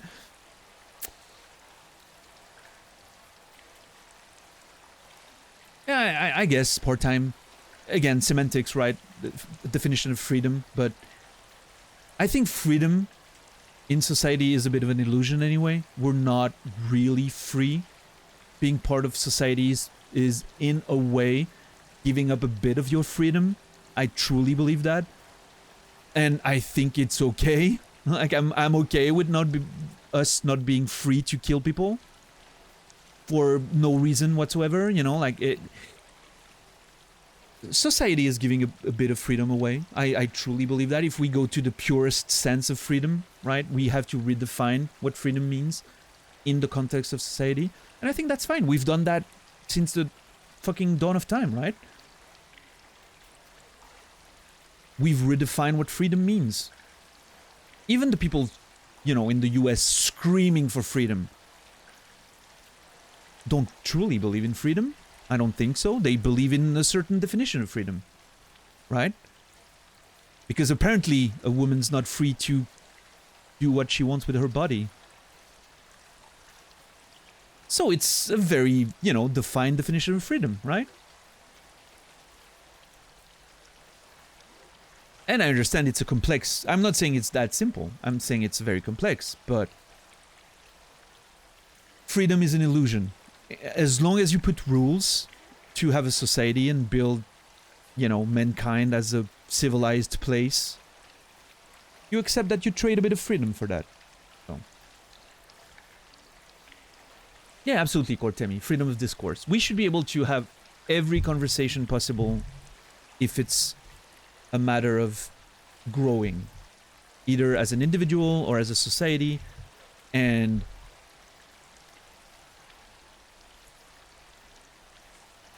it goes back to context.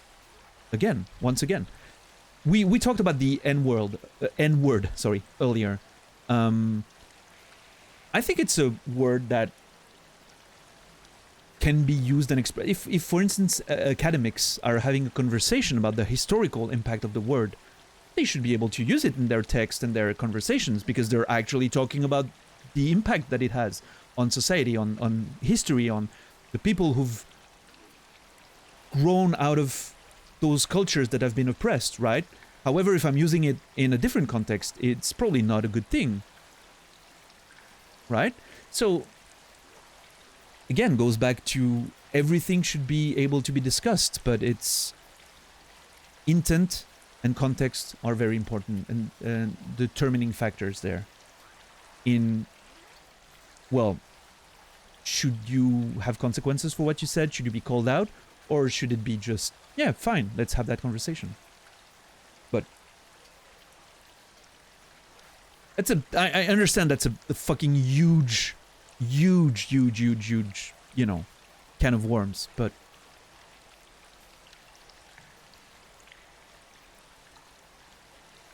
we'll never have a perfect society where communications is perfectly smooth. It doesn't happen. That's not a thing.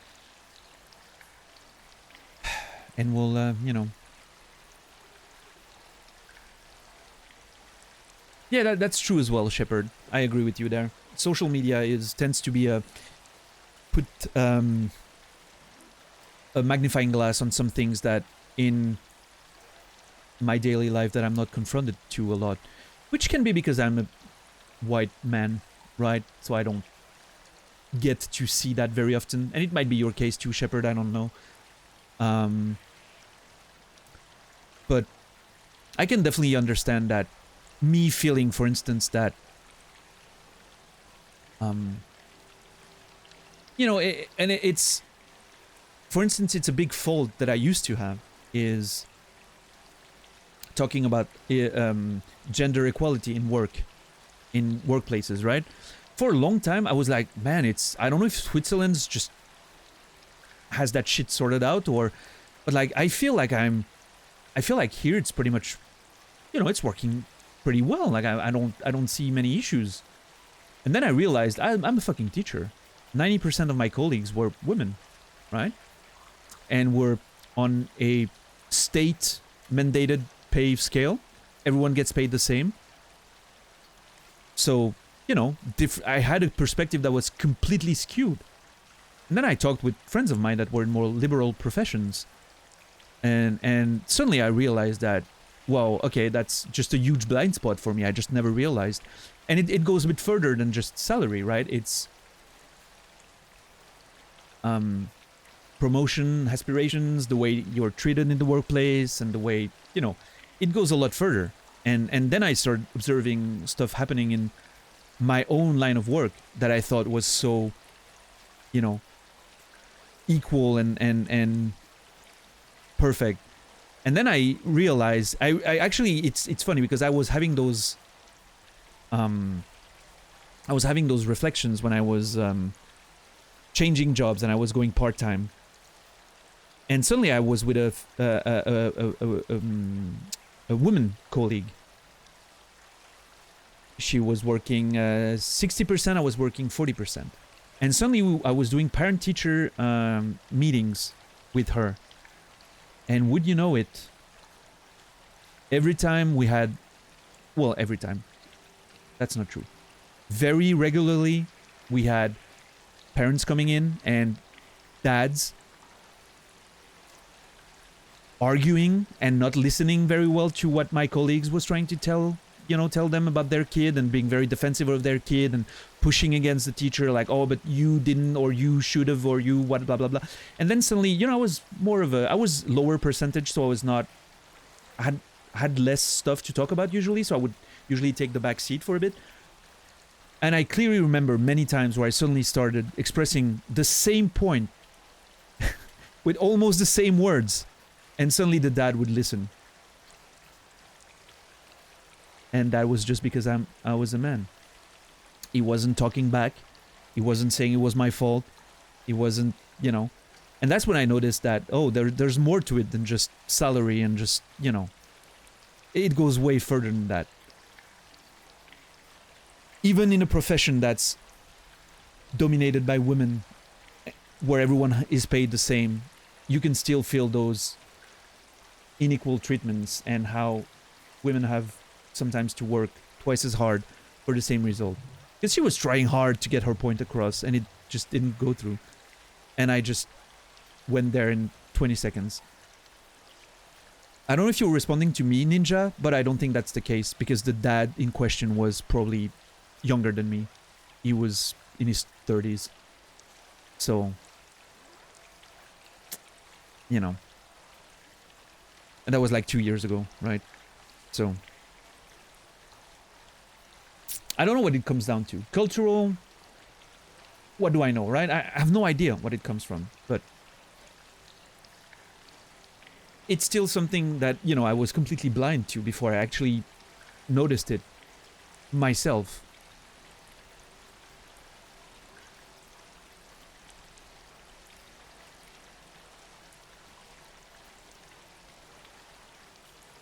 Oh yeah, Greg, I'm fully aware, and I think when I'm looking at discussions on those topics, how often do I see people being like, oh well, I'm not seeing that in my company or in my daily life, or when I'm out with my girlfriends, they're not getting harassed or blah blah blah. And I'm like, well, I mean, motherfucker, that's the point. Like, they're telling you that we're not seeing it because it happens when we're not looking, or we're just blind to it. But anyway, I digress in a different conversation there. But it's just to express that in that regard, social media is kind of interesting because it can be positive to put a light on stuff that you don't usually get to see. Is what I was trying to go. I'm looping back to what I was trying to say. I like that I'm able to hear testimonies of people going through shit that I'm not able to see in my daily life because it doesn't happen around me, you know? Sometimes simply because I'm there. Not me personally, but me as a man, you know? So. But I understand, Shepard, that you went further. I was not referring to the problem that are alighted on social media, but the way people interact with each other, which... Thank you for making that clearer, and I understand, yes. Interactions on social media are, you know... And I know I've expressed that a few times in the past, not specifically today, but in the past, that... Look at how social media gets reactions and algorithms work. Likes or replies make your content more visible. So, of course, if you want likes or replies, you need to make short, extreme points. Because you either get people that agree with you, that are gonna like and retweet, or you get people that disagree with you, that are gonna quote tweet you and tell you you're a piece of shit, or reply to your message to tell you you're a piece of shit. So anyway, you get that engagement. And I believe we're being trained, literally trained like fucking monkeys on social media, to being reinforced for our more extreme and short opinions. Which is a problem, I believe. But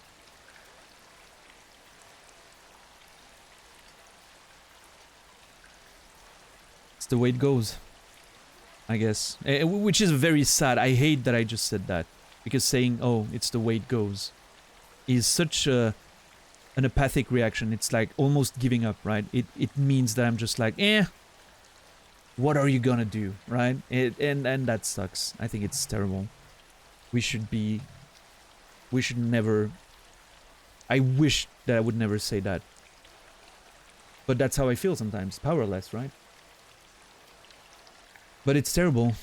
It's terrible to feel that apathy and powerlessness.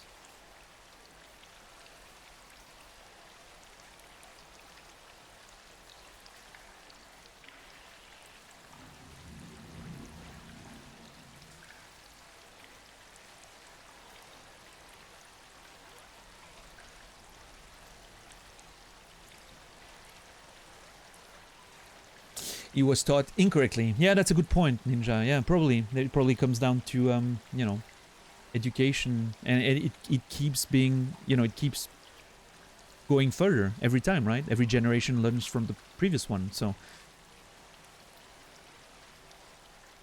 And I think in that regard, maybe that's where the internet, social media and everything has a potential positive there. In that it's becoming always easier to educate yourself outside of your just parents' influence.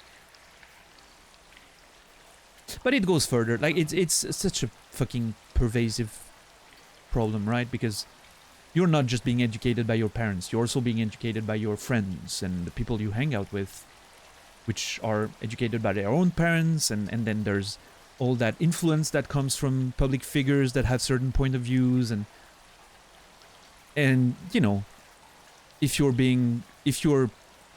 goes back to that worshipping we talked about. Like, if you're worshipping the certain people online, you're likely to get influenced differently and have other perspective on many social issues, and it's such a complex problem. Can we just scrap humanity and just, I don't know. It's too complicated. Just scrap it all.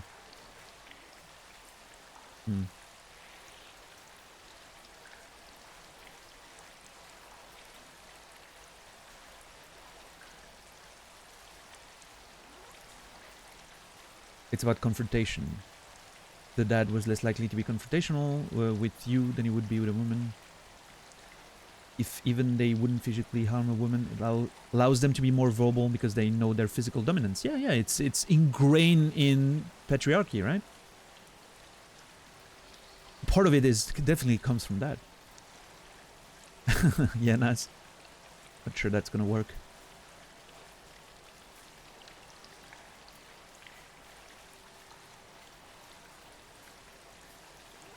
A site that has a minimum word count.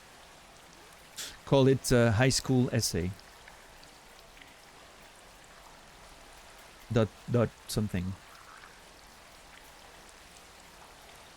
It's a problem that takes generations to solve, if it even can, right? Because, well, one phenomenon that you can notice is that the more people who care less and are more aggressive or more oppressive tend to be more successful as well, by default of the softer, more reserved people being more easily controlled. Which means the people in power tend to, I would say, I'm not sure 100% there, but it feels like the people in power tend to have more conservative views in general. Am I off the mark there? I'm not sure. But which means that their children, who are more likely to inherit society tomorrow and the power positions, are also going to be more conservative in those same issues. And there's a bit of a loop there, you know, of continuity, and I don't know. If we scrap it all, we would repeat it all over again. Oh, I didn't think of resetting it. Just scrap it for good. No, please don't. For all our shortcomings, we're kind of amazing too. I know. I'm of course being sarcastic when I say scrap it all. I'm very much a fan of mankind as a whole. I think we've done amazing things and we'll keep doing it. So. But yeah, I think these days I feel a bit split. Like, it feels like in some ways we are progressing a bit. But then I'm seeing, you know, what's happening in the US in so many situations, and I'm concerned that we're not so much. I don't know. I don't know how I feel, honestly, on that. It's too complex. I can't process it fully right now.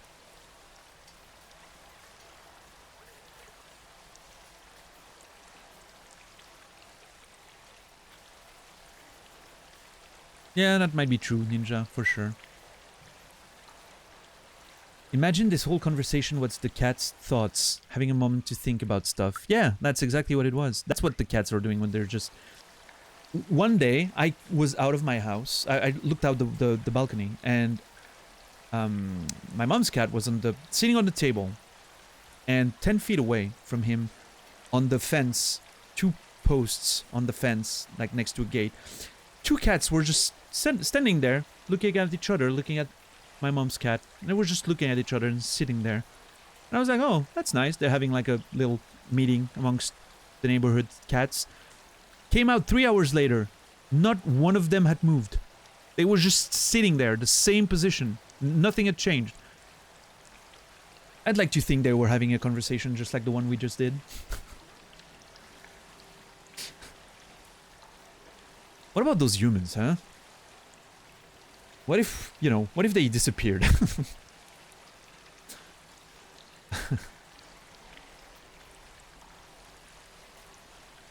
But yeah, I mean, that's a good point, Cortemi, but I still think if we were to look at history, you know, say the Middle Ages or even the World War II, like, we've definitely improved, right? Like, I'm sure we did, right? Like, we don't burn women for being witches because of whatever reason. We don't murder. Well, never mind on that one. Still, we're better, right? We're better than Middle Ages. It's just, I guess, as we get better, as more things get more comfortable in general, we are able to, you know, put our brains to more complex and minimal, less major stuff, right? Like, we allow ourselves to be more concerned about more specific things, right? Like, we don't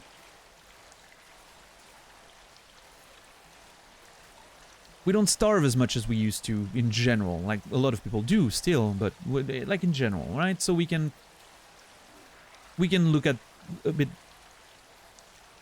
the Maslow pyramid, right? Like, we've covered, at least for us in Western first world society, we've covered the basics, right?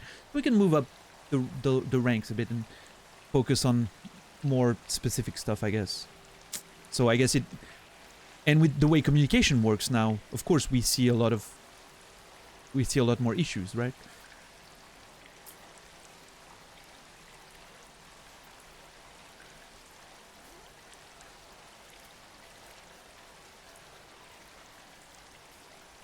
Yeah, Labradoc, I love that sentence, how you put it there. And I'm very sorry for your, you know, ancestors, but that was a beautiful sentence. I love it. My grandfather was born in a death camp. I was born in a house. Hopefully my wife and I will have one in a hospital. I think that you've summarized so many things there in one sentence. That was beautiful. I might steal that one day. And if you notice, if one day you read one of my books because it's been translated and you see that sentence in there, I will gladly argue in court over giving you some rights for it. Some of my royalties.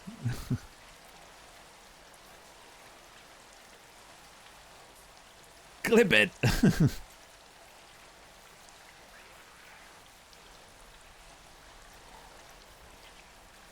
Yeah, for sure, part-time, yeah. But I guess it, and in a way, it's a good thing that we're now able to just look at further problems and try to fix them, right?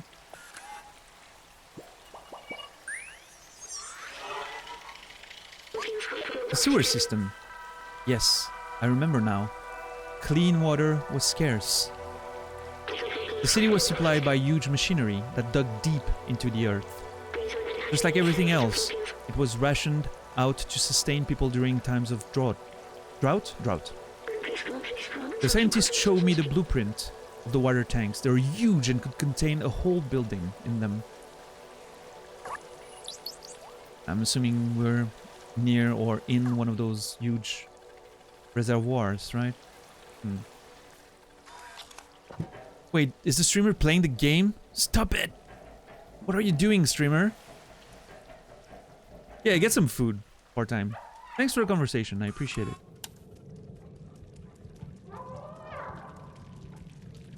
You generally have a very different perspective as I do on many topics, and which is not surprising based on what I know of your background and your patience. So it's interesting. Allows me to have someone to bounce ideas off of. Help me! I have just put in my basket another 12 vinyl records. Only bought 17 last weekend. When will I stop? Never, Facehugger. You will stop when there will be no more vinyls on the planet. And that's your... that's your, curse.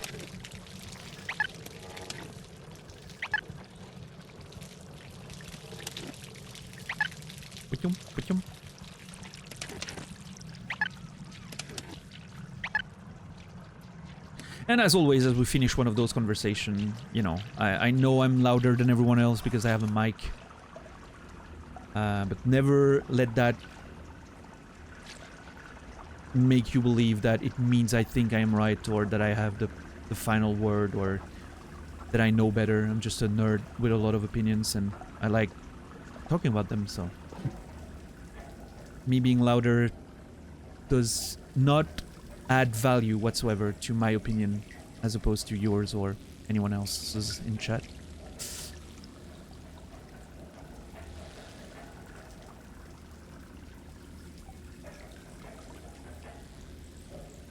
I love this place, dude. This is giving me a very huge Half-Life or Portal thing. When you're... You know Portal 2, when you're behind the scenes? That's exactly what it's... the vibe it's giving me. They have to have had influences from that, visually speaking.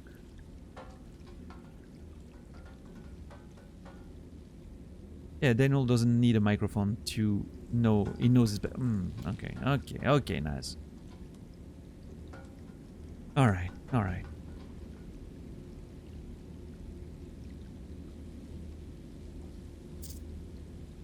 Wait, you play games? Just so I don't have to sit in the just chatting category? I mean, I've always said, you know, I love the playing games part of the streams, but I love the conversations even more.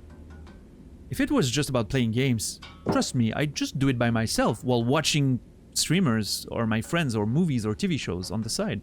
I would love that. I think it's great. The conversation is what's making this unique. Otherwise, it's just like watch a fucking YouTube video, right? I was almost expecting that would break as well.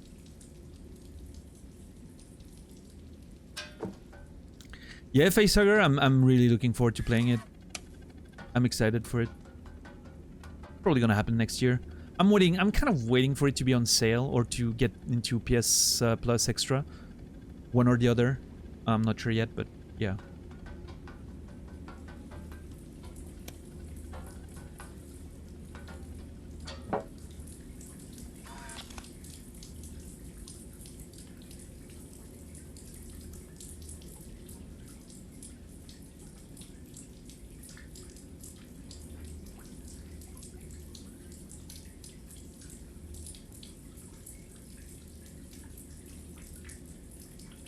I love the narrator. The voice actor said that sentence. Wait. What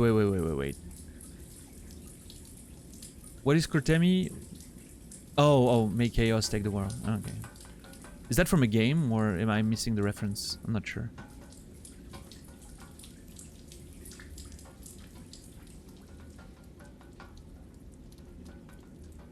Oh, Elden Ring. I already forgot. Played that game so much and I already forgot. What's up, Toxic? What are you doing? Holy shit, we moved. Yeah, Dax, we did. But yeah, thank you for the conversation. That was neat. Everyone. I'm glad, again, we can have really, like, interesting conversation about really... See? Oh, dude, tell me it's gonna do it again. We can have really great conversations about topics that are pretty difficult and nobody jumping at each other's throat. It's awesome.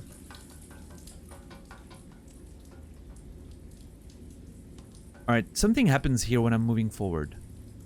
You will notice. I'm gonna move forward and the camera pulls back a bit. See how it makes the fucking movement feel more natural in an instant. See?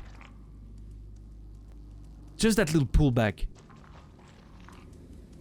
If it always did that whenever we started moving, it would feel so awesome.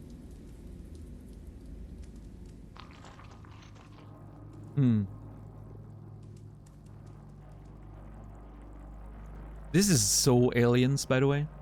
With the eggs and everything.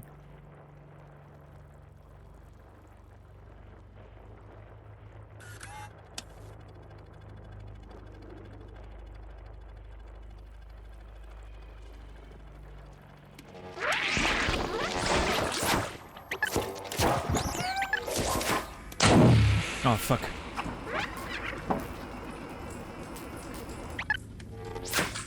Wait, they don't come down here? Oh, did one slip and fall?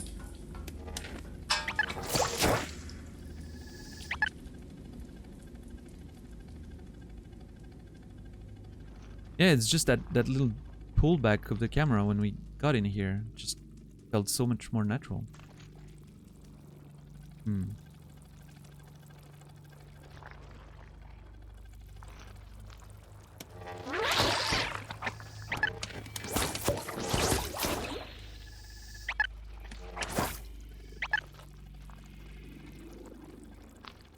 Oh, it looks like Jonesy. That's true. From Aliens, dude. It did not hit me before you just said it. It totally looks like Jonesy in Alien. Oh, I want to watch Aliens again, like the whole fucking thing. Weirdly enough, I'm not a huge fan of the first movie. Like I like it quite a bit, but I like the second one a lot because I think I liked it better when I grew up. Because action, you know, when I was a kid, so it has that nostalgia that the first one doesn't have for me. I saw the second one before seeing the first one when I was a kid. And I'm a huge fucking fan of the third, which I know is very weird. A lot of people didn't like the third. I was a huge fan already, and the new cut they did of the movie, the assembly cut, which is more faithful to the original script, makes it even better. I really love the third one. And I think they're all actually amazing, but they're all different genres. They're all sci-fi, of course. Like the first one is horror. The second one is, you know, military sci-fi action movie. And the third one, I think, is a character drama. And when you look at it like that, to me, it was like, oh my god, they're actually all different genres. And it made me have a new appreciation for what they were doing with the series, you know? And I actually love the character drama in the third one. I think it's awesome. All the fucking religious undertones and the characters are so amazing. Yeah, David Fincher. Yeah. Who I believe renounced the project later. Like he's not a fan of his own work there. But I think the assembly cut, which is like a slightly different version of the movie, is actually fucking amazing.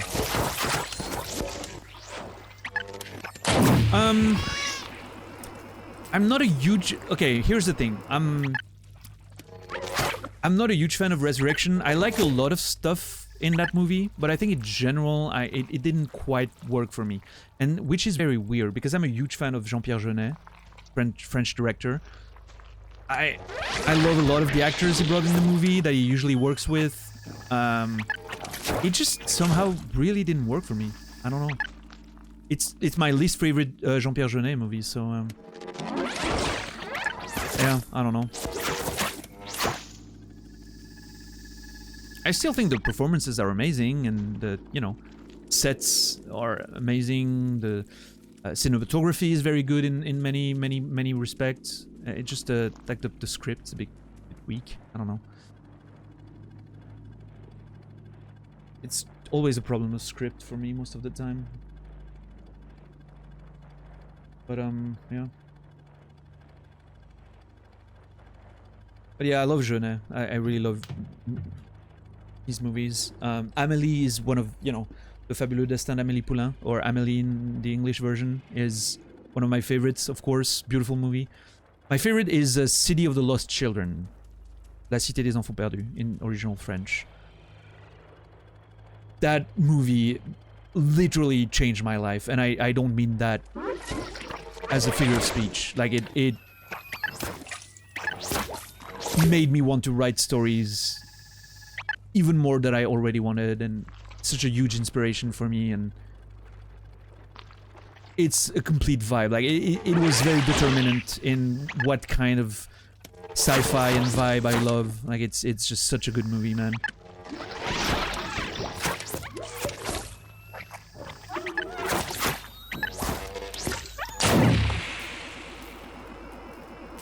You love Amélie? Yeah, it's a good one.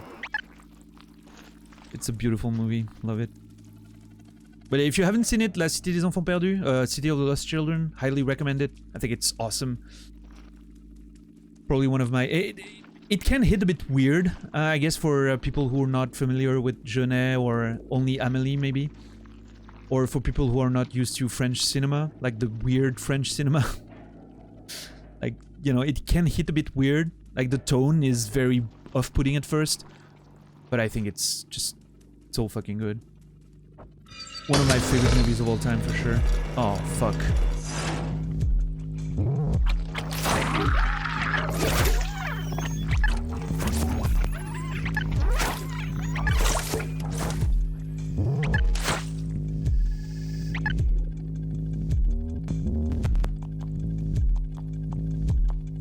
À la Folie Perdu 2, I haven't seen it. But Amélie is like very highly rated for me, yeah. It's not... I would not put it in my top 10 or maybe not even top 20 of all time, but it's definitely somewhere in the top 50 discussion, I'm sure. Yeah, and as for... Oh, I was like, you're a bit late on that, but you're off today for sure. I almost forgot. I don't know if I'm gonna go very long tonight. I might just go a bit longer than usual since Naz is not streaming, but maybe not the 3 extra hours I usually do. I might not do that anymore, or I don't know. We'll see. I'll keep going for a bit as long as conversations are nice and the game's nice.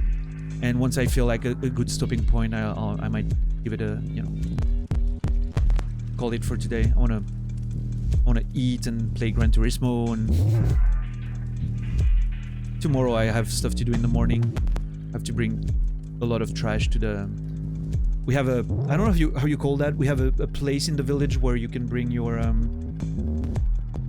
recycling stuff and all of that, and I have to do that in the morning.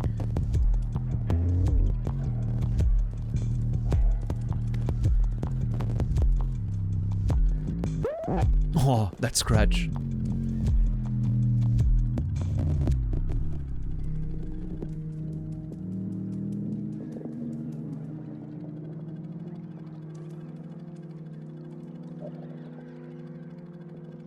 Barely see any movies. Name one, and I probably saw parts of it, but never the full thing. Titanic? I don't know, I'm picking just a very popular one that most people have seen in parts, at least.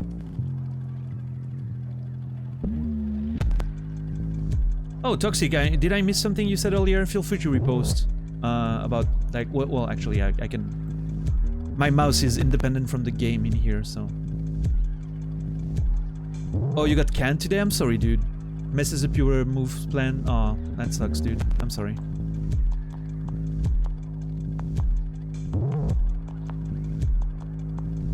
Yeah, that sucks. I love movies. It's one of the favorite things I like to do is watching movies. I plan on watching Everything Everywhere All at Once one of these days. I really got to get back to watching shows and movies. I'm late on everything. I literally did a rewatch of the first 3 seasons of Stranger Things to watch the 4th, and then I finished rewatching the 3 seasons, and I haven't started the 4th. If it keeps going, I'm gonna have to rewatch the first 3. Not impressed, Cortemi? Yeah? A few of my friends really enjoyed it. We'll see.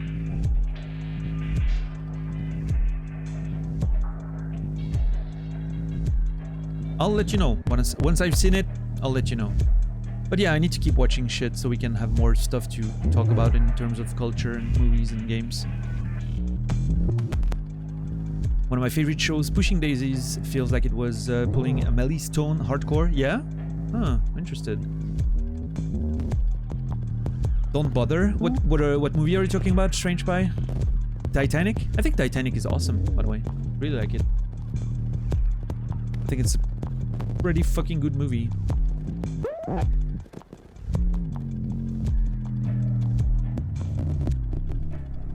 Very impressive work, honestly. I know it got a lot of... I think it got a lot of shit back in the day when I was younger, when I was a teenager. Like, I know a lot of my friends were like, oh, Titanic, blah. And I was a bit part of... Got myself influenced by that group of like, oh, Titanic. But I think it was mostly because of Leo's reputation at the time. It felt like, you know, oh, Pretty Boy Leo's doing a movie. It's a girl's movie, you know. And I think that was very unfair. But, you know, teenagers, we were dumb fucking teenagers, so... Watching it later... Oh my god, what the fuck is that?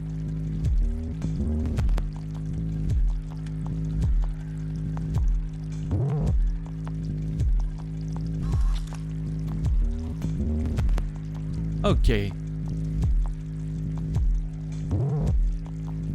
It was for a long time, Dax, until the Marvel, Star Wars, and Avatar took over, yeah.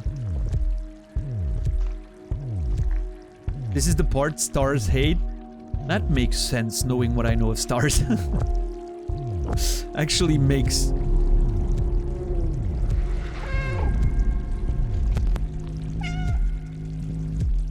Yeah, meowing, bitch.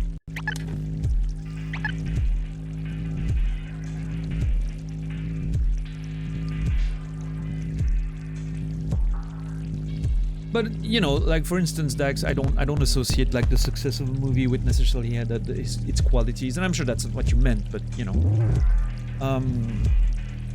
Avatar is the best performing movie of all time, and I think it's a pile of garbage. It's very impressive technically. I'll always give it that. It's just like an awful script. The performances are weak. I think the directing is weak. I think the cinematography is subpar. It's just a good special effects display, right?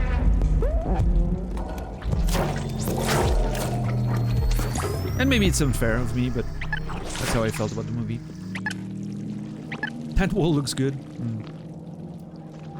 I think Marvel proves that point. I'm not a huge fan of Marvel. Like, I can recognize that it's pretty dumb, cool, just fun entertainment, right? Not very... It's not very in-depth in terms of being a movie or a story. However, I will say that I feel like they hit their themes really well in those movies, in quite a few of them at least, for mainstream movies, right? They hit their themes really, really well. And the writing is usually pretty sharp, even though it's very... it's not very challenging or groundbreaking. It's sharp, right? It's well written, well done. I'm not a fan of the humor, but it kind of works sometimes. I understand I'm not the main target audience, but I do enjoy watching Marvel a lot. I think it's very fun for me to watch. I'm very apologetic. I'm a big Marvel apologist, even though I recognize that they're not great movies, right? Just big spectacle movies, and I think there's a place for that, and that's really cool. I much rather watch Marvel movies than Avatar. Avatar just really makes me mad with how weak the script is in many ways, and at least Marvel always feels sharp. Like, there's a few points where I'm like, okay, that was a bit mad, but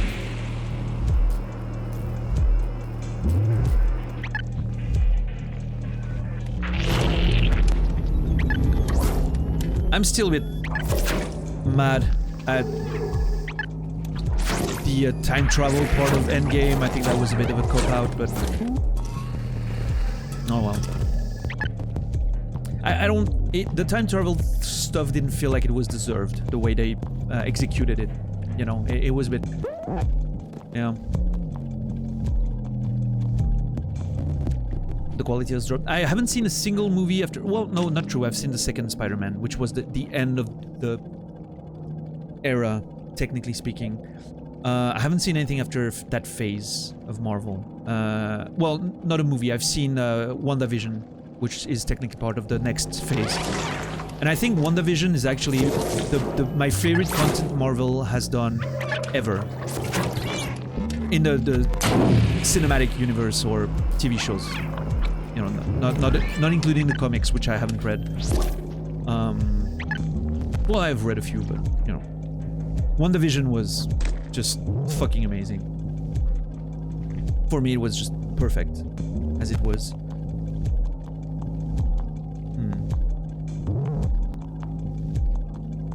Yeah, exactly, Dax, yeah, for sure.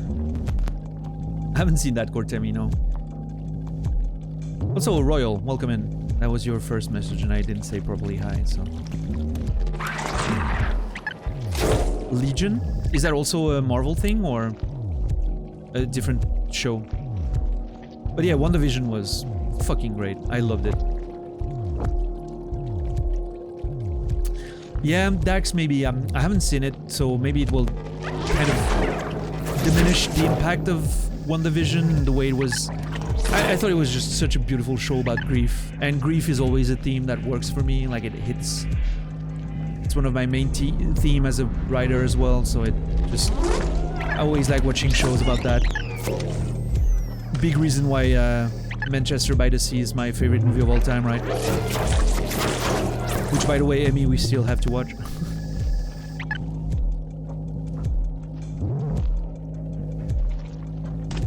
Yeah, Elizabeth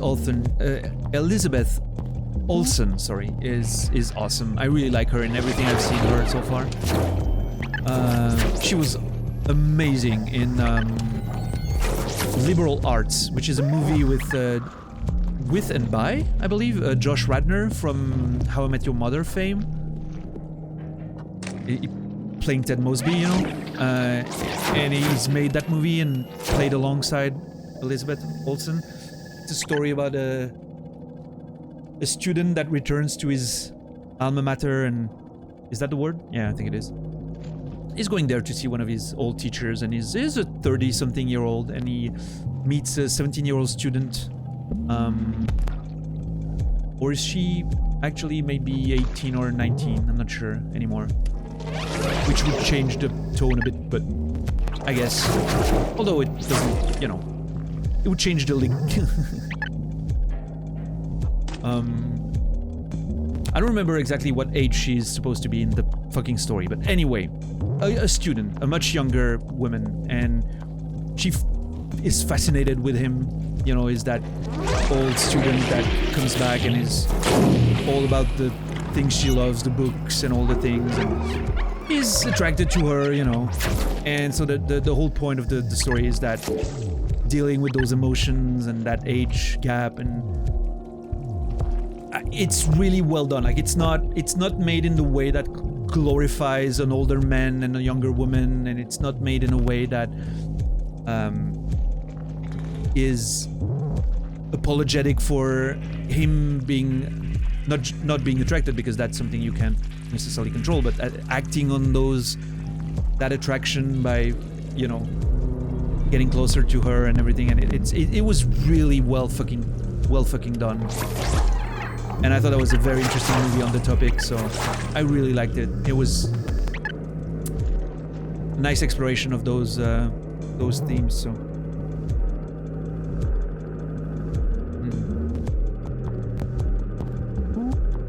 but anyway, yeah, recommend it. And she's awesome in that movie. So,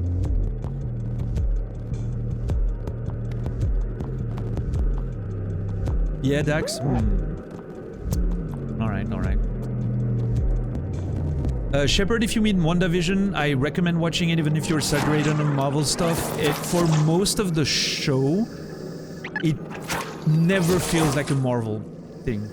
Like, legitimately. There's a few scenes here and there, but it doesn't feel like a Marvel show for most of it. And then there's, you know, I would say towards the end it gets a bit more Marvel-ish, but even then. What's up with Therma? The walls have eyes. Yes, it's terrifying.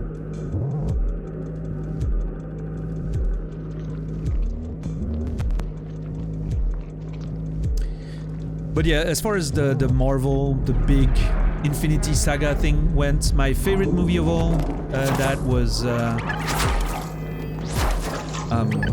Spider-Man Homecoming was my favorite. Because to me, it was exactly, it didn't take itself too seriously, and it was really all about that good fun. And I thought the theme of how Peter Parker is just trying to be that high school student struggling with the responsibility of his power was really well done. I loved that they didn't try to explain the origin story once again.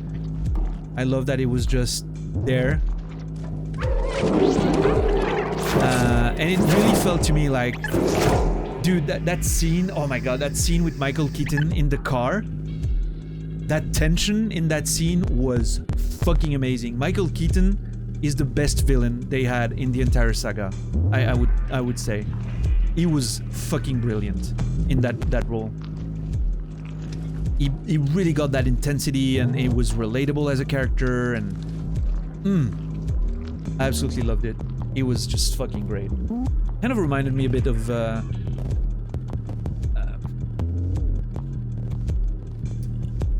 what's his name in Whiplash? J.K. Simmons in Whiplash. That intensity he had in that scene, you know. The first Spider-Man part-time. Michael Keaton playing. I don't remember the name of that villain, but yeah, the Birdman thing. And yeah, I loved everything. I love Zendaya. I think she's a brilliant actress. I loved her in the MJ role. I think I really like Tom Holland, even though he's a bit... He's starting to get in that territory of being overused lately. Even though he's not in that many different roles, but he's so in so many movies. It's just... He comes up a bit too often. Sometimes I like when an actor makes themselves more scarce. Like Daniel Day-Lewis, for instance. You know, there's a reason why I think he's my favorite actor of all time. Part of it is because he's really fucking good, but also because he, you know, he makes himself a bit rare. Same reason for Casey Affleck. And I know, you know, like the... Casey Affleck has a few controversies surrounding him, and I'm not completely oblivious to that, but talking about him as purely as an actor, I like that he's not in too many movies, and is probably my, based on purely acting chops, is probably my second favorite actor of all time. After I've seen him Manchester by the Sea, I was pretty convinced. I liked him in Light of My Life, which is a movie that not many people have seen, but I would highly recommend watching it. It's very Last of Us the movie. Light of My Life, if you ever watch it, it's very, very Last of Us the movie. But it's really fucking good. I really liked it. I thought it was very minimalistic, and I just liked it very much.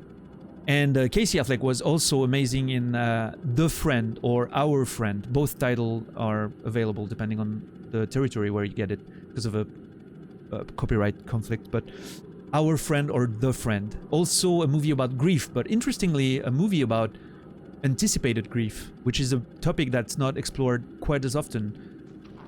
About a man whose wife is terminally ill, sorry, and he's dealing with that. And the main character of the movie is not the main character or the wife. The protagonist is the husband, of course, and the wife is, you know, the main focus of the narrative.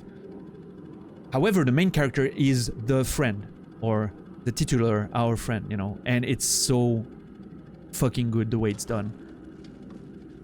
It's a movie about friendship and grief, but in a way that is, you know, I don't know if you've been through this as individuals, but if you have had family members that got sick, you know that moment where suddenly their friend show up a lot less and everyone seems to just leave you there with your own shit to deal with. That movie is exactly about that. It's exactly about that. And it's about that one friend that just sticks around. And oh my god, it reveals its layers very slowly around that character. Since it's not the focus character, you don't see all the layers in that individual friend. And when you realize that, like, all the stuff that's going on, it's absolute, like, I'm literally gonna cry just talking about it if I keep talking about it. It's probably the one of the best movies I've seen in recent memory, and it totally flew under the radar once again. And there's pretty good actors in there. Casey Affleck, Jason Segel plays the friend, Dakota Johnson, or is it another one? I might be mistaken. I know I confused Dakota Johnson with another one. But I think it's her, yeah. Dakota Johnson. Yeah. I think that's her. That's your name, yeah. I'm sorry for mispronouncing it.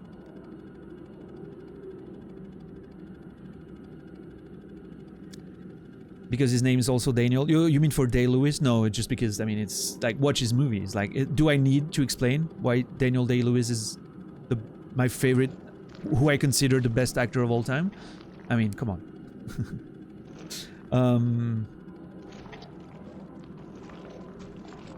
I will say, though, that I still think Casey Affleck in Manchester by the Sea is the one singular best performance of all time.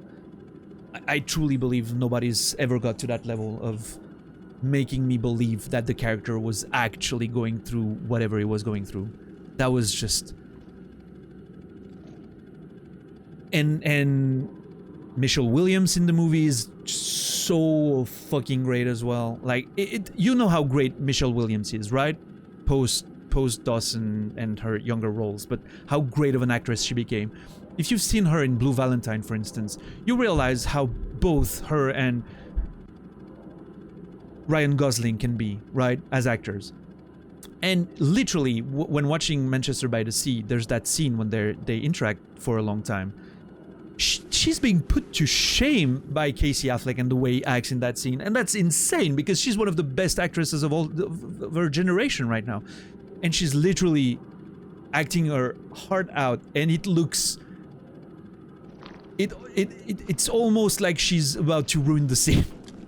Which makes no sense because she's performing better than 99% of performances out there, but Casey Affleck is just, in that particular movie, is just probably one of the most best actor Oscars of all time, most deserved of all time. But yeah.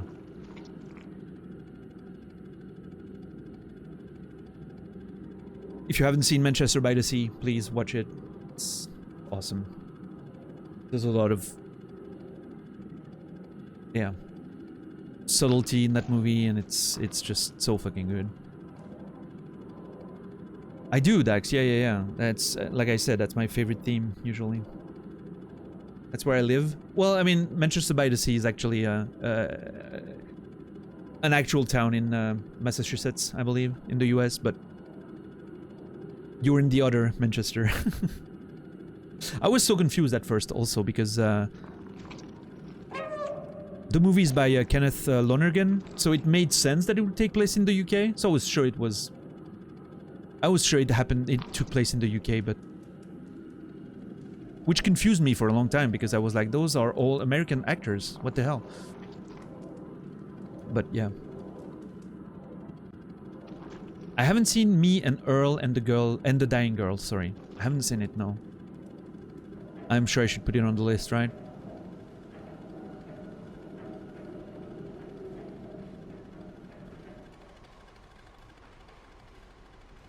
Yeah. Is there a chance that I know anyone in it or the director?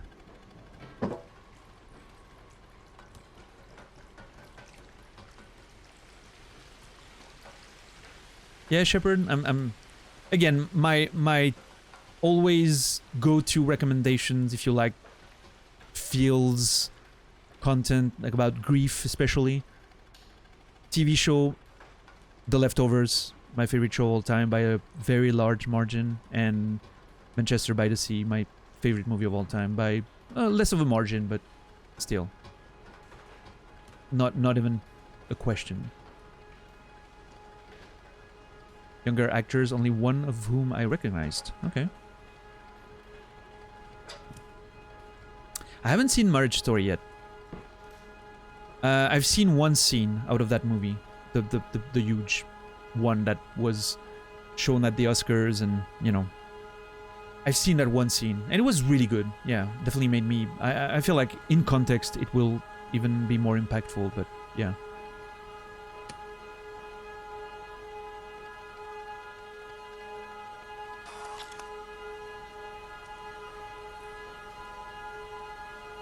The music here is picking up in a very scary way.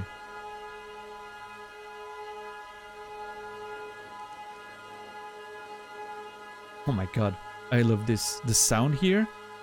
Can I actually completely avoid fighting them? Seems like I can. Oh, I wanted to go in here. Yeah, Labraduck. Oh, the eyes are closed. Oh no. I wonder if I meow, if everything's gonna wake up. It's so tempting to try. Also, I'm a cat, so... Okay.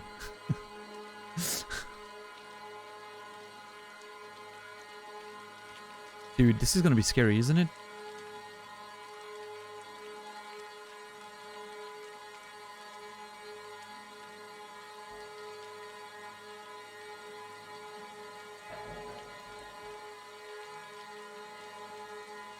Somehow it's even more fucked when they're closed.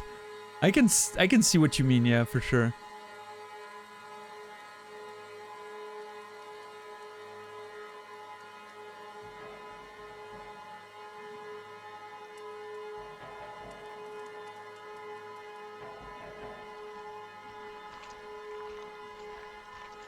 I kind of love the idea that, you know, I'm like trying to be stealthy, but I don't even need it. I'm a cat.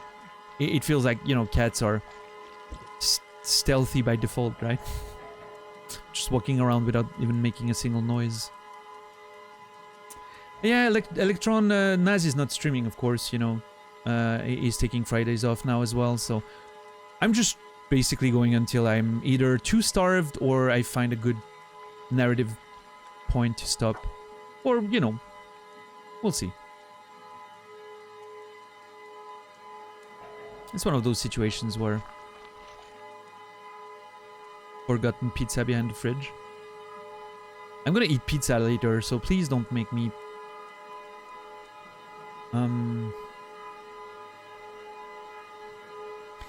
Ninja, I thanked you, right? For the, I don't know if you're still here, but I thanked you for the sub, right? I'm seeing it now on my monitor. I'm like, I was so deep in the conversation that I'm starting to doubt if I thought to myself, finish your thought and then thank you, thank the ninja, or if I interrupted myself. But anyway, thank you if I didn't. I'm gonna have to go through here. Or through here. I'm gonna check the other side. I wonder if I can go here or if it's gonna wake up everything, right? I did. Nice. Thank you, Brucey. Part of me is wondering if I should clean them, like, you know, in small parts. Because I'm worried that if I reach a certain point, everything's gonna hatch and go after me, so... Dude, the tension building there? That is some good work.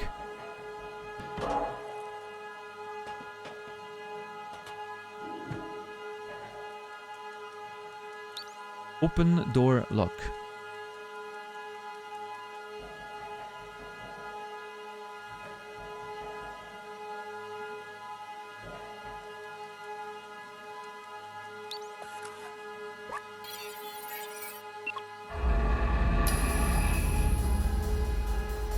Oh my god. Uh-oh. Hey, nerds. Meow. Ah, fuck. I can't do both sides, can I? Right. That, and now it's gonna probably... Yep. It's seeing me, so it's attacking me. Makes sense. Very nice. Interesting. I'm gonna fucking blind you, cunts. Oh no! Nerds.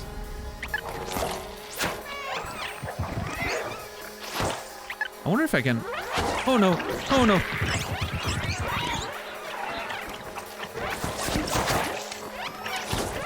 Oh god.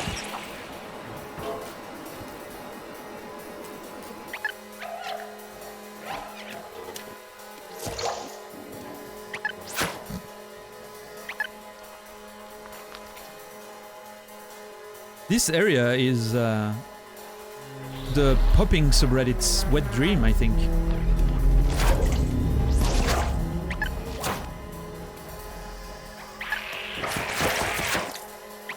I can understand. Seeing stuff being popped is fun. There's a popping subreddit, yes. Or, you know, all the videos of popping zits and all that stuff. Oh, no, it's for actual zits and cysts. All the stuff that just pops like that. Yeah.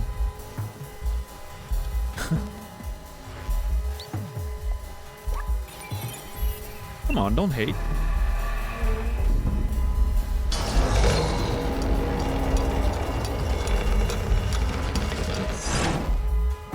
I don't know, Dom. I can tell you that it works for me. It's... I don't think I can explain it. I don't think I fully understand it. It's just... It's satisfying to me. I don't know.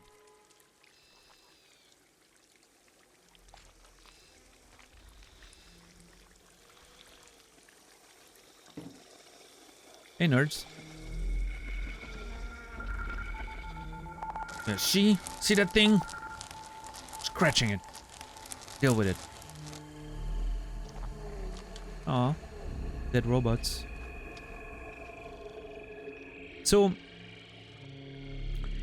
that whole thing having eyes is very weird to me. I wonder if it's an evolution for... and that... I wonder if this fungus or slime or whatever it is that bursts those bacteria, bacteria basically, evolved eyes as a self-defense mechanism. How exactly it happened, I'm not sure, but, you know. Maybe it started with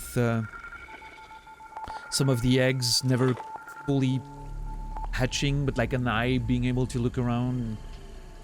And those colonies were able to defend themselves better because of their vision, and that led to, you know, basically the trait being evolved in... Oh my god.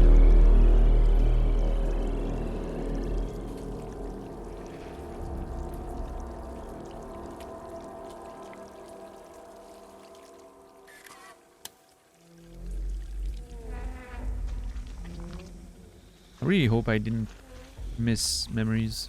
Just fuck going through that shit again.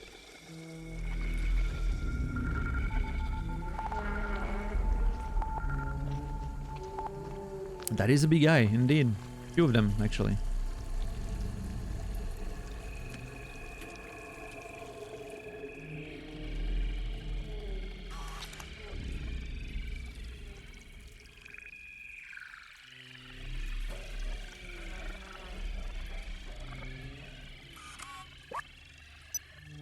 Actually, there's one more. There's a ladder and a whole lot of trash everywhere. I'm a bit worried it was in the area that I was in. Although it seems it could be further, but...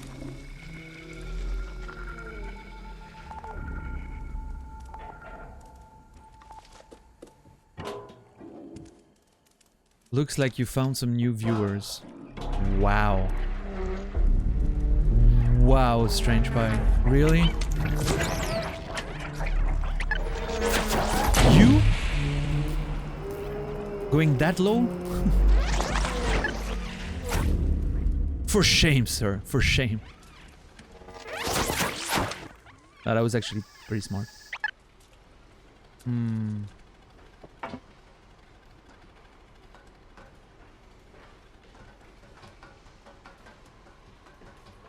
Actually, never mind. If I missed it, then so be it. Might be in the future. I don't want to backtrack all of that. Yeah, Greg, you know, Naz is not streaming, so I'll just go until there's a good narrative point to stop, or until I way too starved to continue, or... Right now I feel okay continuing a bit. My schedule's a bit lighter now, and... You know... It's, you know, like, without me wanting to complain about it or anything, but like, you know, the stream hasn't been popping off too much lately, so getting a, you know, a bit more hours in, progressing in the game, Potentially seeing getting some new eyes later on the stream could be a good way to get a bit of momentum again, so to speak.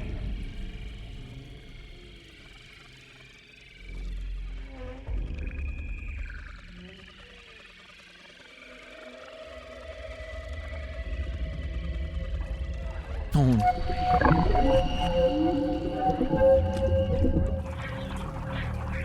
Oh, stars must have hated that.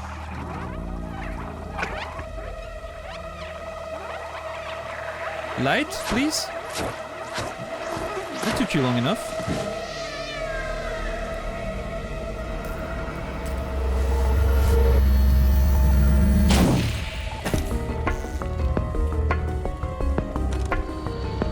Ah, shit.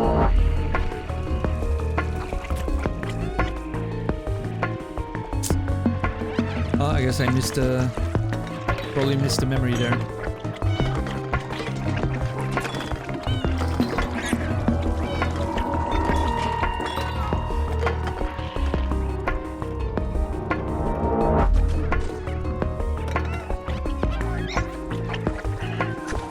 I hate that I can't explore those areas. Like, I understand that they're probably less detailed than the others, but it still makes me want to explore all of it.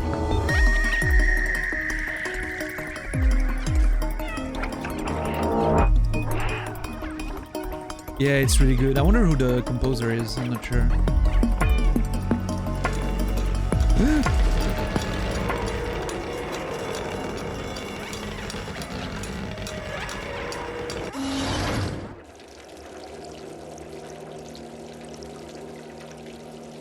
Aw, little guy. What's up?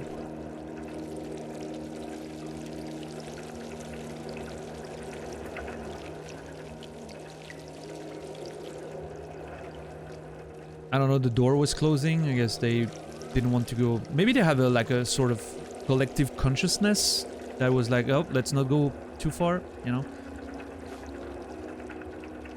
Aw. Oh, thank God. This reminded me of The Lion King when Simba just pushes his dad's paw, trying to get him to wake up. And also, I'm very sorry for bringing that image to all of you again.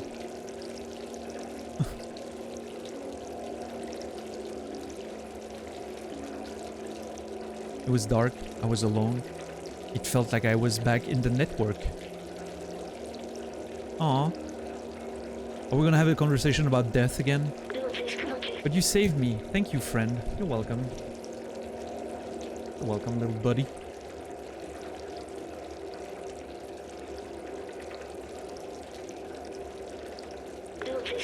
Throwing that much power was rough to my core, on my core. The defluxer is completely destroyed now. We'll have to be careful. Ah, okay. Good job, game. Well played. Interesting way to reset the tools there.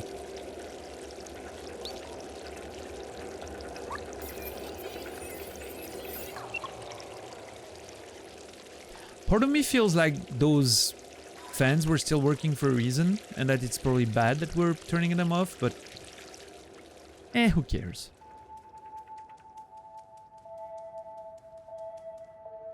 I'm gonna skip a chapter, and I'm gonna be mad because I missed a fucking...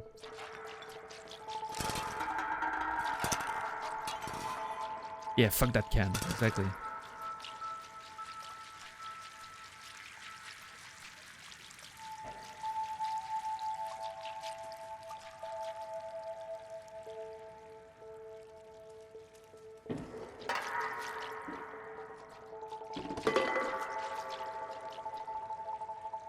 That's the freaking Outsiders logo. Did we find them?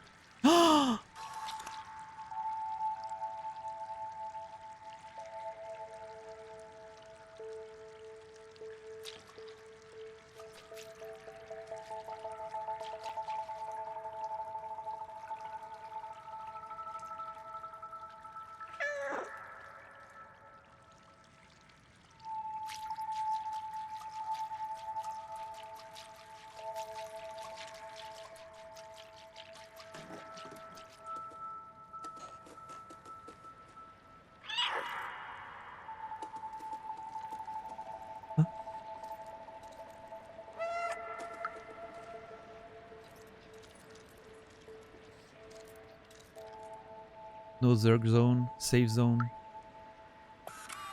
A traveler from the sewers. We haven't seen one of you in ages. Paladin. Are you the one who contacted us earlier? The little outsider. It's Balthazar the outsider has been expecting you. Is meditating at the top of our village.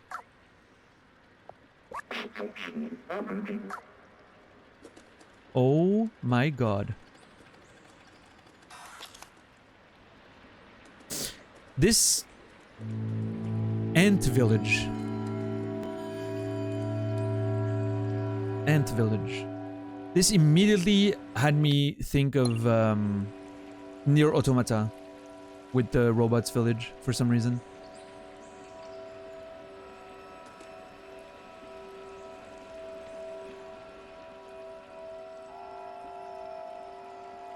This is totally the same vibe, right?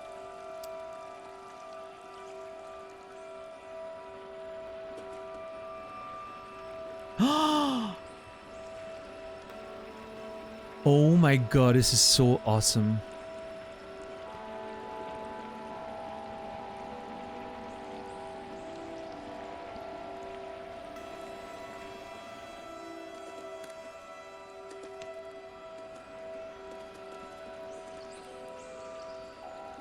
The Expanse? Yeah, I don't have the reference there, but...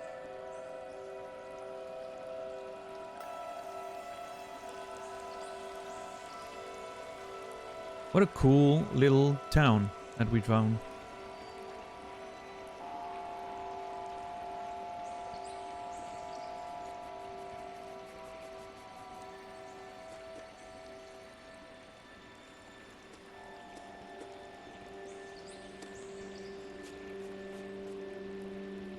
Alright. I am actually really hungry. So what I'm thinking, this feels like a good spot to call it for today. And this also gives me the solution for tomorrow, which I wasn't sure if I wanted to take tomorrow off or stream. But I think I'm gonna stream tomorrow. This feels like a good place to stop for tonight and return to this tomorrow. Get a bit more of that progress, you know. Or however long the game is still going to be. Maybe we finish tomorrow, who knows? I'm not sure. Tomorrow I can go long as well. So maybe there's a chance that tomorrow, since I can go long, I'll consider going for as long as it needs to be finished. You know, unless the pace is very slow still, but I think that... Let's see. What chapter are we on?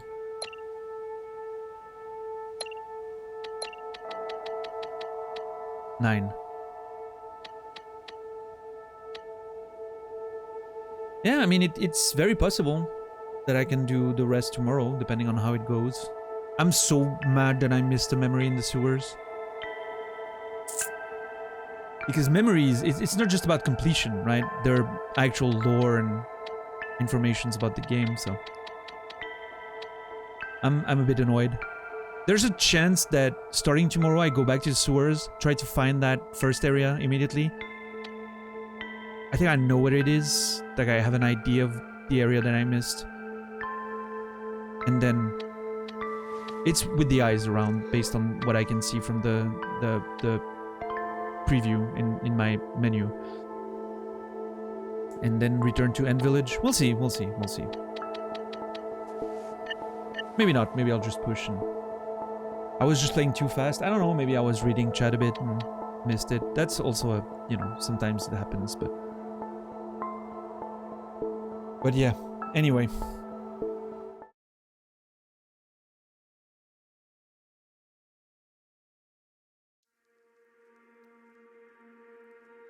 There. Thank you everyone for being here tonight. I do appreciate it. I know it's, you know, like I mentioned earlier, we're in a bit of a quiet period for the stream once again. We've kind of lost the momentum after Outer Wilds and again a bit more after DS2. But it's alright. I mean, you know, it's the ups and downs of that streaming experience, and I don't think I can do very much about it except keep doing the best content I can and try to not let that affect myself and just, you know, in playing the games, right? And having those conversations and those good times. So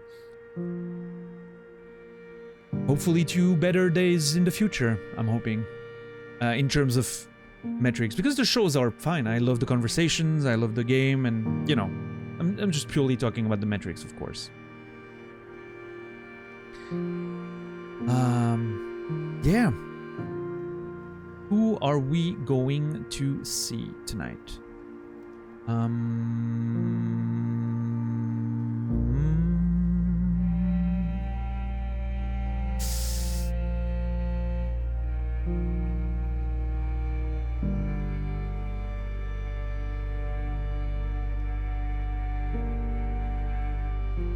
I'll send you to Mono. It's gonna be a smallish raid. Doesn't matter. I'm gonna send you to Mono. The Monolith, playing Star Wars, The Old Republic. Let's go give him a bit of love. And yeah, thank you everyone for your support, the subs, the follows, the conversations, and the lurks. I appreciate all of that equally. Have a good night. I'll see you guys tomorrow, and until then, remember me, and I will remember you.